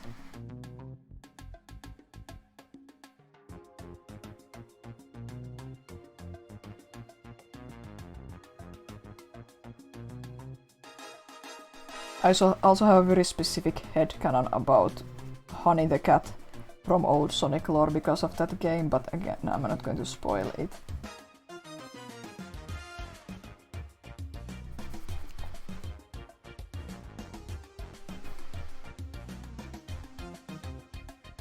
Man, I love Sonic so much. I need to finish Sonic Frontiers DLC story so I won't be so I can reach safely and know I won't be spoiled. Can focus on getting all the achievements and stuff. Then some black for this sonar face. This is another weird thing, but like the aesthetic of characters, I know some people call them object heads, but specifically the aesthetic of a character who is like a guy in a suit but has a weird head. I like that aesthetic. Like Mysterio from Spider-Man is a good example. He's a very low-key example. He doesn't even wear a suit, but I like the fishbowl helmet. And I like Neon Jay's weird sonar face and sonar head and suit.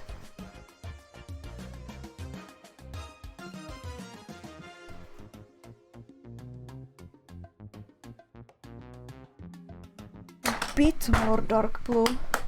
Oh, is Kuma watching the stream? That's so nice. He was here for a good while too. He likes to sleep in my bed. I have this giant beanbag-sized Kirby plushie that I bought with money I got from my work internship during my last year of uni. That's huge. I put it on my bed and prop up my blanket with it so it's like a little tent, and Kumo loves to go sleep in the tent. Tomo has been doing that recently too, but Kumo especially loves to sleep in the tent in the evenings. I mean, he sleeps in the tent in the mornings, but he likes to come to sleep in my bed in the evenings. I do wish he'd come there when I'm sleeping in my bed. It'd be nice to have a little warm cat friend there, but oh well. Oh, best song time!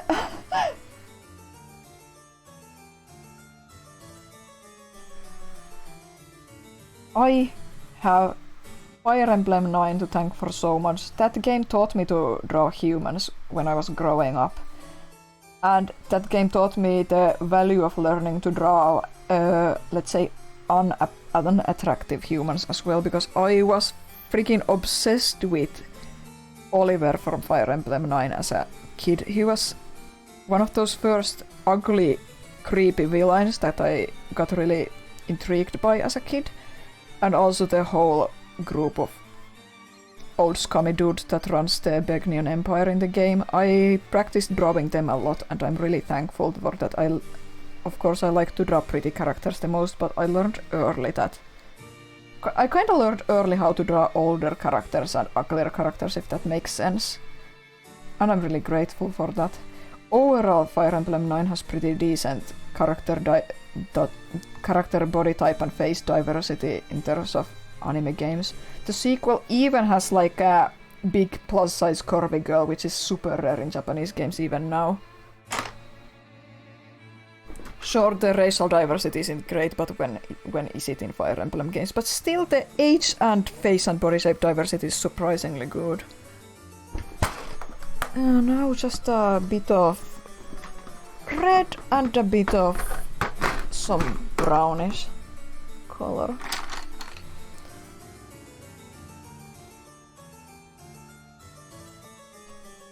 I have a save file still in my Fire Emblem 9 copy that's saved at the part where the Oliver mini arc in the middle of the game starts, because I just thought it was so engaging and funny and creepy all at the same time. I like to replay that part specifically of the game, especially because the final level of the Oliver arc is, I think, one of the hardest levels in the game. It's certainly the longest and most epic, and I love the final cutscene after that with the song. Oh no, Bunny Graveyard has extra dialogue. Oh my god. I got really intrigued by Bunny Graveyard. I'm looking forward to more. Such an interesting bait and switch there with the characters.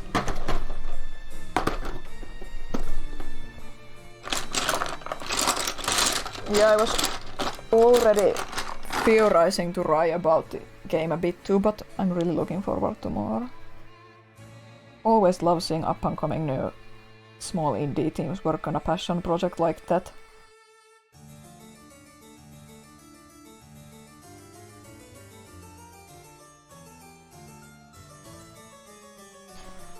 I'm kind of really into horror, but at the same time not. I like horror themes, but pure horror is often too scary for me. I get easily disturbed and scared, but then I love some horror themes and iconography.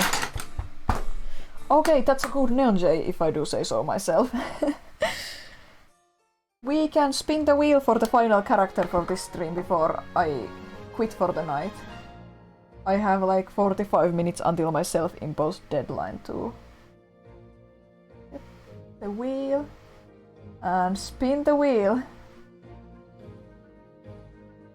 I'm so glad it landed on no straight roads. I had an excuse to draw Neon J. Klonoa! Okay guys, who should I draw from Klonoa? I could draw Klonoa himself, but this is actually perfect, my favorite game. I've drawn Klonoa himself quite a few times, so I don't think I want to draw him. Should I draw Leorina, Lolo, Popko, King of Sorrow? You know what, I think I should draw Lolo. I see several tats, but I think I'm going to draw Lolo because she's such a wonderful hero. Such a wonderful girl, I think. I'll draw that another time, or you can request that. If you do request that, I'll go long. Let's get pink here. Can't believe how perfectly that wheel landed on Klonoa for the last character. Roy, can you link a couple of pictures of Lolo to the Discord for me too, so I can use a reference on my phone? Here's the Morbius meme he sent me. Oh, the wheel is in the way. Roy sent this Morbius meme to me. I asked for Neon J and she sent me this.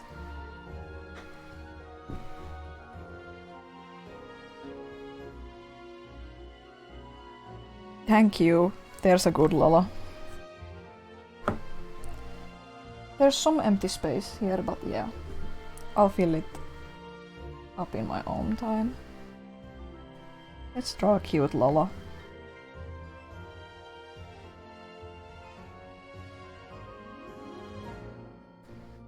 Can you see my hand?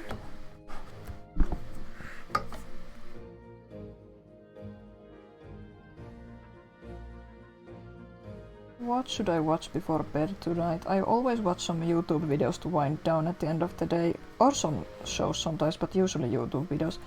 I saw Matt McMuscles has uploaded a new installment to his Worst Fighting Game YouTube series, so I'll definitely watch that. And I think Saturday is an upload day for a few other YouTubers I tend to watch.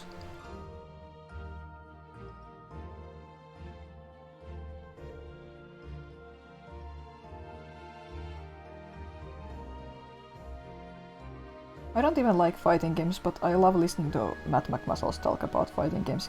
He's a pleasant guy to listen to, and he's so passionate about fighting games and knows what he's talking about. And I love learning about bad games.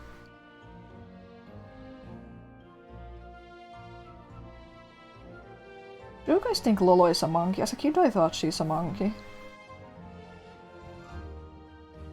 Guy fighting a fridge. I mean, how long is it? How long is the video?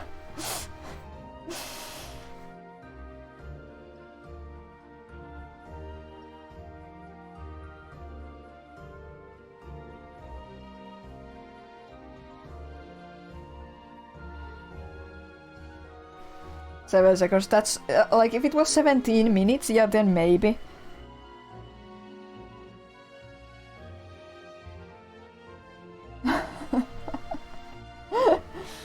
Yeah, I think she's just a nondescript Lunatea person, but I always thought she looked kinda like a monkey. But I understand the lion tail thing, yeah. Anthro monkey characters are interesting, like, I think Arthur, that children's show, has some monkey girls in it. And obviously Star Fox has Andrew and Andros. But monkey anthros are an interesting topic. I should try to design one of these days. The only anthro characters I can draw are apparently like foxes, because I practiced drawing Crystal so much. Oh nice! Scary song, I love this song though. Lusamin is such a good villain.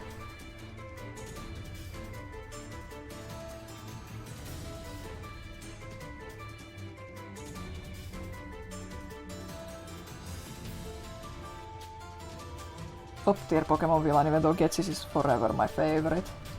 But I love the story in Sun and Moon. How it's about a broken family.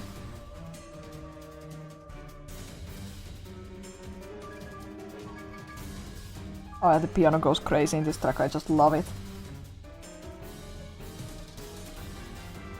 Lusamin is also the first surprise Pokemon villain, like I called it beforehand. In the promo materials when they were first showing off Sun and Moon characters, I called it that they're going to surprise as Lusamin is going to be the first female Pokemon villain. But it was so cool still.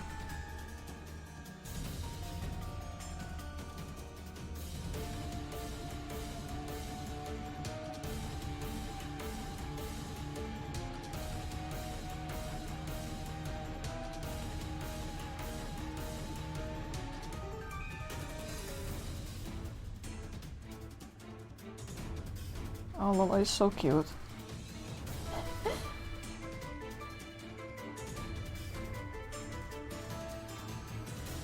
Favorite character does at one of my Bird Boy. Oh yeah, like Falco and stuff. Bird Boy. I know people like Lusamin's redemption arc in that, but I personally didn't like that. Like, I think where they left off in Sun and Moon is interesting because she fell so hard, so down, she got so corrupted. and Lily sets off on a journey to help her heal and recover. I liked that a lot. I think they botched Lusamin's character in Ultra Sun and Moon, at least to my tastes. Like, her motivations in that didn't really make sense to me. I think it was kind of implied in Sun and Moon, since Lily is helping her, that she is going to get a redemption arc off screen. Oh, this Lola is kinda tall, but that's okay. Her head is too small compared to her body, but it's okay, it's okay.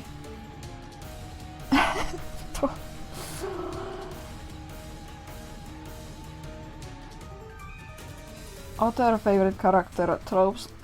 Scooch knows this very well, but I have the sad boy with dead wife trope that's disturbingly prevalent in my favorite characters. It's not always even a sad wife, there's some sad boys with dead sisters or dead mothers, but like...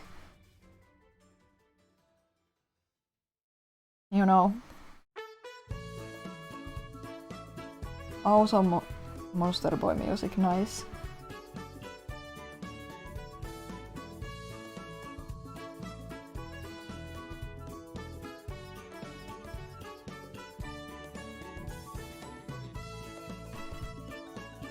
That's true, G. I did like that part in the Ultra Sun and Ultra Moon, but also I still prefer how Sun and Moon handled it, even if we didn't get that scene.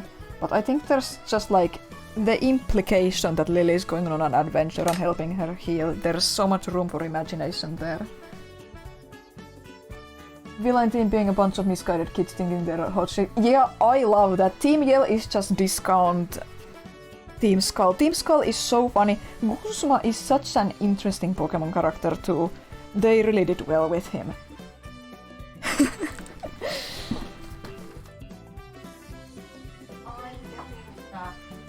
Pink marker for her lines, but I also need something orange for her hair, pink for her clothes, and a skin tone.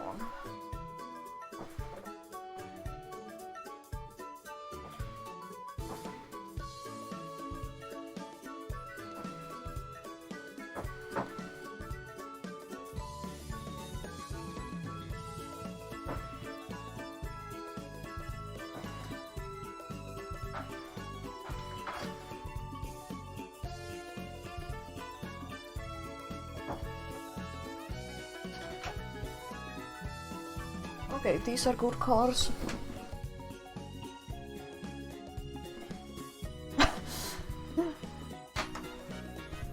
Thanks, Oldemon. Yeah, I don't like Team Yell, but like I hate Sword and Shield. I really hate Sword and Shield. I'm not sure they're body pillows, but they're like weird posters of her. I know people like Marnie, but I think it's more so down to the design, because she's not an unlikable character. Marnie isn't an unlikable character, but I don't think she has much of a personality or presence. Her design is very cool though, and I think it's totally valid to like a character based on an appealing design only. I do that all the time, and then I come up with a intricate personality inside my head. I do like Bede. He's the shining star of Sun and Moon because he actually has a character arc. Good song time.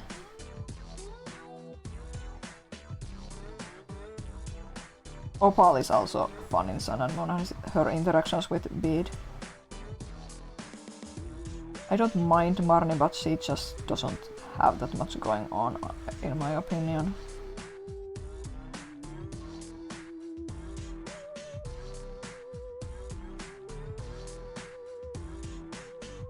And with Scarlet and Violet, I'm super torn on it. Parts of it are really good and parts of it are so bad. I haven't even watched my usual person who I watch stream Pokemon. I haven't watched his Scarlet and Violet DLC playthrough, even I was so checked out. You completed the Dex on Sword and Shield, but you don't remember a thing from it. Yeah. First incidents when you read, yeah. Hop is a better character than How. I can respect that opinion, but I disagree because I find Hop so insanely annoying, but I can understand where you're coming from. and I respect that. I hate Hop, but I hate Leon more. I was so sure that Leon would be a villain. I was so sure, and I'm so pissed off that he isn't, but even it's not just that my expectations were met, I hate Leon regardless.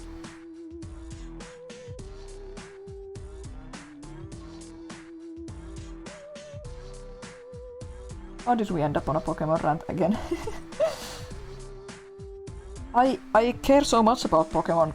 I'm passionate about Pokemon, so I'm passionate about how much I hate some aspects of the modern games.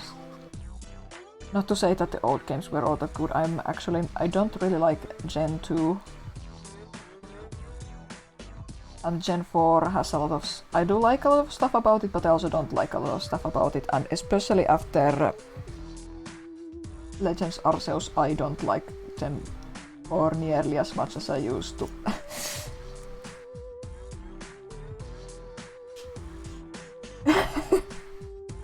Going for people. Nice Rai. Hoping that Sword and Shield wasn't that bad. I can respect people liking Sword and Shield, even though I respectfully extremely disagree. I have really fond feelings of X and Y, even though I know they're bad. The writing is really subpar and most of the characters are really annoying and forgettable, but I had a lot of fun exploring Kalos. And I cherish that a lot. Kalos is the only Pokemon region that really felt big to me. Let's see. Some wonderful Layton music.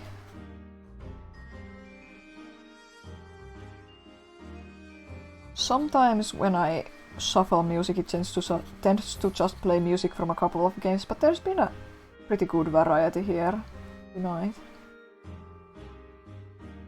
How does Lolo's color go? I think I messed it up. Oh well.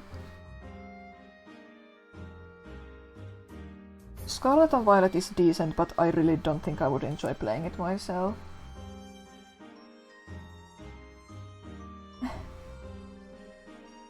Illegal music, right?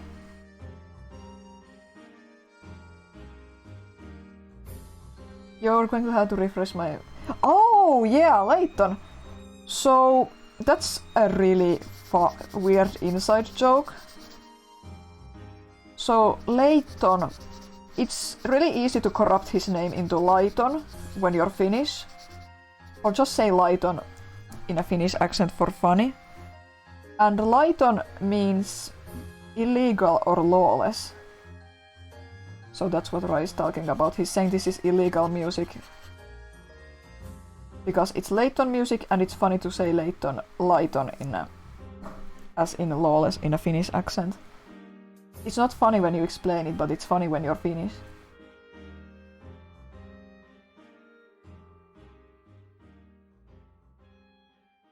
This is cocktail pink. This is a really nice shade of pink. Oh, some Tomo ja Tomita music from Kirby.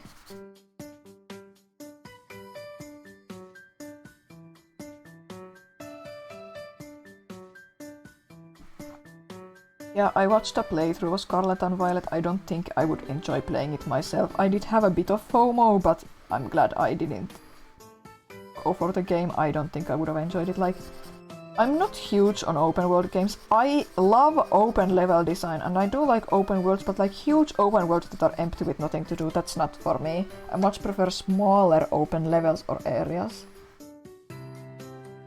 Yeah, I also hate the Zygarde bit in Sun and Moon. It makes me sad. I have Sims 2 music on this playlist, Suits. Let's give Lolo some line art.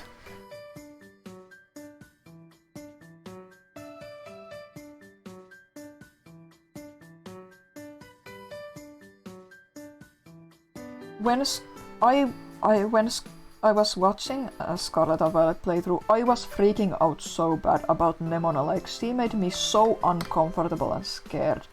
A lot of my online friends loved her, but she made me so uncomfortable. It's hard to describe. I liked her a lot better when the Area Zero part gave her some character context and backstory that if you don't read at lightning fast speed, you won't realize. It made her a lot better as a character and made me like her a lot more. But during the Champion Road story bit in Scarlet and Violet, she felt so uncomfortably overly friendly and stalkerish and stuff. She just scared me, so I'm really torn on her. Now I know she's like a poorly adjusted, hyperactive child, and I that makes some sense to me. I see some neurodivergent aspects in her, and I appreciate that. But oh my god, I felt so uncomfortable.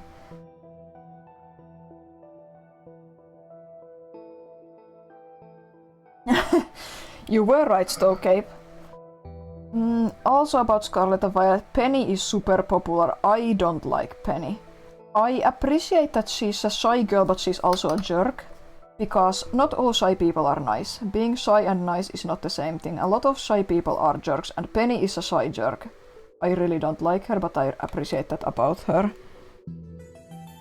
I also just don't think the Team Star plot... I think the Team Star plotline isn't just very good overall. It has some good aspects in it. I think most of the Team Star members are pretty fun characters, but the plot is executed really poorly.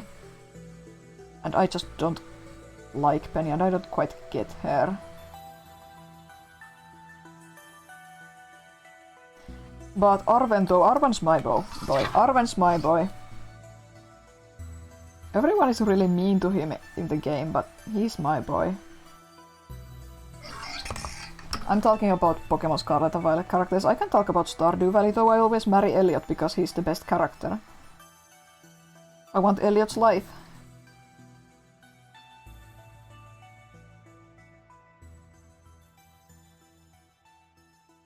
Oh yeah, now I know you were asking about Stardew Valley because I talk about Penny and you hate Penny in Stardew Valley, yeah.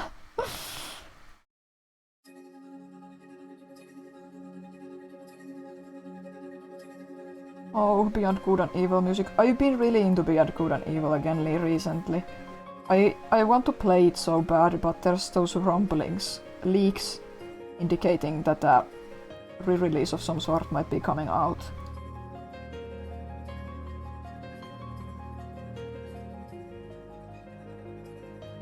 How much of a downhill the Pokemon game music has gone in? I don't entirely agree. I can see where you're coming from. The style of Pokemon game soundtracks has changed.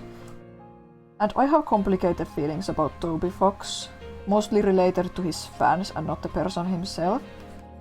And he made both the best and worst tracks in Pokemon Scarlet and Violet. I hate half the tracks he composed, and I love half the tracks he composed. And also Scarlet and Violet has the Ruinos Pokemon Quartet battle music is one of my favorite battle musics in Pokemon. And I also love Director Clavel battle music, those are some shoutouts, but yeah, the overall region has very ambient music, not a lot of standout tracks overall, it's kinda sad. And also, I do agree, Sword and Shield music is overall kinda forgettable. But I don't know if it's just the fact that I'm not playing the games anymore, or if there's actually a change towards the more ambient and boring style. Pokemon Center Remix, Colosseum.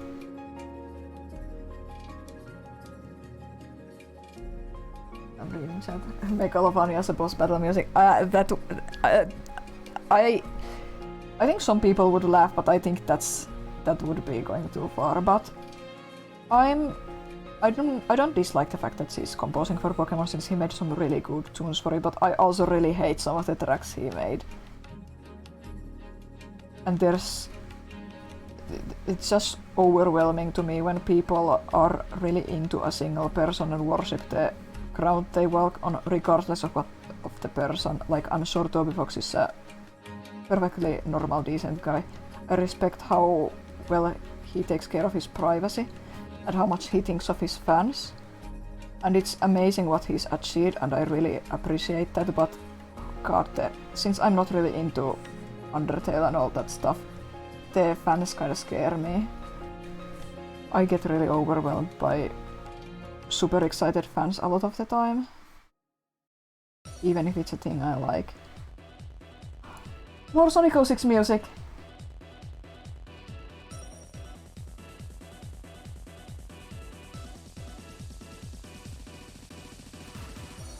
Right, I have no idea what you're talking about, you're probably wrong. That sounds like a made-up thing. Or a misunderstanding that people blew out of proportions.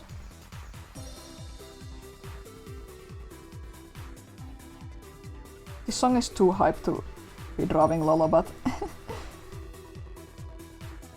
I'm putting a lot of effort into her since she's the last drawing of the day, and she's Lolo!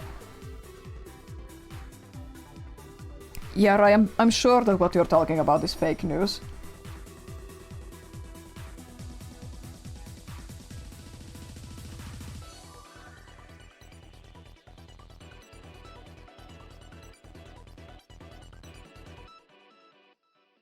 This is my platform, so I also have the opportunity to complain about Pokemon I hate in Scarlet and Violet. I like a lot of Pokemon in Gen 9, but this is my stream, so I can talk about how much I hate Tinkaton and Mousehold and Tandemaus. The most popular Pokemon from the gen. I hate them. And it's actually got nothing to do with the popularity.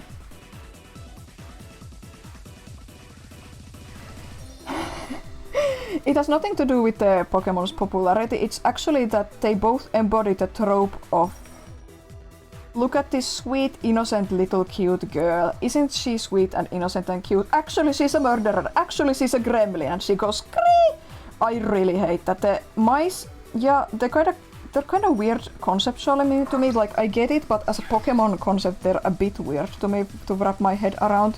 But all the people talk about is talk about them online is pictures of the mice being screaming little gremlins, or talking about how funny it is that these cute little mice fuck.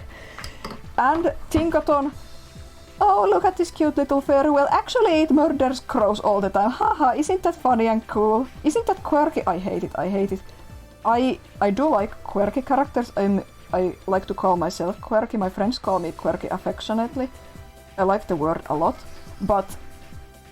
and I can like that character trope, but the cute, sweet, innocent character who is actually a murderer or a gremlin, chaos gremlin, that's not really a trope I like a lot, and both those Pokemon kinda embody that for me.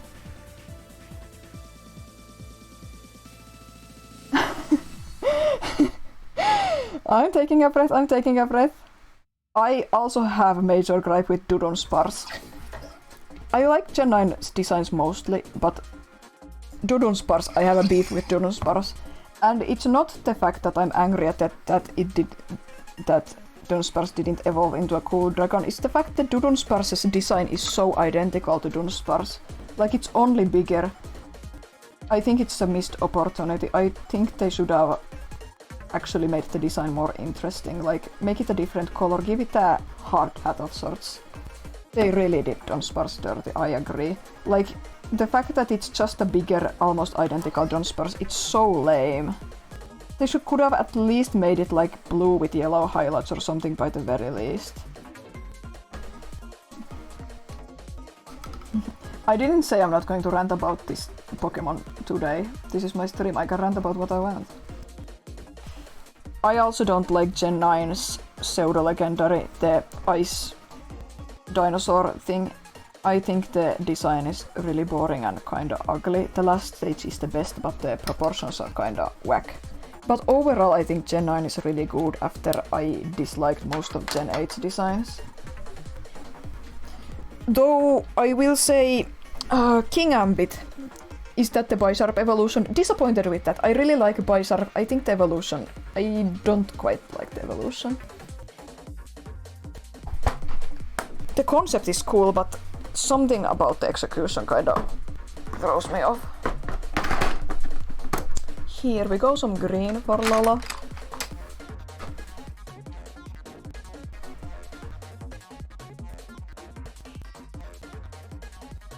What should I rant about next? If we want to rant about something other than Pokemon to wrap up the stream nicely. You're always surprised about new Pokemon performs. I do try to keep in loop, but I do forget some Pokemon. And I really do like a lot of the designs in Gen 9. I have to reiterate that. Like Gen 8, I really dislike most of the Pokemon in that, but Gen 9 is cool. I love the new Ostrich, I love Girafarig's evolution, I like the Grasshopper. I love the Ice Whale.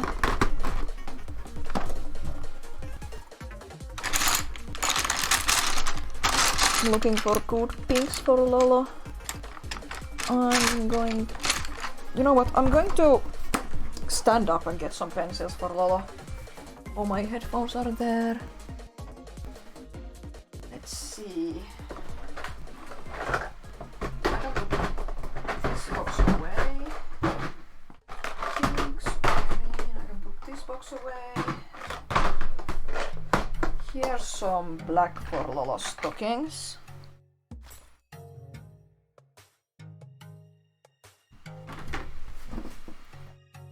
Oh nice, Zelda music. Ridiculous Cypherarium. That's fair, that's fair. I'm just so attached to Pokemon. I do still love it. Like I said, it makes me... The things I dislike about Pokemon make me so angry because I love Pokemon. In spite of all of its flaws, I just play Pokemon Go now and enjoy Pokemon fan art since I'm not into the games anymore. Though some spin-offs like new Pokemon Snap are still fun. Let's finish up Lolo. Do you want to hear me rant about something else besides Pokemon before we go offline? These are the real AMA hours. Ask me anything hours. I'm so hungry, oh my god.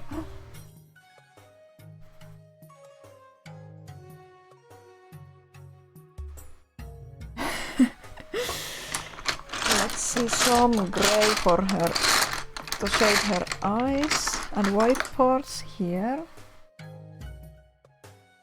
This isn't the first time I've drawn Lola, but I haven't drawn her in a really long time, so this is really nice.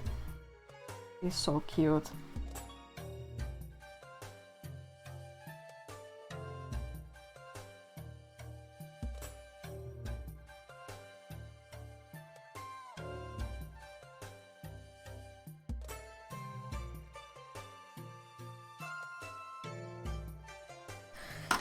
And pick some yellow. Some yellow for her bracelets. I used to think Popka was a girl for the longest time. I had really bad gender confusion about some clone characters growing up.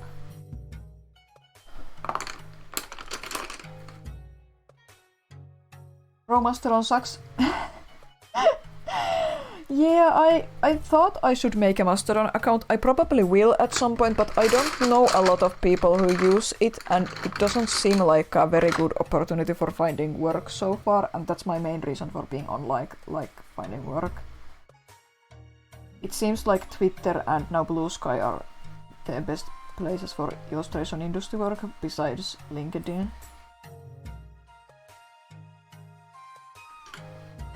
Thank you so much, AJ. It was really nice to see you again after a while. I hope you had a really fun D&D session. And I think I'll do this again at some point next year. And I think I'll try to do a video game stream at some point too. Thanks so much for stopping by. No, this is too light. I'm going to use some yellow for Lola. Some better yellow for her hair. Guys, do you want to hear me rant about Batman?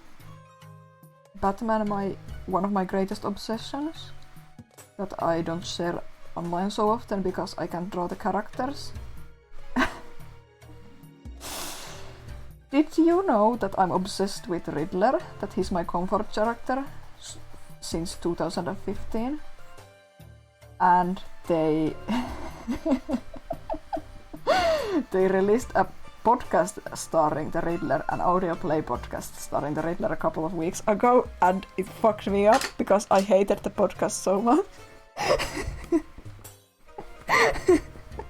I like my friends in chat pretending to be shocked. Yeah, I'm going to put these markers away and get a few colored pencils out and tell you more.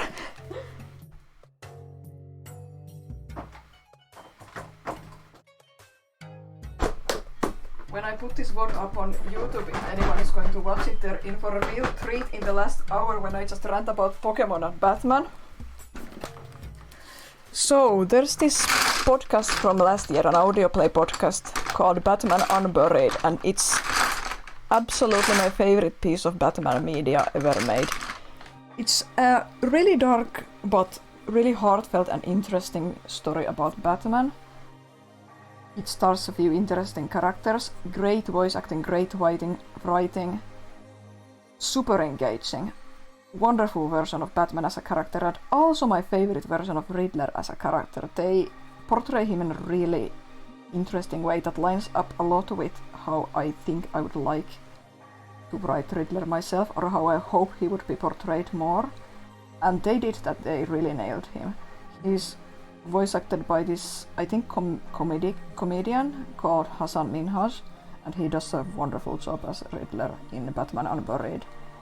And then they made a spin-off about that same Riddler that takes place after Batman Unburied in the same continuity, and they fucked it up.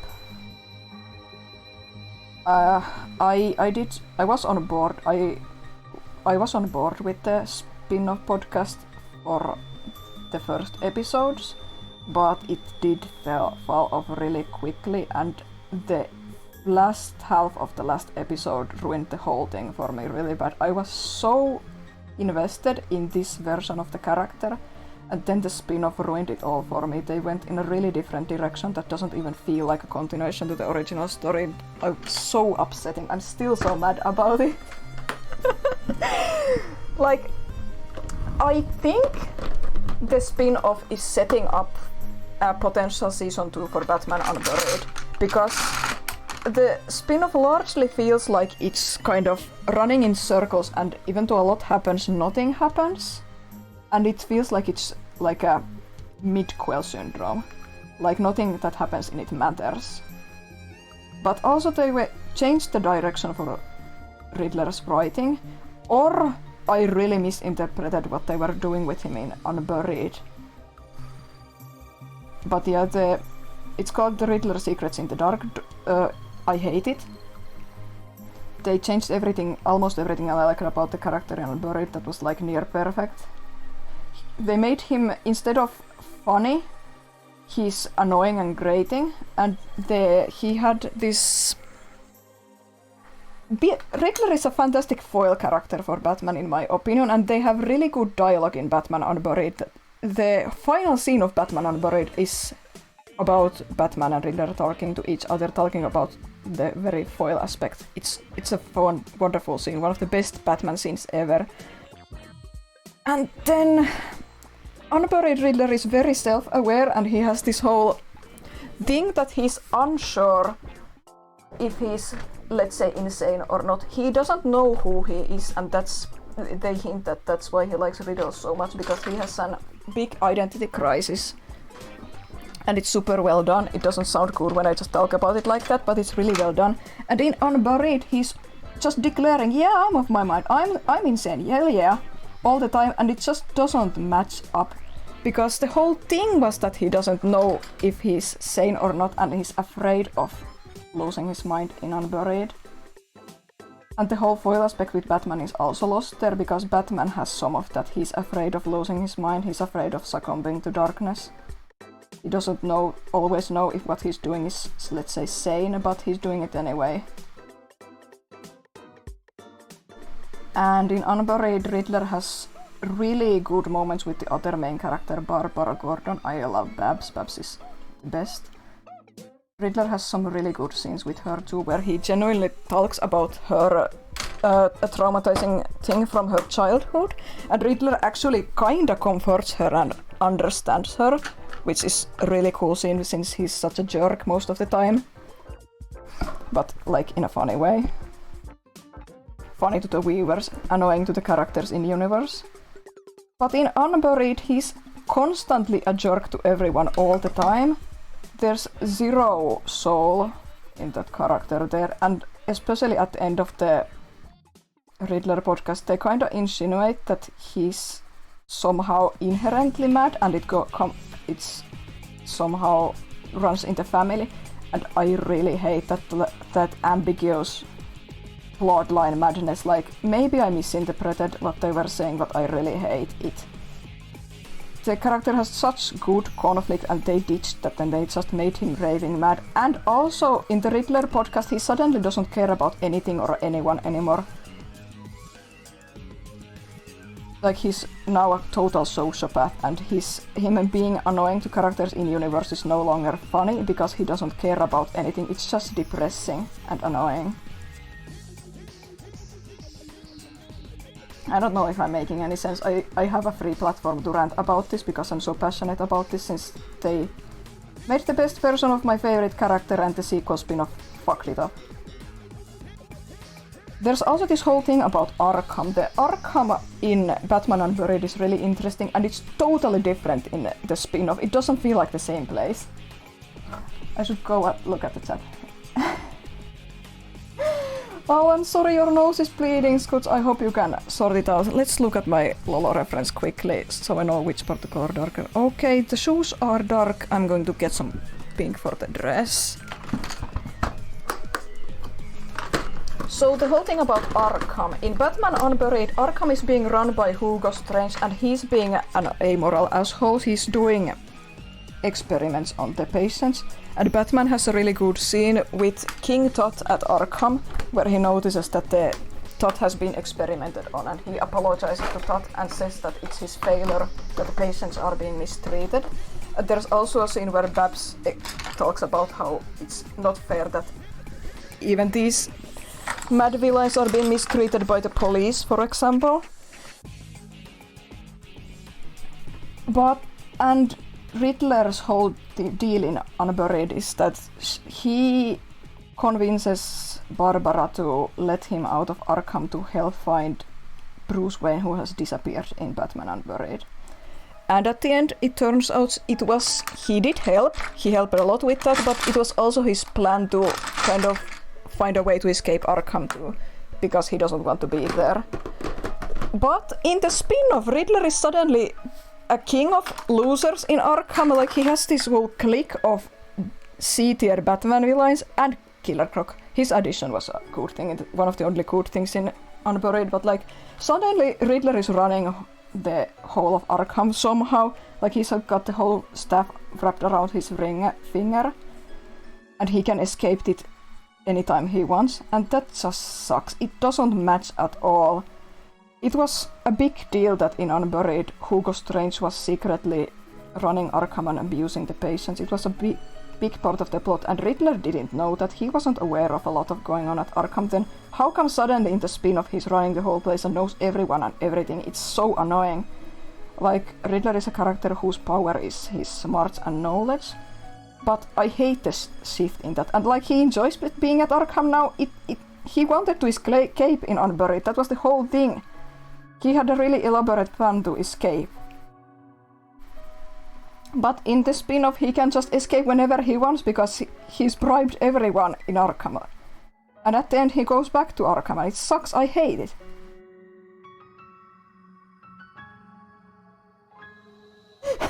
You're so right.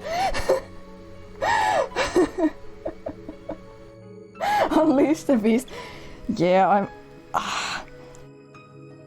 I do recommend listening to Batman Unburied on Spotify. I think it's a fantastic Batman story. Slight content warnings. There is violence. Some people might find one of the characters gross, but it's really good. It's really good. It's so good.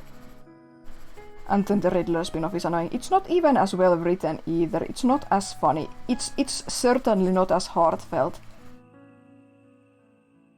Like, Unburied's last episode actually makes me cry every time I listen to it. It pulls at my heartstrings so hard.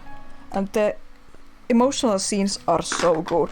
But in the Riddler spin-off, Batman was recast Batman's voice was recast. I can't complain about that because I don't know why he was recast. It might have something to do with availability or strike, but Batman just doesn't care about anyone in the spin-off anymore. They bring up like some moral conflicts about, ooh, are you going to save civilians or are you going to save Egghead who's being targeted by a serial killer? Ooh, which is more important? And he chooses the civilians, and Riddler is pissed off about that. But also Riddler is a sociopath now and doesn't actually care about anyone, so why is he pissed off about that? And the podcast doesn't say anything about it. It just raises the question, well, who do you save? 10 civilians or one criminal who's being targeted by a serial killer? They make no statement, they make no stance on it. They just ask the question, but they don't do anything about it. They don't do anything with it. And also they gave Riddler a big sister character who is really annoying. And she's now the big bad or something because she's smarter than Riddler. And also she's a big bad because her little brother is such an asshole apparently. But no, it's actually a madness that runs in the family. It's so frustrating.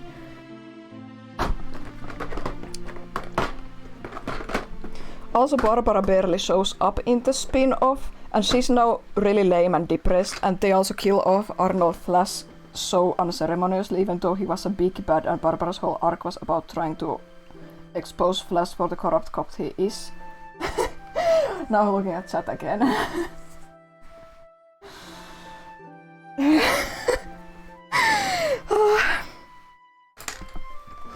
Unfiltered the Riddler Secrets in the Dark Rage. I'm going to re-listen to it at some point, because I might have misinterpreted or missed some parts of it, but I really, really don't like it. They ruined everything I liked about Unburied. And if this is setting up an Unburied Season 2, it is setting up because, oh my god, Riddler's big sister is actually an evil genius who is behind everything. Oh my god! They're clearly setting up a Season 2 for Batman Unburied there. But I'm not really sure Batman Unburied, if and when it gets a second season, it's going to be good after this shit show. I'm just not. But it won't take away that the original Batman Unburied was really good and near perfection in my opinion. And I go back to listen to it all the time because it makes me happy and makes me cry, and it's such a good story in my opinion. It's such a good Batman story. It actually talks about the themes that I want Batman to talk about. Instead of the spin-off that just asks questions and doesn't say anything.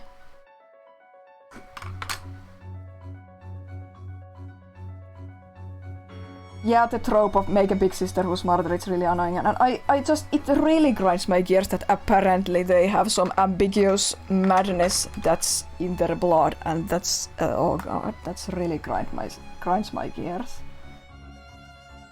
Like, I don't need characters to always have a diagnosis. It's more than enough that you have a set of rules of how this character is, let's say, mad.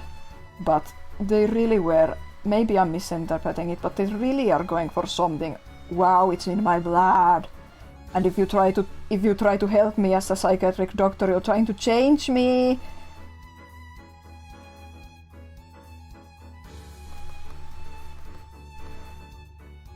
I think I've done it.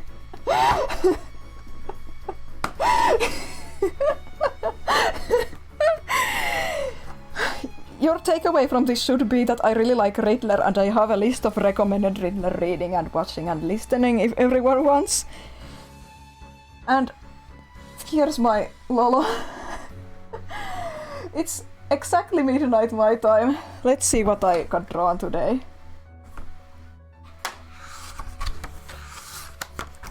Here's first page. I think these are all really good. Here's the second page. And here's the third page. I'm going to fill out the empty spots in my own time with small additional doodles, but I'm really happy with what we got done here. I'm really happy that we raised 50 euros for my Springtrap plushie fund. It was really nice to do this for the first time ever. Lastly, I'm going to show you some art that I haven't posted online yet, but I'm going to post soon because it's relevant now. I think I can just drag and drop I finished. Finally, I've had my... It's my hobby to work on a personal Batman headcanon version with Scoots. It's fun. We redesign the characters, rewrite them for fun, and I recently finished my Riddler design and I haven't posted it online yet, but you can take a look here. I'm going to be posting it online soon, just because it's relevant now. And also here's a picture of my OC that I'm going to be posting online soon. Finished redesigning her recently. I've had this character since I was a kid. Let me see if there's any other cool art to show. Yeah, not right now. I did show the skeleton horse I'm working on. Okay, I'm putting my phone away. Putting my notebook away. Taking my Vanny here. I didn't know I'd be able to go on for this long, but I was kind of hoping to go on for 5 hours, even though it's such a long time. Artistic screwdriver, my OCs. Well, you know, if you have money, you can just commission me to design and draw OCs. Shameless self-promo moment. Vanny knows this is my emotional support plushie. Vanny isn't even my favorite character, but I love this scrunkly plushie, and I was really fortunate to get one that has a really wonky nose and lopsided eyebrows. Yeah, I think I'll be heading off to eat. I do think I want to do this again. Not soon. Let's think about it again after New Year's Eve. Yeah. I'm going to be putting up a new video for my patrons soon. If you want to join, it'll be out publicly next spring. Thanks so much for tuning in, and thanks for donating and hanging out. Have a big G, Scoots, Stokeape, Raimani, and everyone else who stopped by. I enjoyed this. I'm going to do this again sometime, yeah. And I'm going to stream a video again sometime. Let's see what song we missed out on. What song would have been next after this?